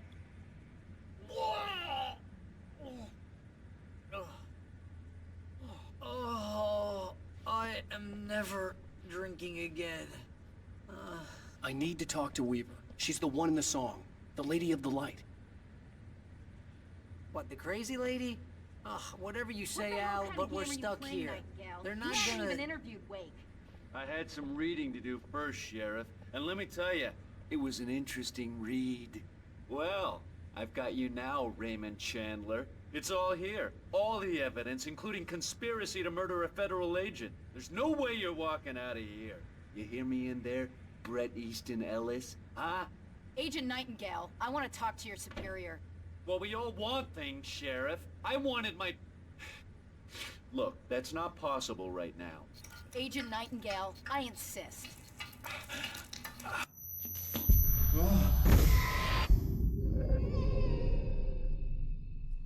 Wake, what's wrong? Lady, are you stupid? It's a trick. It's an obvious trick. Okay, I've had enough of this crap. Wake, I'm gonna trust you with this. You're joking. Agent Nightingale, your opinion would matter more if you were sober and if I actually believed you were here on official business. Whoa! Get back in the cell, Stephen King. The only way you're leaving this place is over my dead... Wait a minute. I know this. Oh my God! Light. We need light. It's the only way to fight this thing. In my office. I've got your things there. Follow me. Nightingale tried to make sense of the manuscript. It was disjointed and strange. He didn't understand half of it, but it all rang true. Impossibly true. He took out his hip flask when he reached the page that described how he reached the page that made him take out his hip flask. It wasn't the booze that made his mind reel. Oh man, we're sitting ducks with the lights out. Stay cool. Nightingale felt the situation veering out of his control, but the gun at least felt steady in his hands. He was ready to fire, resolved that he would let this happen over his dead body. And yet he hesitated. He had seen this moment before, read it in the page. He was transfixed by the déjà vu and the horror that he was a character in a story someone had written. Then the monstrous presence burst in behind him and dragged him into the night. I can get the emergency power on.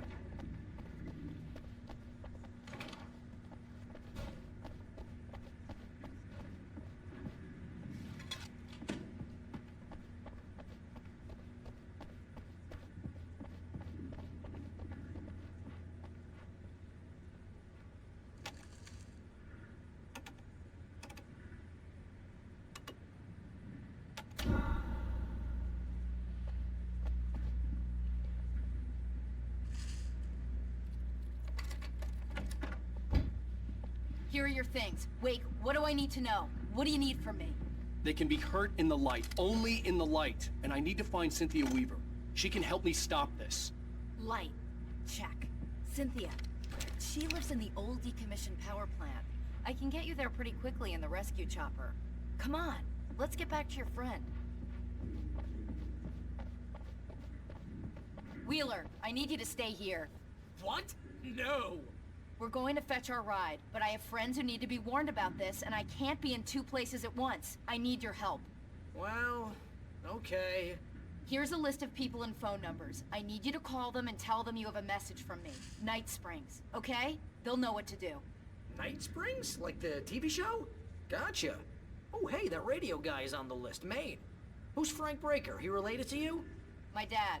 Hey, is this like a secret society? Can you do this? You'll be safe here. The backup power's on. These guys need to be alerted, just in case we don't come back. You'll come back for me though, right? As soon as we get the chopper ready. Thanks, Wheeler. I owe you one. Okay, let's go, Wake. Through the back. My hangover wants a pizza. You think there's any way I could order one, Al?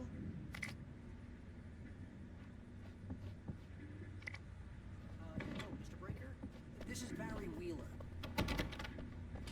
Yeah, I know it's late, but listen, the sheriff, Sarah, asked me to tell you something. She says Night Springs, okay? So I guess she... Yes, sir. Okay, No, she's okay. She's just busy, so she asked me to...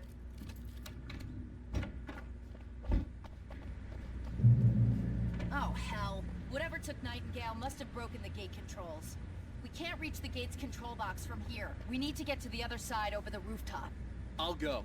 I'll open the gate for you once I'm across. You stay here in the light and cover me, Sheriff, okay? Are you sure? Okay then, but hurry.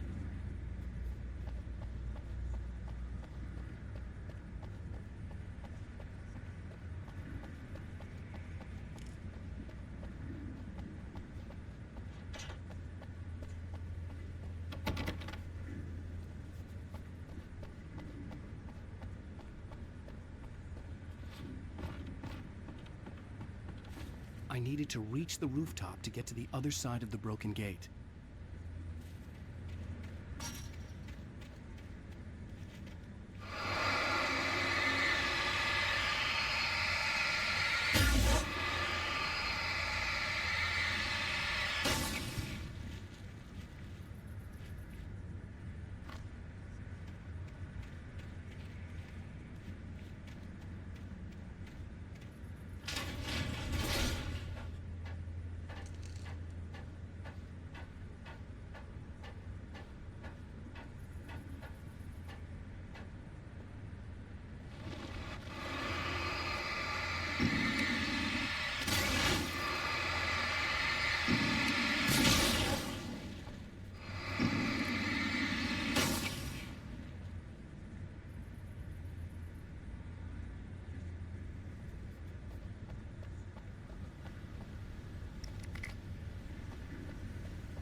Hey, Sheriff!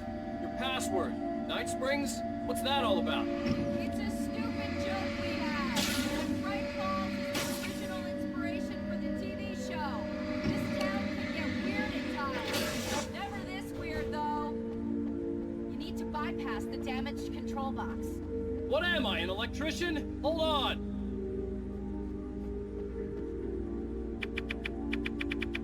Ah, man! That's smart!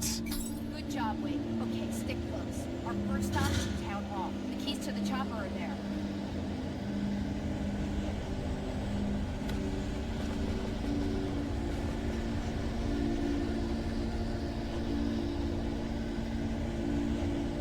That guy's on the move!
explanations, you know. For example, what the hell happened to Rose? She's seriously messed up now. The same thing I think happened to me after I arrived. During this week, you can't remember? Oh, I remember now.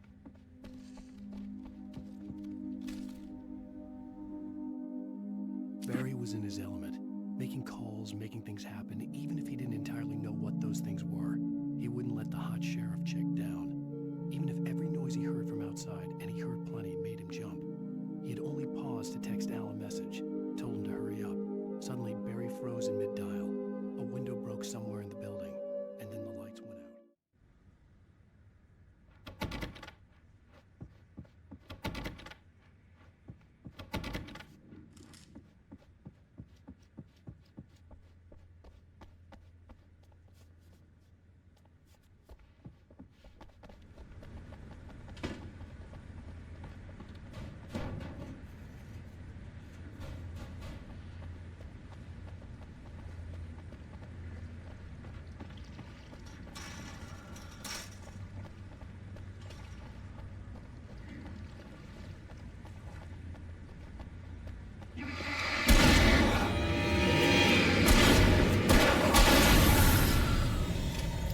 New Yorkers were rude.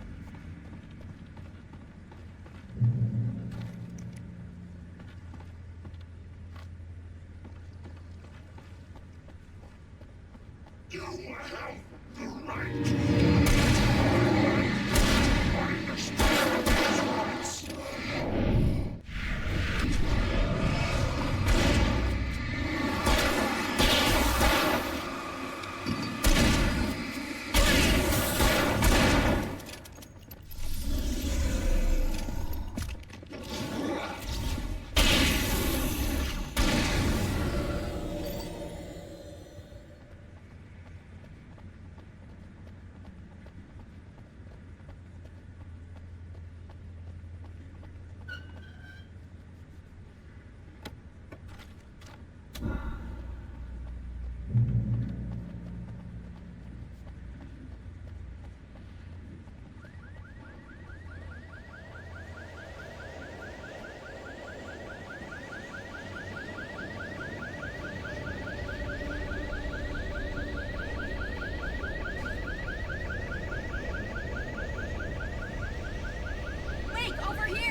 Let's go, Wake.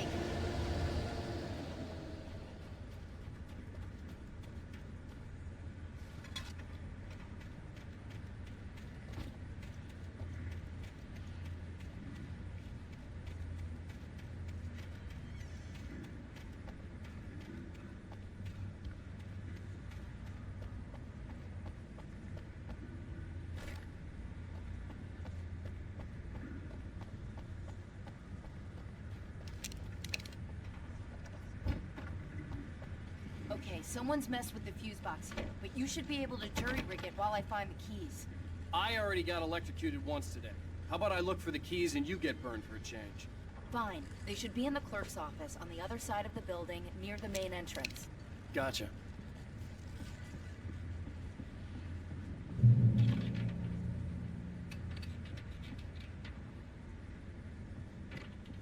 The keys aren't upstairs, Wake.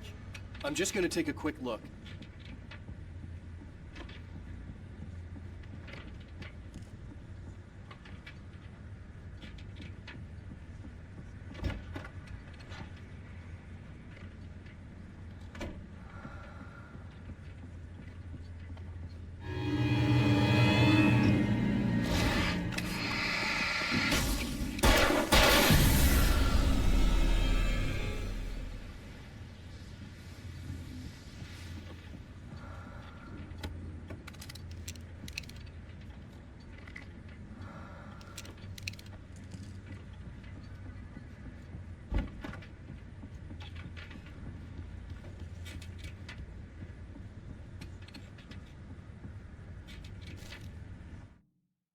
The darkness that wore Barbara Jagger's face was furious. The story in the manuscript had been making it stronger all the time, but now the light had set the writer free and hurt it, weakened it. It was only a matter of days before the dark presence would be strong again, but meanwhile, it would be difficult to recapture the writer.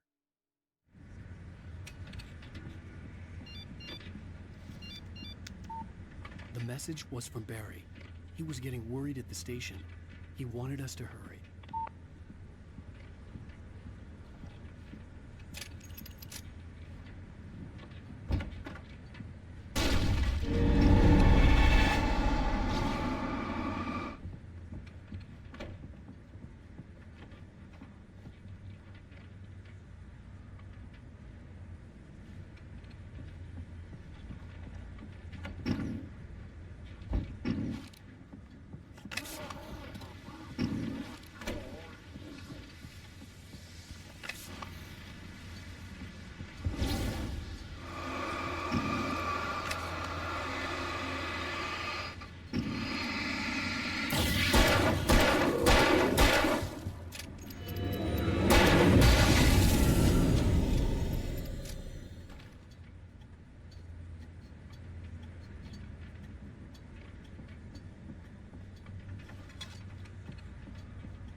Okay, Sheriff, I got the keys.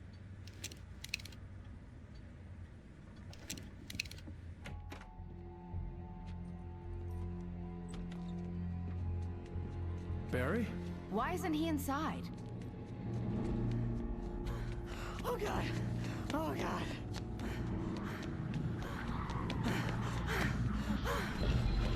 Barry! Look out!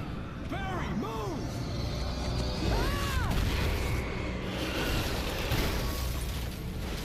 Barry! He made it inside, Wake. He's okay. The storefront's blocked. Come on, Wake. Let's go around. We can meet him in the back.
can make it through the bookstore. Wheeler should be waiting for us in the backyard. Keep the hell down or I'll call the sheriff. Oh, hi, Doc. I've got it. Don't worry about it. Sarah, about time somebody showed up. All the shooting in the air is idiotic. One of these days he'll kill somebody. And over Deerfest. I know. Go back to bed. He's got a point, Wade. Look, this town can't take this. It's me they want. The sooner I get out of here, the sooner you can all get back to life as usual. I hope you're right. Come on, let me get this door open. Wait, you got the keys to the bookstore? Perks of being the sheriff. A girl needs to get around.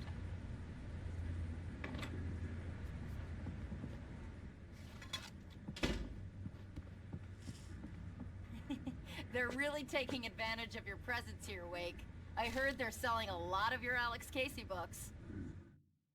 Cynthia Weaver worked hard, following her obsessive rituals, sometimes fighting them, always giving in to them in the end. She haunted the halls of Bright Falls' abandoned power plant. She marked her caches with light-sensitive paint that could only be seen by eyes that had been touched by darkness and saved by light like she'd been. She was preparing defenses and supply lines for the war she knew would come. The war between the forces of light and darkness. Right now, I'm not a big fan of my own writing.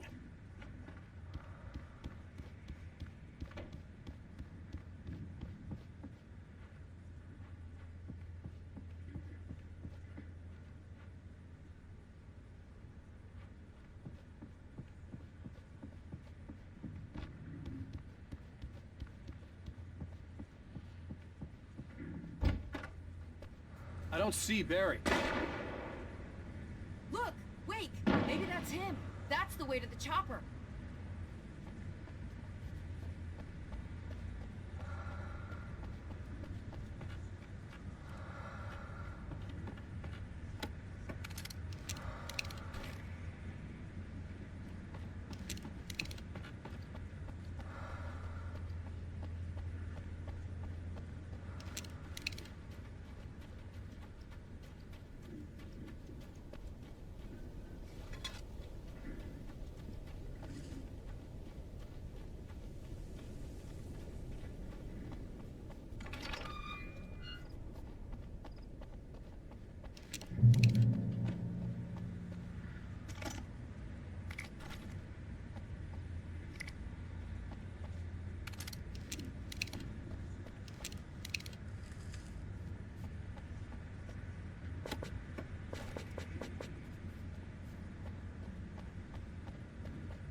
I'm gonna give Pastor Howard a piece of my mind about this lock. Ugh, I told him to get it fixed. Here they come.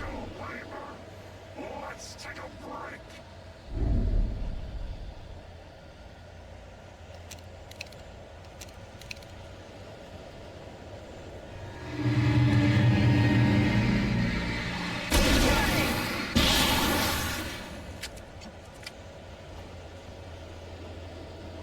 Omega-3 fatty acids are good for your heart.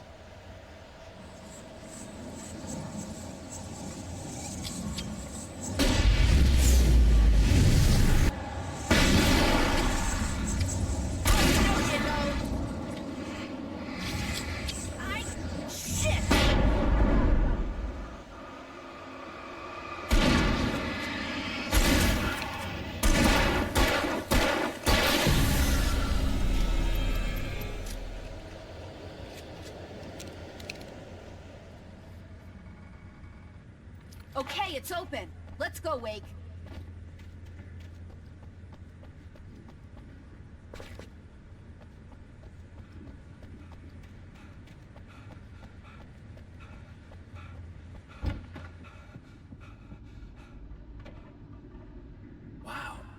Keep them lit all night long on the night before Deerfest. Why? Well, it's tradition.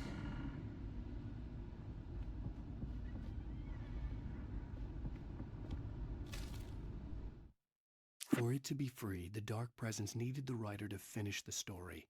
Again and again, the story let it get frustratingly close to the writer without letting it capture him.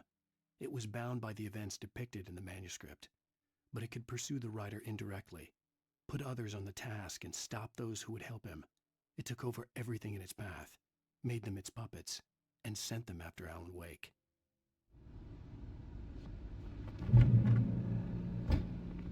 We're almost there. We'll have to go through the basement to get to the parking lot. Yeah, there's no way going through the crypt will turn out to be a bad idea.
Did you call 911? Guess that one saw the light, huh? You didn't like that one? A tough audience. Well, I got plenty more. What are the Christmas lights for? Protection, man. Like garlic against vampires. Vampires. The helicopter's just across the parking lot and up the hill. Come on!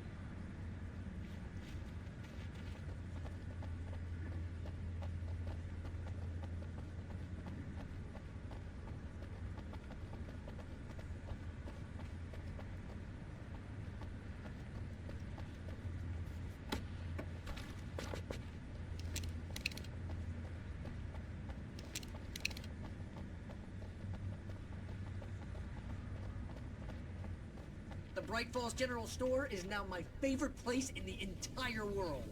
See this headlamp? It's like a superpower. I can just look at one of those things and they die.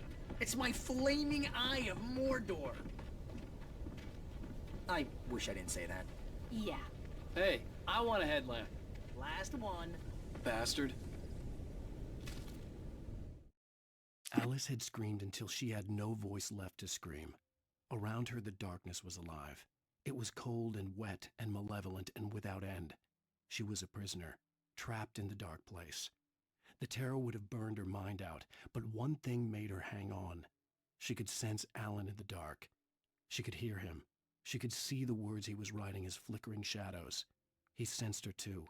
He was trying to work his way to her.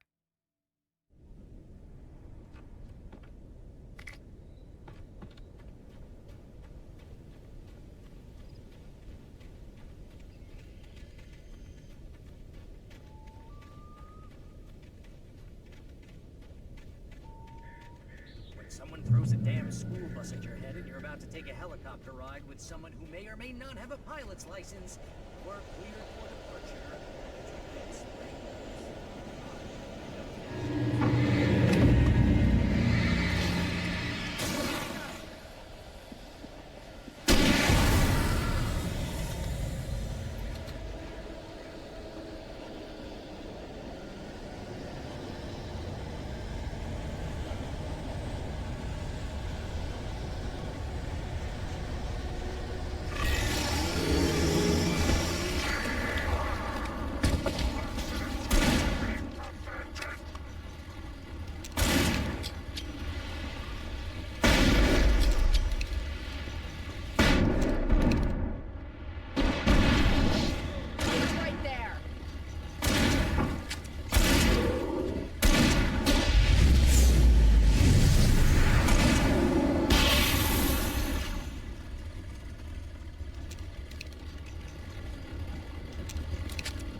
get used to this.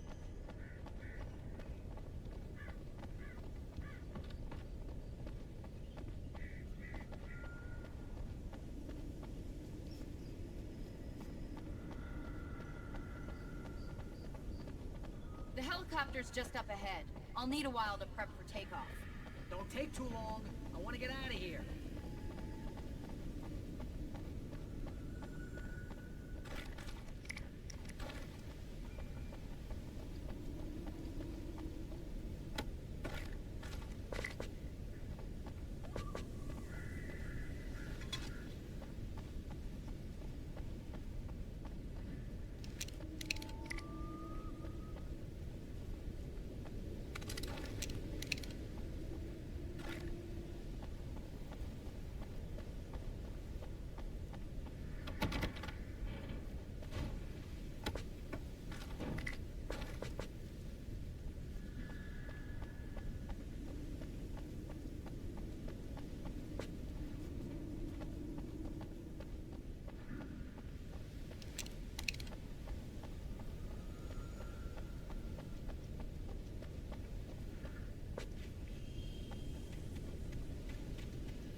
get me to Weaver, Sheriff. You're taking a big chance on a local crazy lady, Al. I hope you're right about her, or we can kiss this town goodbye.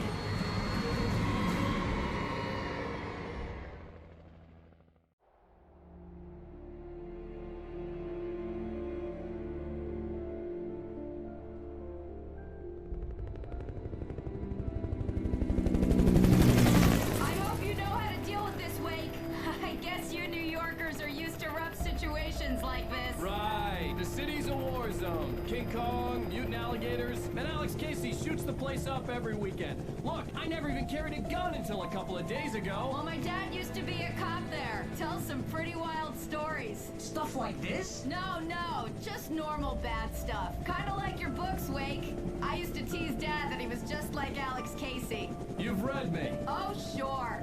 You're a pretty good writer. A little heavy on the metaphors, maybe. Nobody's ever said that before. We're coming up on the power plant. See the lit building over there? And that's the dam further up the river. I can't land here. I'll take her down the road across the river. Just get me there, Sheriff.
And here's your song. It always reminds me of legends and old guys. Here's Poets of the Fall, their latest album.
plant glowed in the night.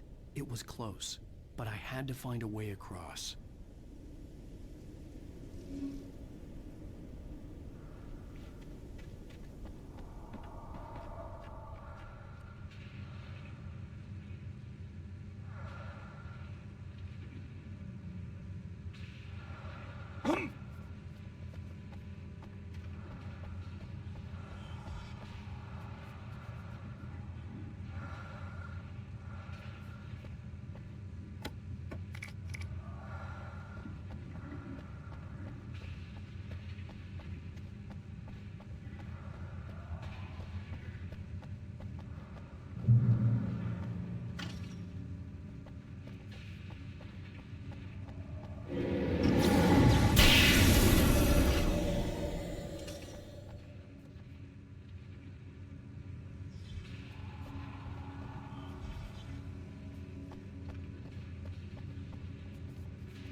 Making her way through the water pipe alone, Cynthia was angry at the writer. Foolish young man, taking unnecessary risks. And the way he broke the rules. Didn't he understand what was at stake?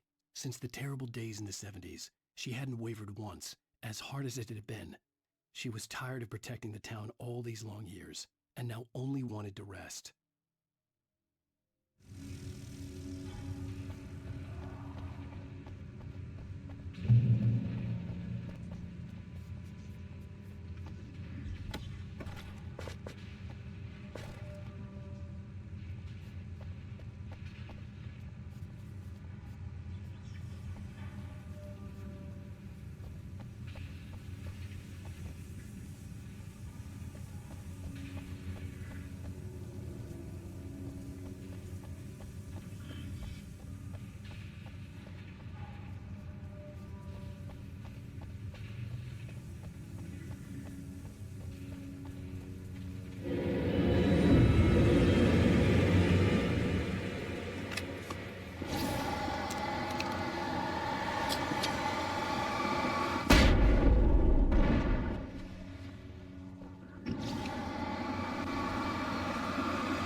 The story I had written in the cabin had come true. Touched by the dark presence, I had written a horror story, but the end was still missing. The story was incomplete, and the last unfinished page of the manuscript still sat in the typewriter in the cabin study. If I could get back there, if I could read the page, then I could write my own ending to this story and save Alice.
butterflies or butterflies that dream of being men?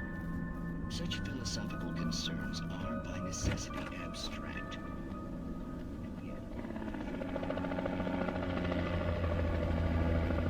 We managed to lose the flock! You're almost at the power plant! Keep going! I'll give you support!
seen a version of it painted all over the area, signifying hidden caches of supplies.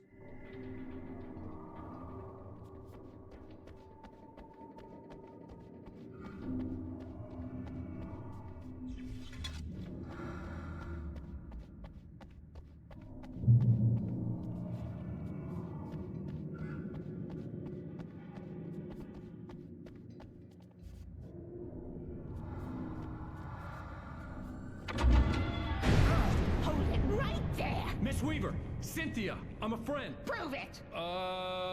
You knew Zane, Thomas Zane. You're the Lady of the Light in the song. You can help me.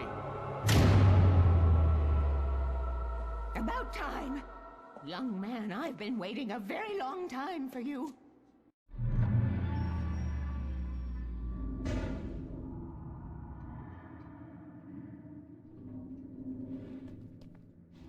It's in the well-lit room.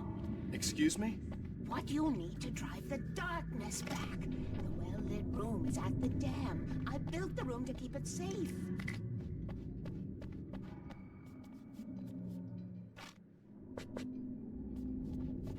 Will it help me find Alice? Will it get me back to the cabin? Fine, let's go. I can get my friends to come back with the helicopter. Oh, we won't go outside. Never at night. That's rule number 1. You've been breaking the rules, young man, and where has that gotten us, No, I have a secret route, a lit route, an old water pipe. Something was damaged at the transformer yard. It's draining all the reserve power. Without it, the pipe will go dark. The power to the yard must be cut. Let me guess. You want me to do it? Young man, you're the one who likes to break the rules. I can't be outside in the dark. The kill switch is outside.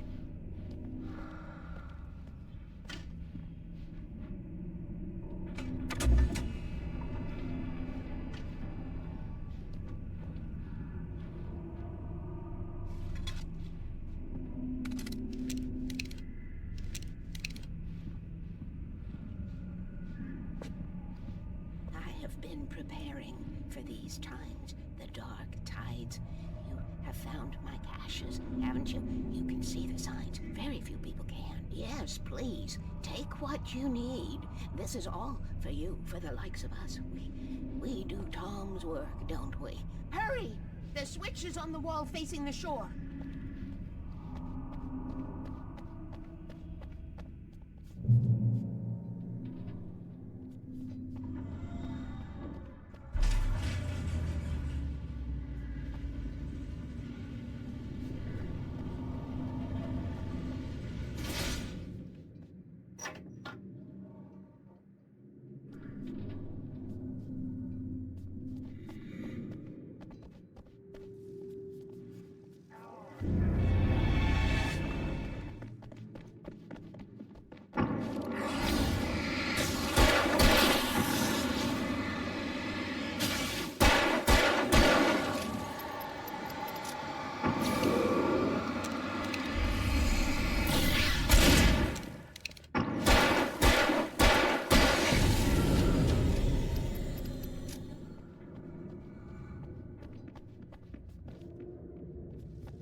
Weaver had sent me to cut the power to the transformer yard.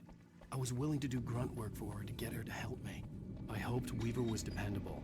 I'd stumbled into this crazy world a little over a week ago. She had been living this insanity for decades.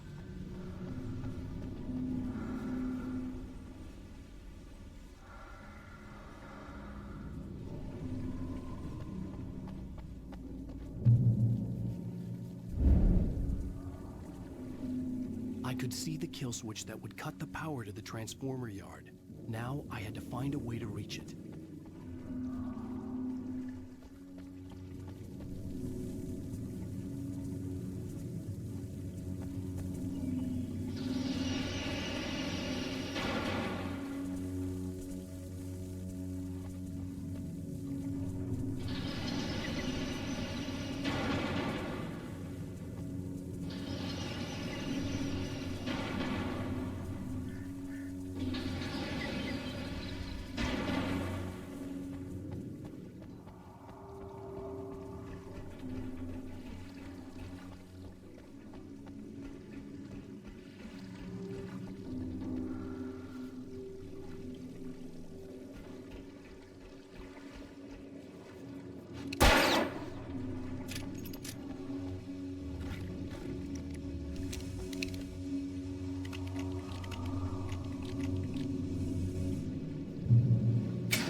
This way, young man. Follow me. Come, come. The pipe's empty now. We're ready to go.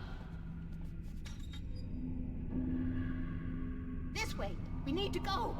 I knew them both, Tom and Barbara. I had such a crush on him. Such a beautiful man. I was jealous. There was a part of me that was maybe a little glad when she had the accident. And then Tom started writing and woke the darkness up. He tried to bring it back, but you can't do that. There are no free rides like that. I'm starting to realize that. In that case, young man, perhaps you're a smarter man than Tom was.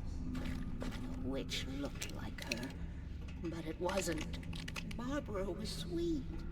He didn't understand until it was too late. He tried to undo it, wrote himself, her, everything he'd ever written out of the world. Oh, he was so famous. And afterward, no one knew. Oh, Tom.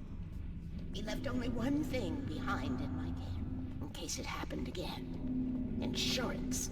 He trusted me. Or perhaps used me a little. Tom knew how I felt. Knew I wouldn't refuse him. I built the well-lit room and put it there. It's been waiting for you. We are characters trapped in a story you have written, and none of us will survive to see the end of it if the darkness isn't stopped. She'll twist the story to her own dark ends. How do you know all this? Tom, that's the way he wrote it. He still talks to me, you know, in television, from beyond, from below. We have both been touched by the darkness, young man. He saved us both with light, but the darkness stays with you. You sustain.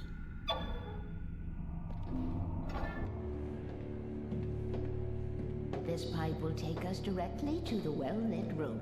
Okay, I need to call my friends, tell them where we're going. Hello? Al! Barry, we're headed to the dam in one of the pipes. Meet us there. Okay, I'll tell Sarah. It's Sarah now? Whoa! No! For the sweet love of... Barry! Barry! We gotta go see if they're okay. They're probably dead. You must reach the well-lit room. This is no time to be a selfish idiot. That's my best friend.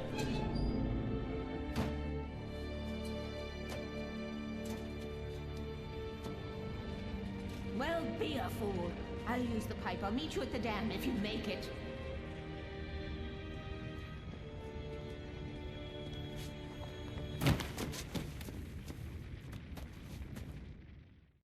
At least I didn't have to worry about her. She knew how to stay safe.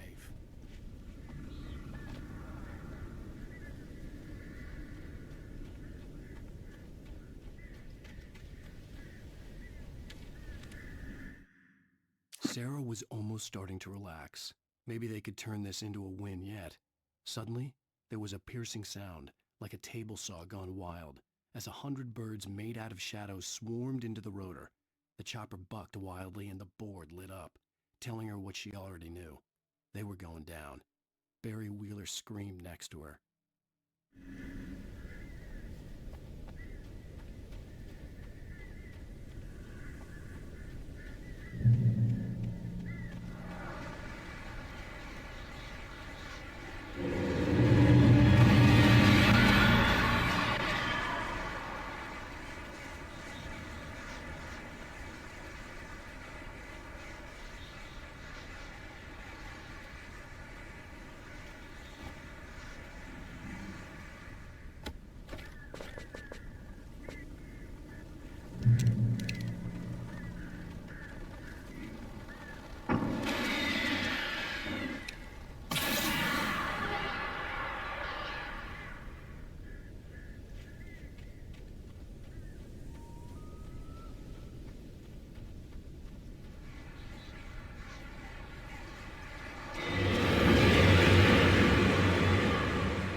crash site looked bad, but as far as I could tell, the wreck was empty.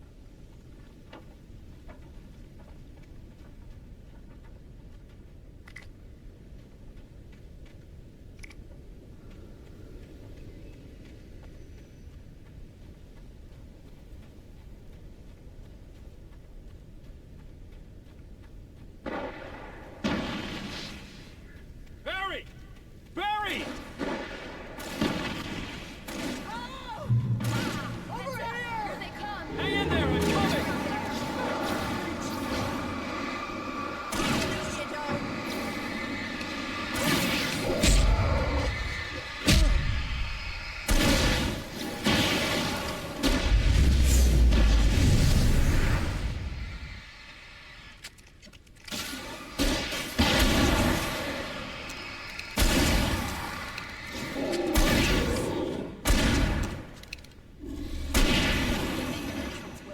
We were ready to make like Butch Cassidy and the Sundance Kid. I have a different ending in mind. Yeah, I'm fine. Thanks for asking. I knew you'd be all right. How's that? The flaming eye of Mordor? Weaver will meet us at the dam.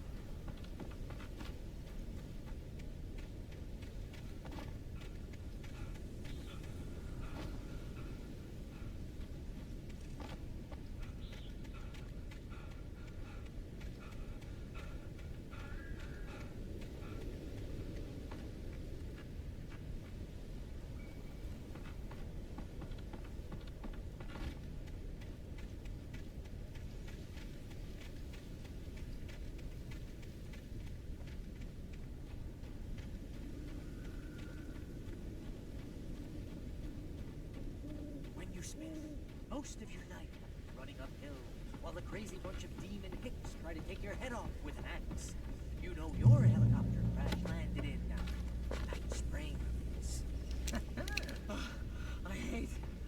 I hate running. Oh, I should have kept See that those gym lights? membership. That's the elevator we need to take.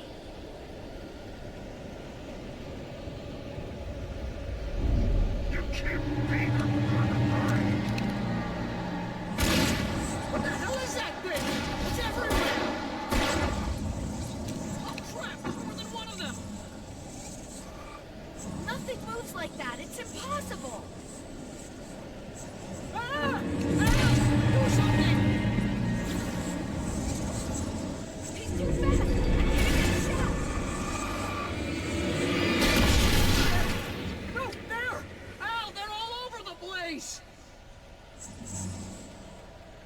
How many of them are there? Where'd that one go? Ah, this can't be happening! Was that it? Are we safe? That was... wow. I think we're okay. Hey, Al, I got a bad feeling. Let's keep our eyes open. Oh, I don't really want to do this, Al. Wake, call the elevator. I'm keeping watch.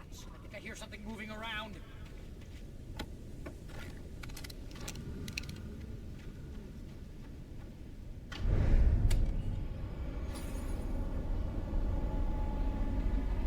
Heads up! Here they come! Oh no! Oh no!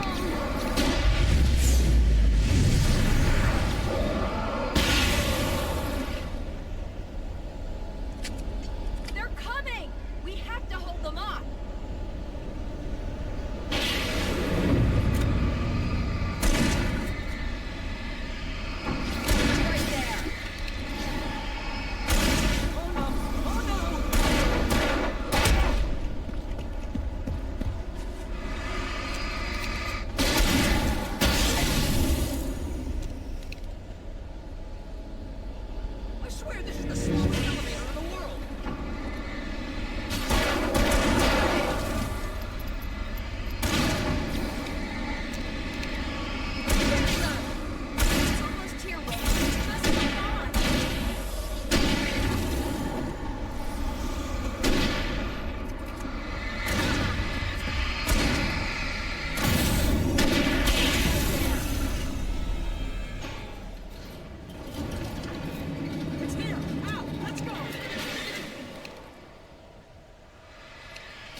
We're almost there. There's an entrance into the dam at the top. What's the plan, Wake? Well, Weaver's crazy, but she's got something Zane left behind. Something to fix this.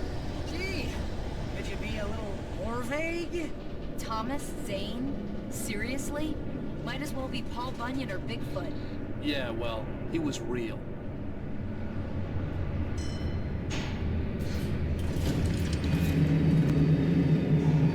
Let's be careful, okay? Oh, jeez, I hate this.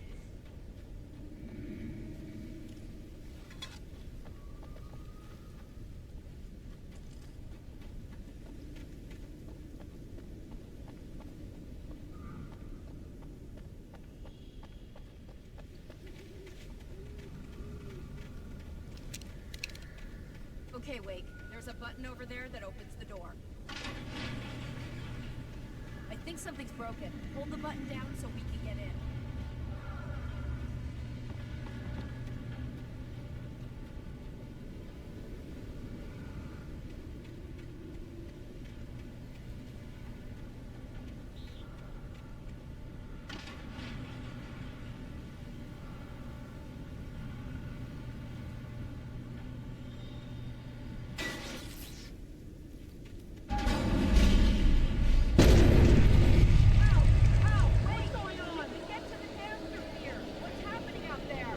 You guys go ahead and find Weaver. She should be in the dam now. I'll have to make it alone through the top. Okay, wait. Good luck. Don't get yourself killed. Now, Please, be careful. I'll take good care of Barry, Wake. You just look after yourself.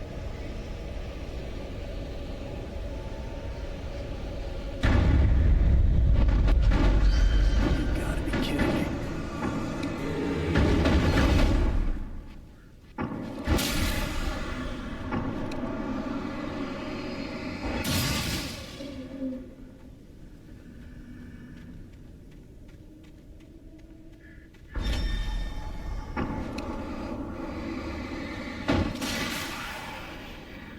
Down, boy.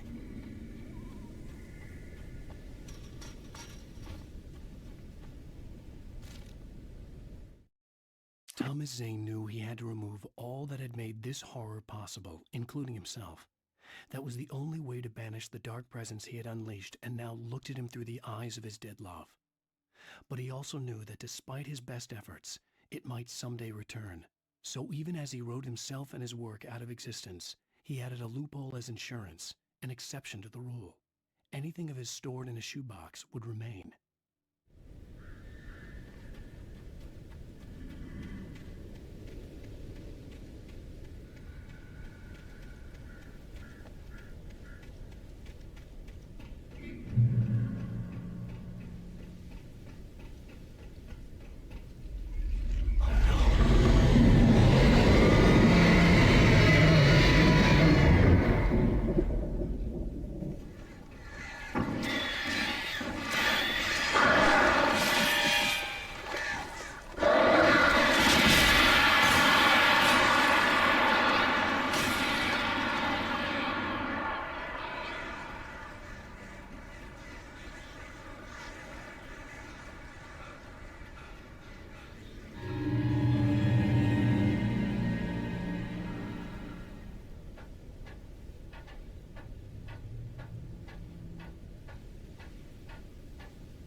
Fishing can be a hobby or a job.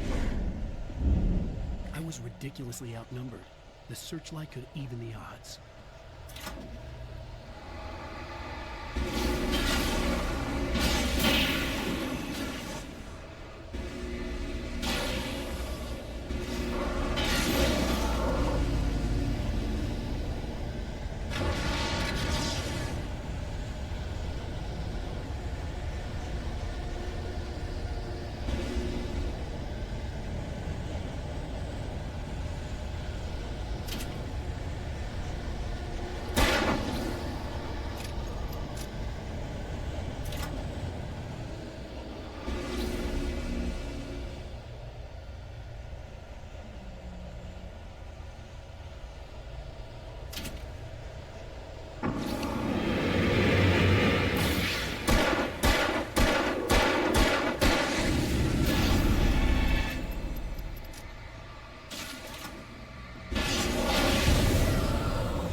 was wrong. It was a foolish chance to take. Don't worry about the noise. We're safe here. I have looked after the well-lit room for many, many years now. There is no shadow in the well-lit room. The hour is fail-safe, and all the bulbs are numbered and changed regularly based on their make and model. Right.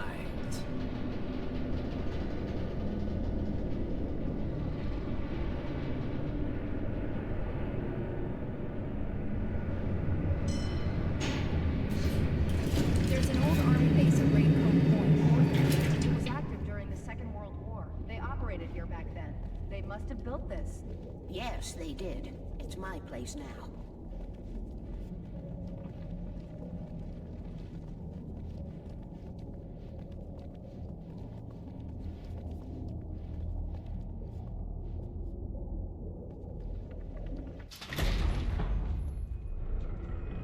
Take it, and I won't need to worry about the room anymore, because 6 and 33 and 118 need changing soon, and I don't want to climb up the ladder to change them because it's very late, and I'm tired. And if you take it, I won't have to do that anymore. The page was autobiographical, a memory from my childhood. But I didn't write this. It was a page written by Thomas Zane. None of them were supposed to exist anymore. Alan, 7 years old, would fight sleep to the bitter end. When he did sleep, he soon woke up, screaming, the nightmares fresh in his mind. One evening, his mother, sitting by his bed, offered him an old light switch. She called it the clicker, and flicking the switch would turn on a magical light that would drive the beast away. To imbue the talisman with all possible power, she added that it had been given to her by Alan's father. Alan never knew him, and anything of his took on mythical proportions in his mind. With the clicker firmly in his hand, Alan finally slept like a baby. Now, almost 30 years later, Alan thought of this as he stood on the rim of Cauldron Lake, the clicker in his hand. He took a deep breath and jumped. My mind swirled. I'd given the clicker to Alice, yet it was here. Zane had written it into existence, in a story I had written. I can get to her now. I can finish this.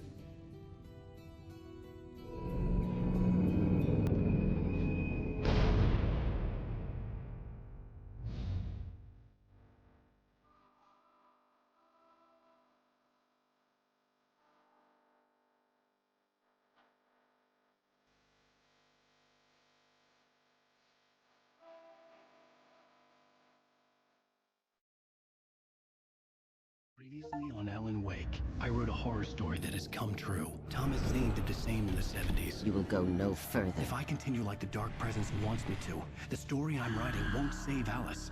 It's a horror story. No one will survive. You knew Zane! Thomas Zane! You're the Lady of the Light in the song! He left something behind to help me. The clicker. Alan thought of this as he stood on the rim of Cauldron Lake, the clicker in his hand. He took a deep breath and jumped.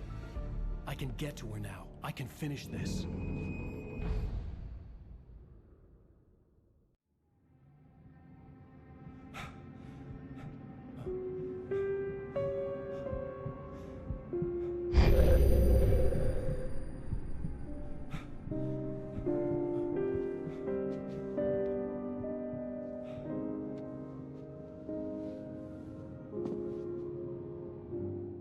I had a hangover.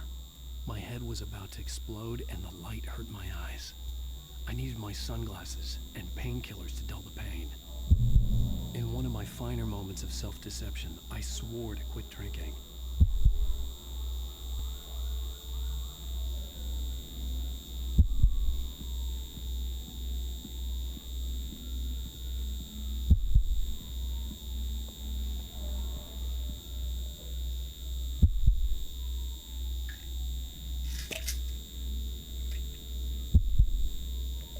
Pills worked fast.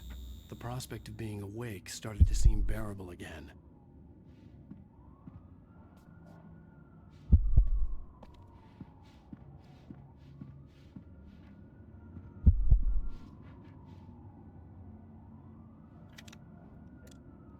The sunglasses made the world look bearable. Now I could keep my eyes open without feeling like a vampire in the sun. There was a message waiting for me on the machine. You have one new message. Al! Are you still asleep? Wakey, wakey! You should have your show on your TiVo.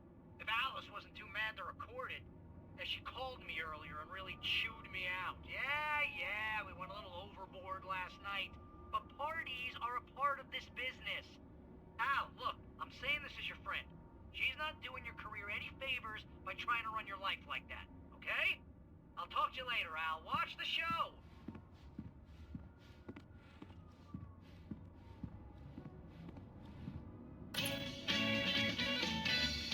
Ladies and gentlemen, welcome back to the Harry Garrett Show. Thank you, everybody.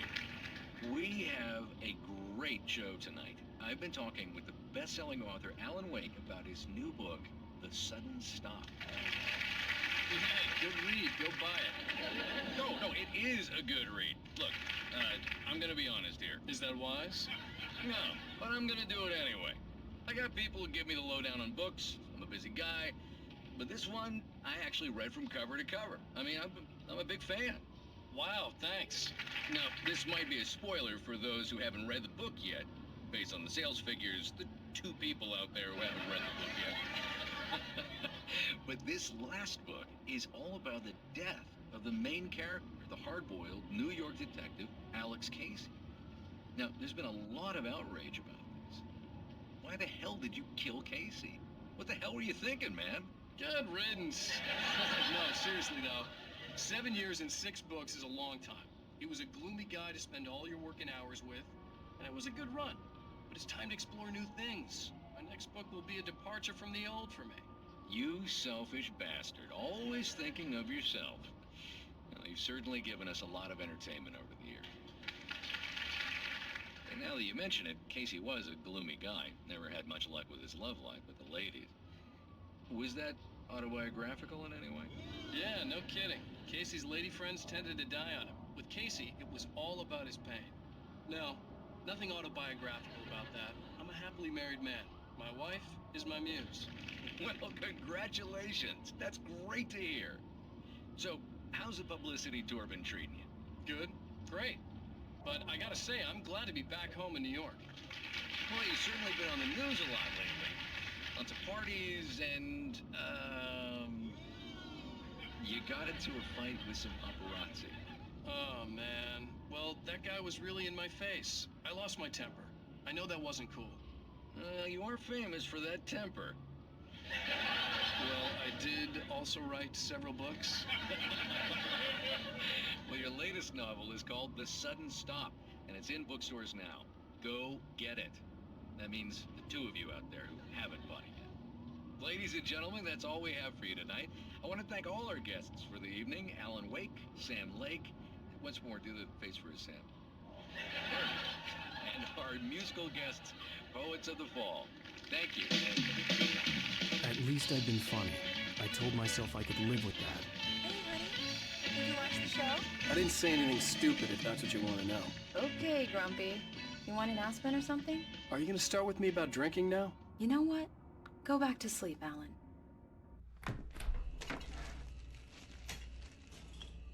What? Now you can't even talk to me? Well, this morning I was angry because you said you'd be home at midnight and you showed up at 7 a.m. and passed out in mid-sentence. Now I'm over it. Are you angry? This goddamn tour. It's gotten out of hand. Oh, honey. It's almost over, right? We can get back to normal. Then you can start writing again. I'm sorry, honey. Alan, you're not thinking straight. Just take a shower and go back to bed, huh? Yeah, you're right, honey. I'm sorry. Once this is over, let's go away together. A vacation. Just you and me. Some peace and quiet.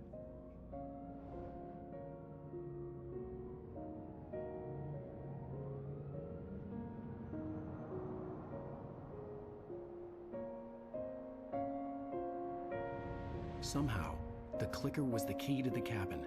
I had to return to Cauldron Lake to save Alice.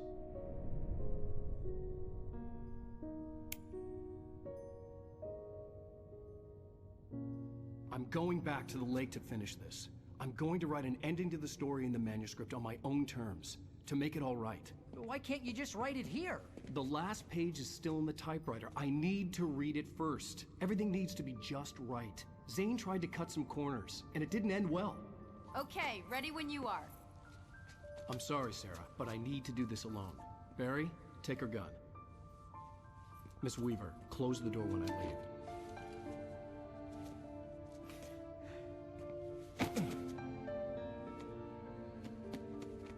Good luck, Al. See you later.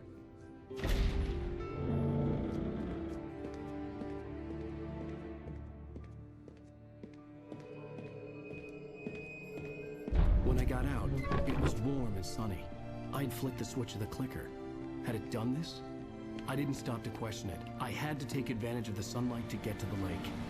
On Zane's page, I'd stood on the rim of Cauldron Lake, about to use the clicker. That's where I was headed.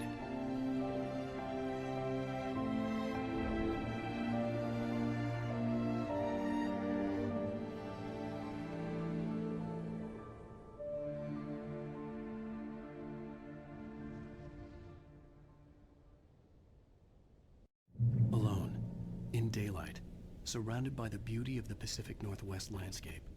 It was hard not to let doubt creep in one last time. I could still chalk everything up to a dream, a delusion.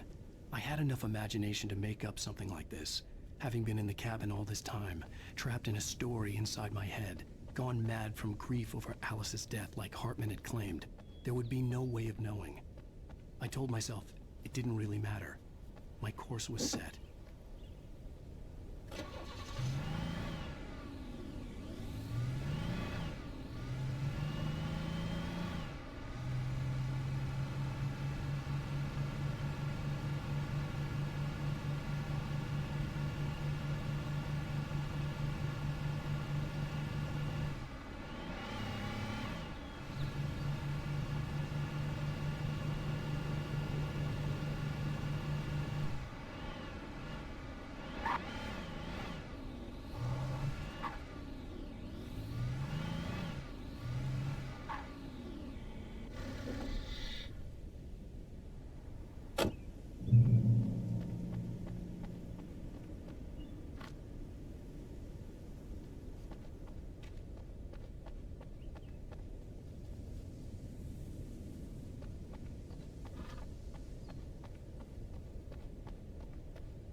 was a link between us, always would be. I could feel its presence again, getting closer. I will kill your wife.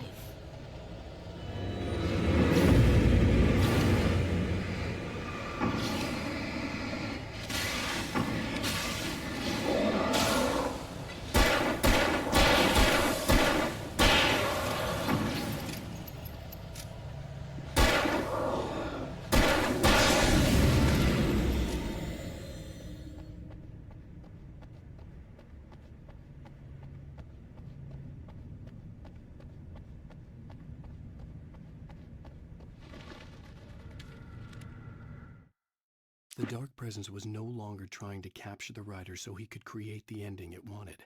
The rider knew too much. He was too strong. And he carried a weapon left behind by Thomas Zane, something that could hurt it. Now, the darkness was doing everything in its power to simply stop the rider from ever reaching Cauldron Lake and the dark place it came from.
This had obviously been the room where Agent Nightingale had stayed when he hadn't been busy harassing me.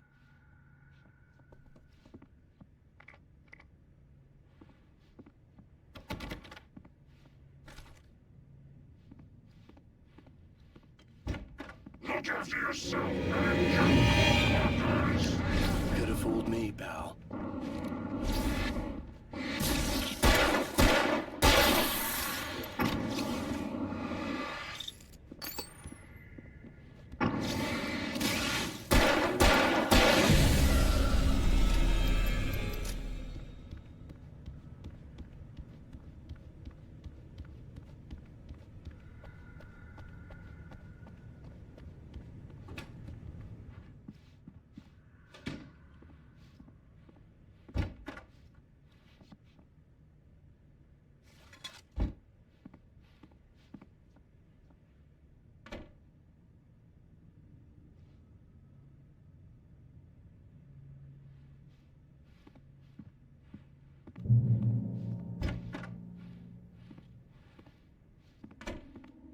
Based on the signature in the motel register, Agent Nightingale had stayed here, in room number 2.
The bottom of Cauldron Lake was a graveyard of things the lake had claimed in one way or another over the decades. The dark presence brought them up in its wake, scattering the rotten waterlogged hull and old boat here, the remains of a long-ago crashed airplane there, trees shattered under the impacts. The earth groaned. It didn't even notice.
Zane cut its heart out, but it didn't die.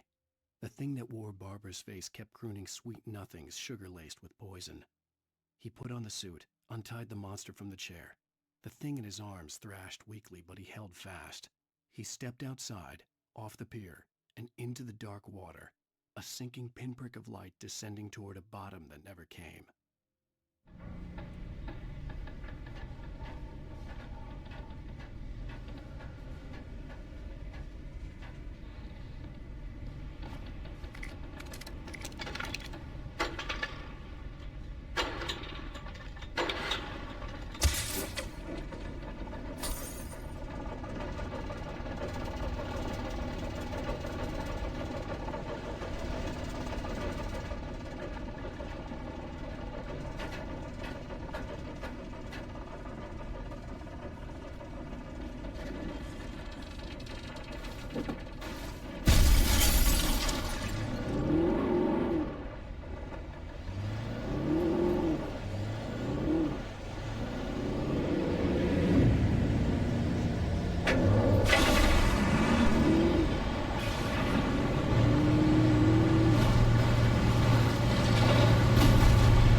When I told Barry my plan back in the well-lit room, I'd acted as if I knew what I was doing. I didn't. I was operating on the shifting logic of a dream. I had to fight my way to the lake through the horrors of the night. I had to flick an old battered light switch imbued with childhood magic. I had to write a happy ending to a horror story. I had to save my wife from the dark prison she was being held in.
I will never give her to you.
The dark place I found myself in was unlike anything I could ever have imagined.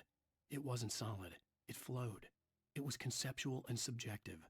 For someone else, an artist in another field, it would have been very different. I could sense the story of the manuscript all around me, the words and ideas floating in the air, poised to become real.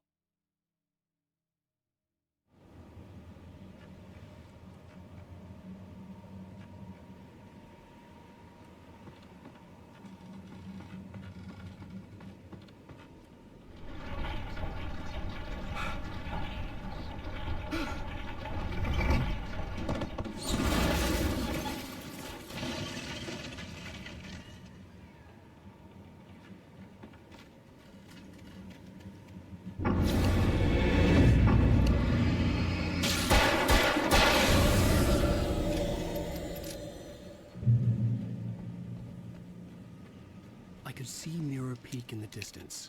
That's where Cauldron Lake was.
After Zane had gone, I stood alone in the shifting dream that was the dark place. I had to find a way to the cabin. I'd written myself a way through this place in the manuscript. I followed the idea of a path. I'd written myself across the ocean that blocked my way, and with that, there was a bridge to the island beyond. The idea of the cabin flickered in the underwater darkness. I willed the cabin to be real, and it was.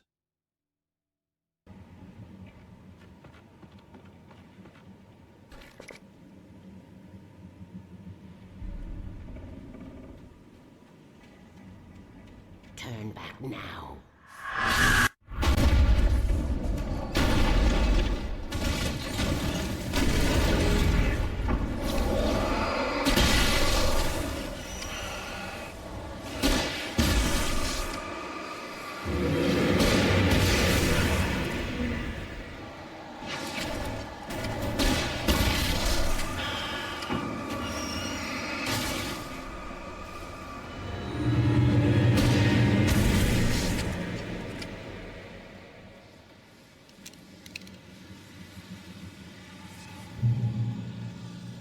Do as you're told.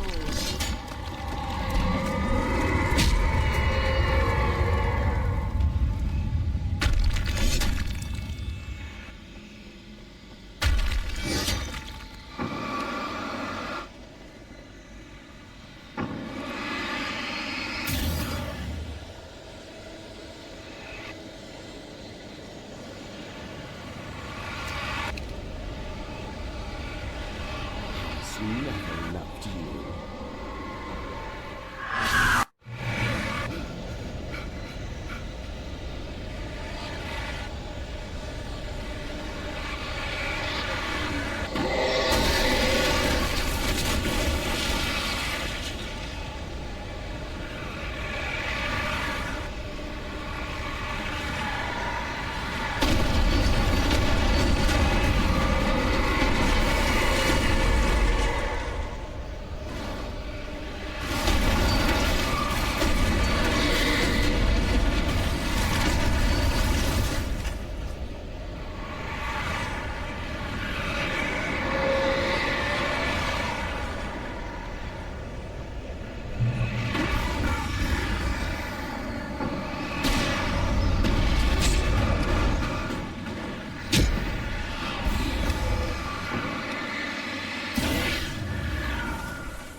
Right into its heart to hurt it. It's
Shh, baby. You were having a bad dream. It was just another nightmare. No. Everything's fine. You're home. It wasn't a dream. Everything's fine. Turn the lights on. Turn the lights on! Shh, baby. The power's out. There's no light. Come Come back to bed and I'll make you forget all about your fear of the dark. My fear? It's your fear. Why aren't you afraid? You're not Alice. Turn the lights on now. Where's the clicker? What did you do with it? Alan, you're scaring me now. Come back to bed. Have you taken your pills? Do you want me to call Dr. Hartman? Come back to bed, Alan. Come back to bed, Tom.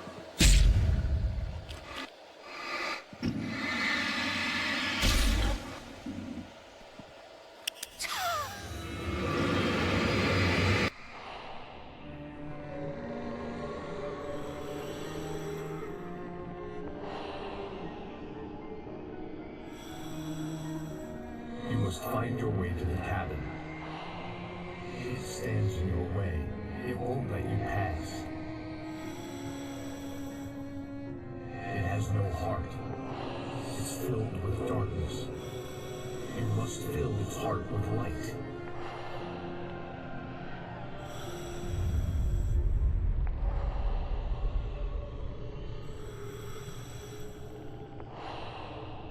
Don't mind him. He's Mr. Swift. Your friends will meet him when you're gone.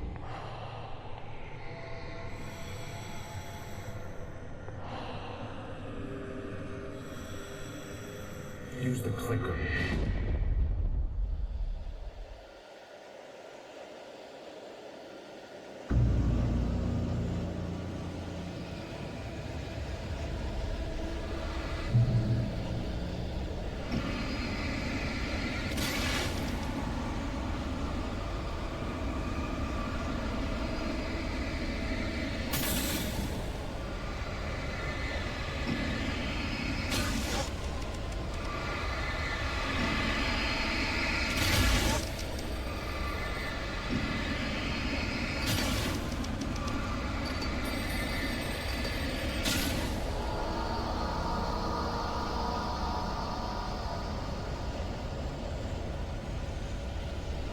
I'm leaving you.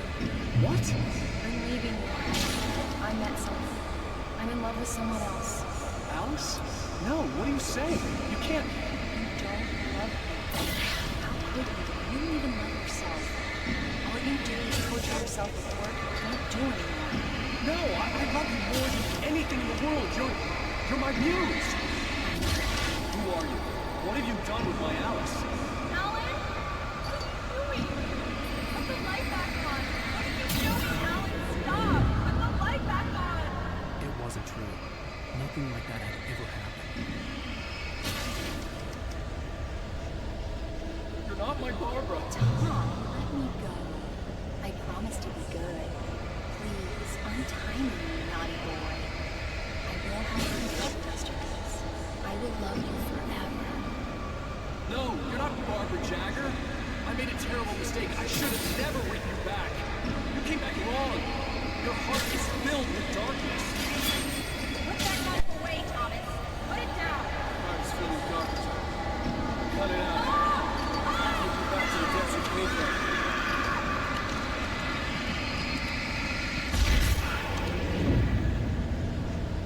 Filled with darkness. Get away from me, you hag! Where am I? Let me go! Alice! Alice! I'm coming! Your husband refused to do as he was told.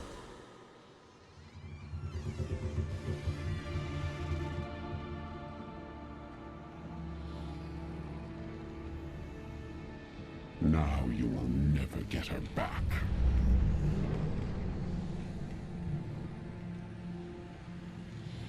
I am much older than you. Older than your first work of art. I will find a new face to wear. Someone else to dream me free.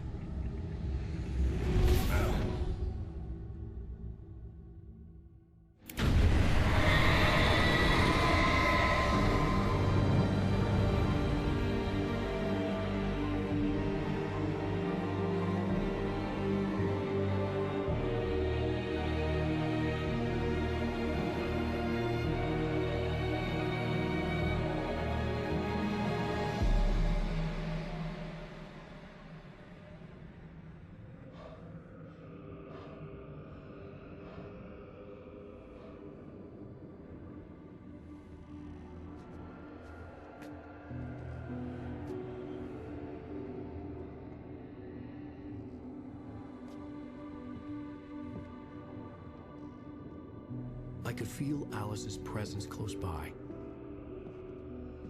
I understood what I had to do now. I knew how to write the ending to Departure. There's light and there's darkness. Cause and effect. There's guilt and there's atonement. But the scales always need to balance. Everything has a price. That's where Zane had gone wrong. There's a long journey through the night back into the light. Alice? Alice?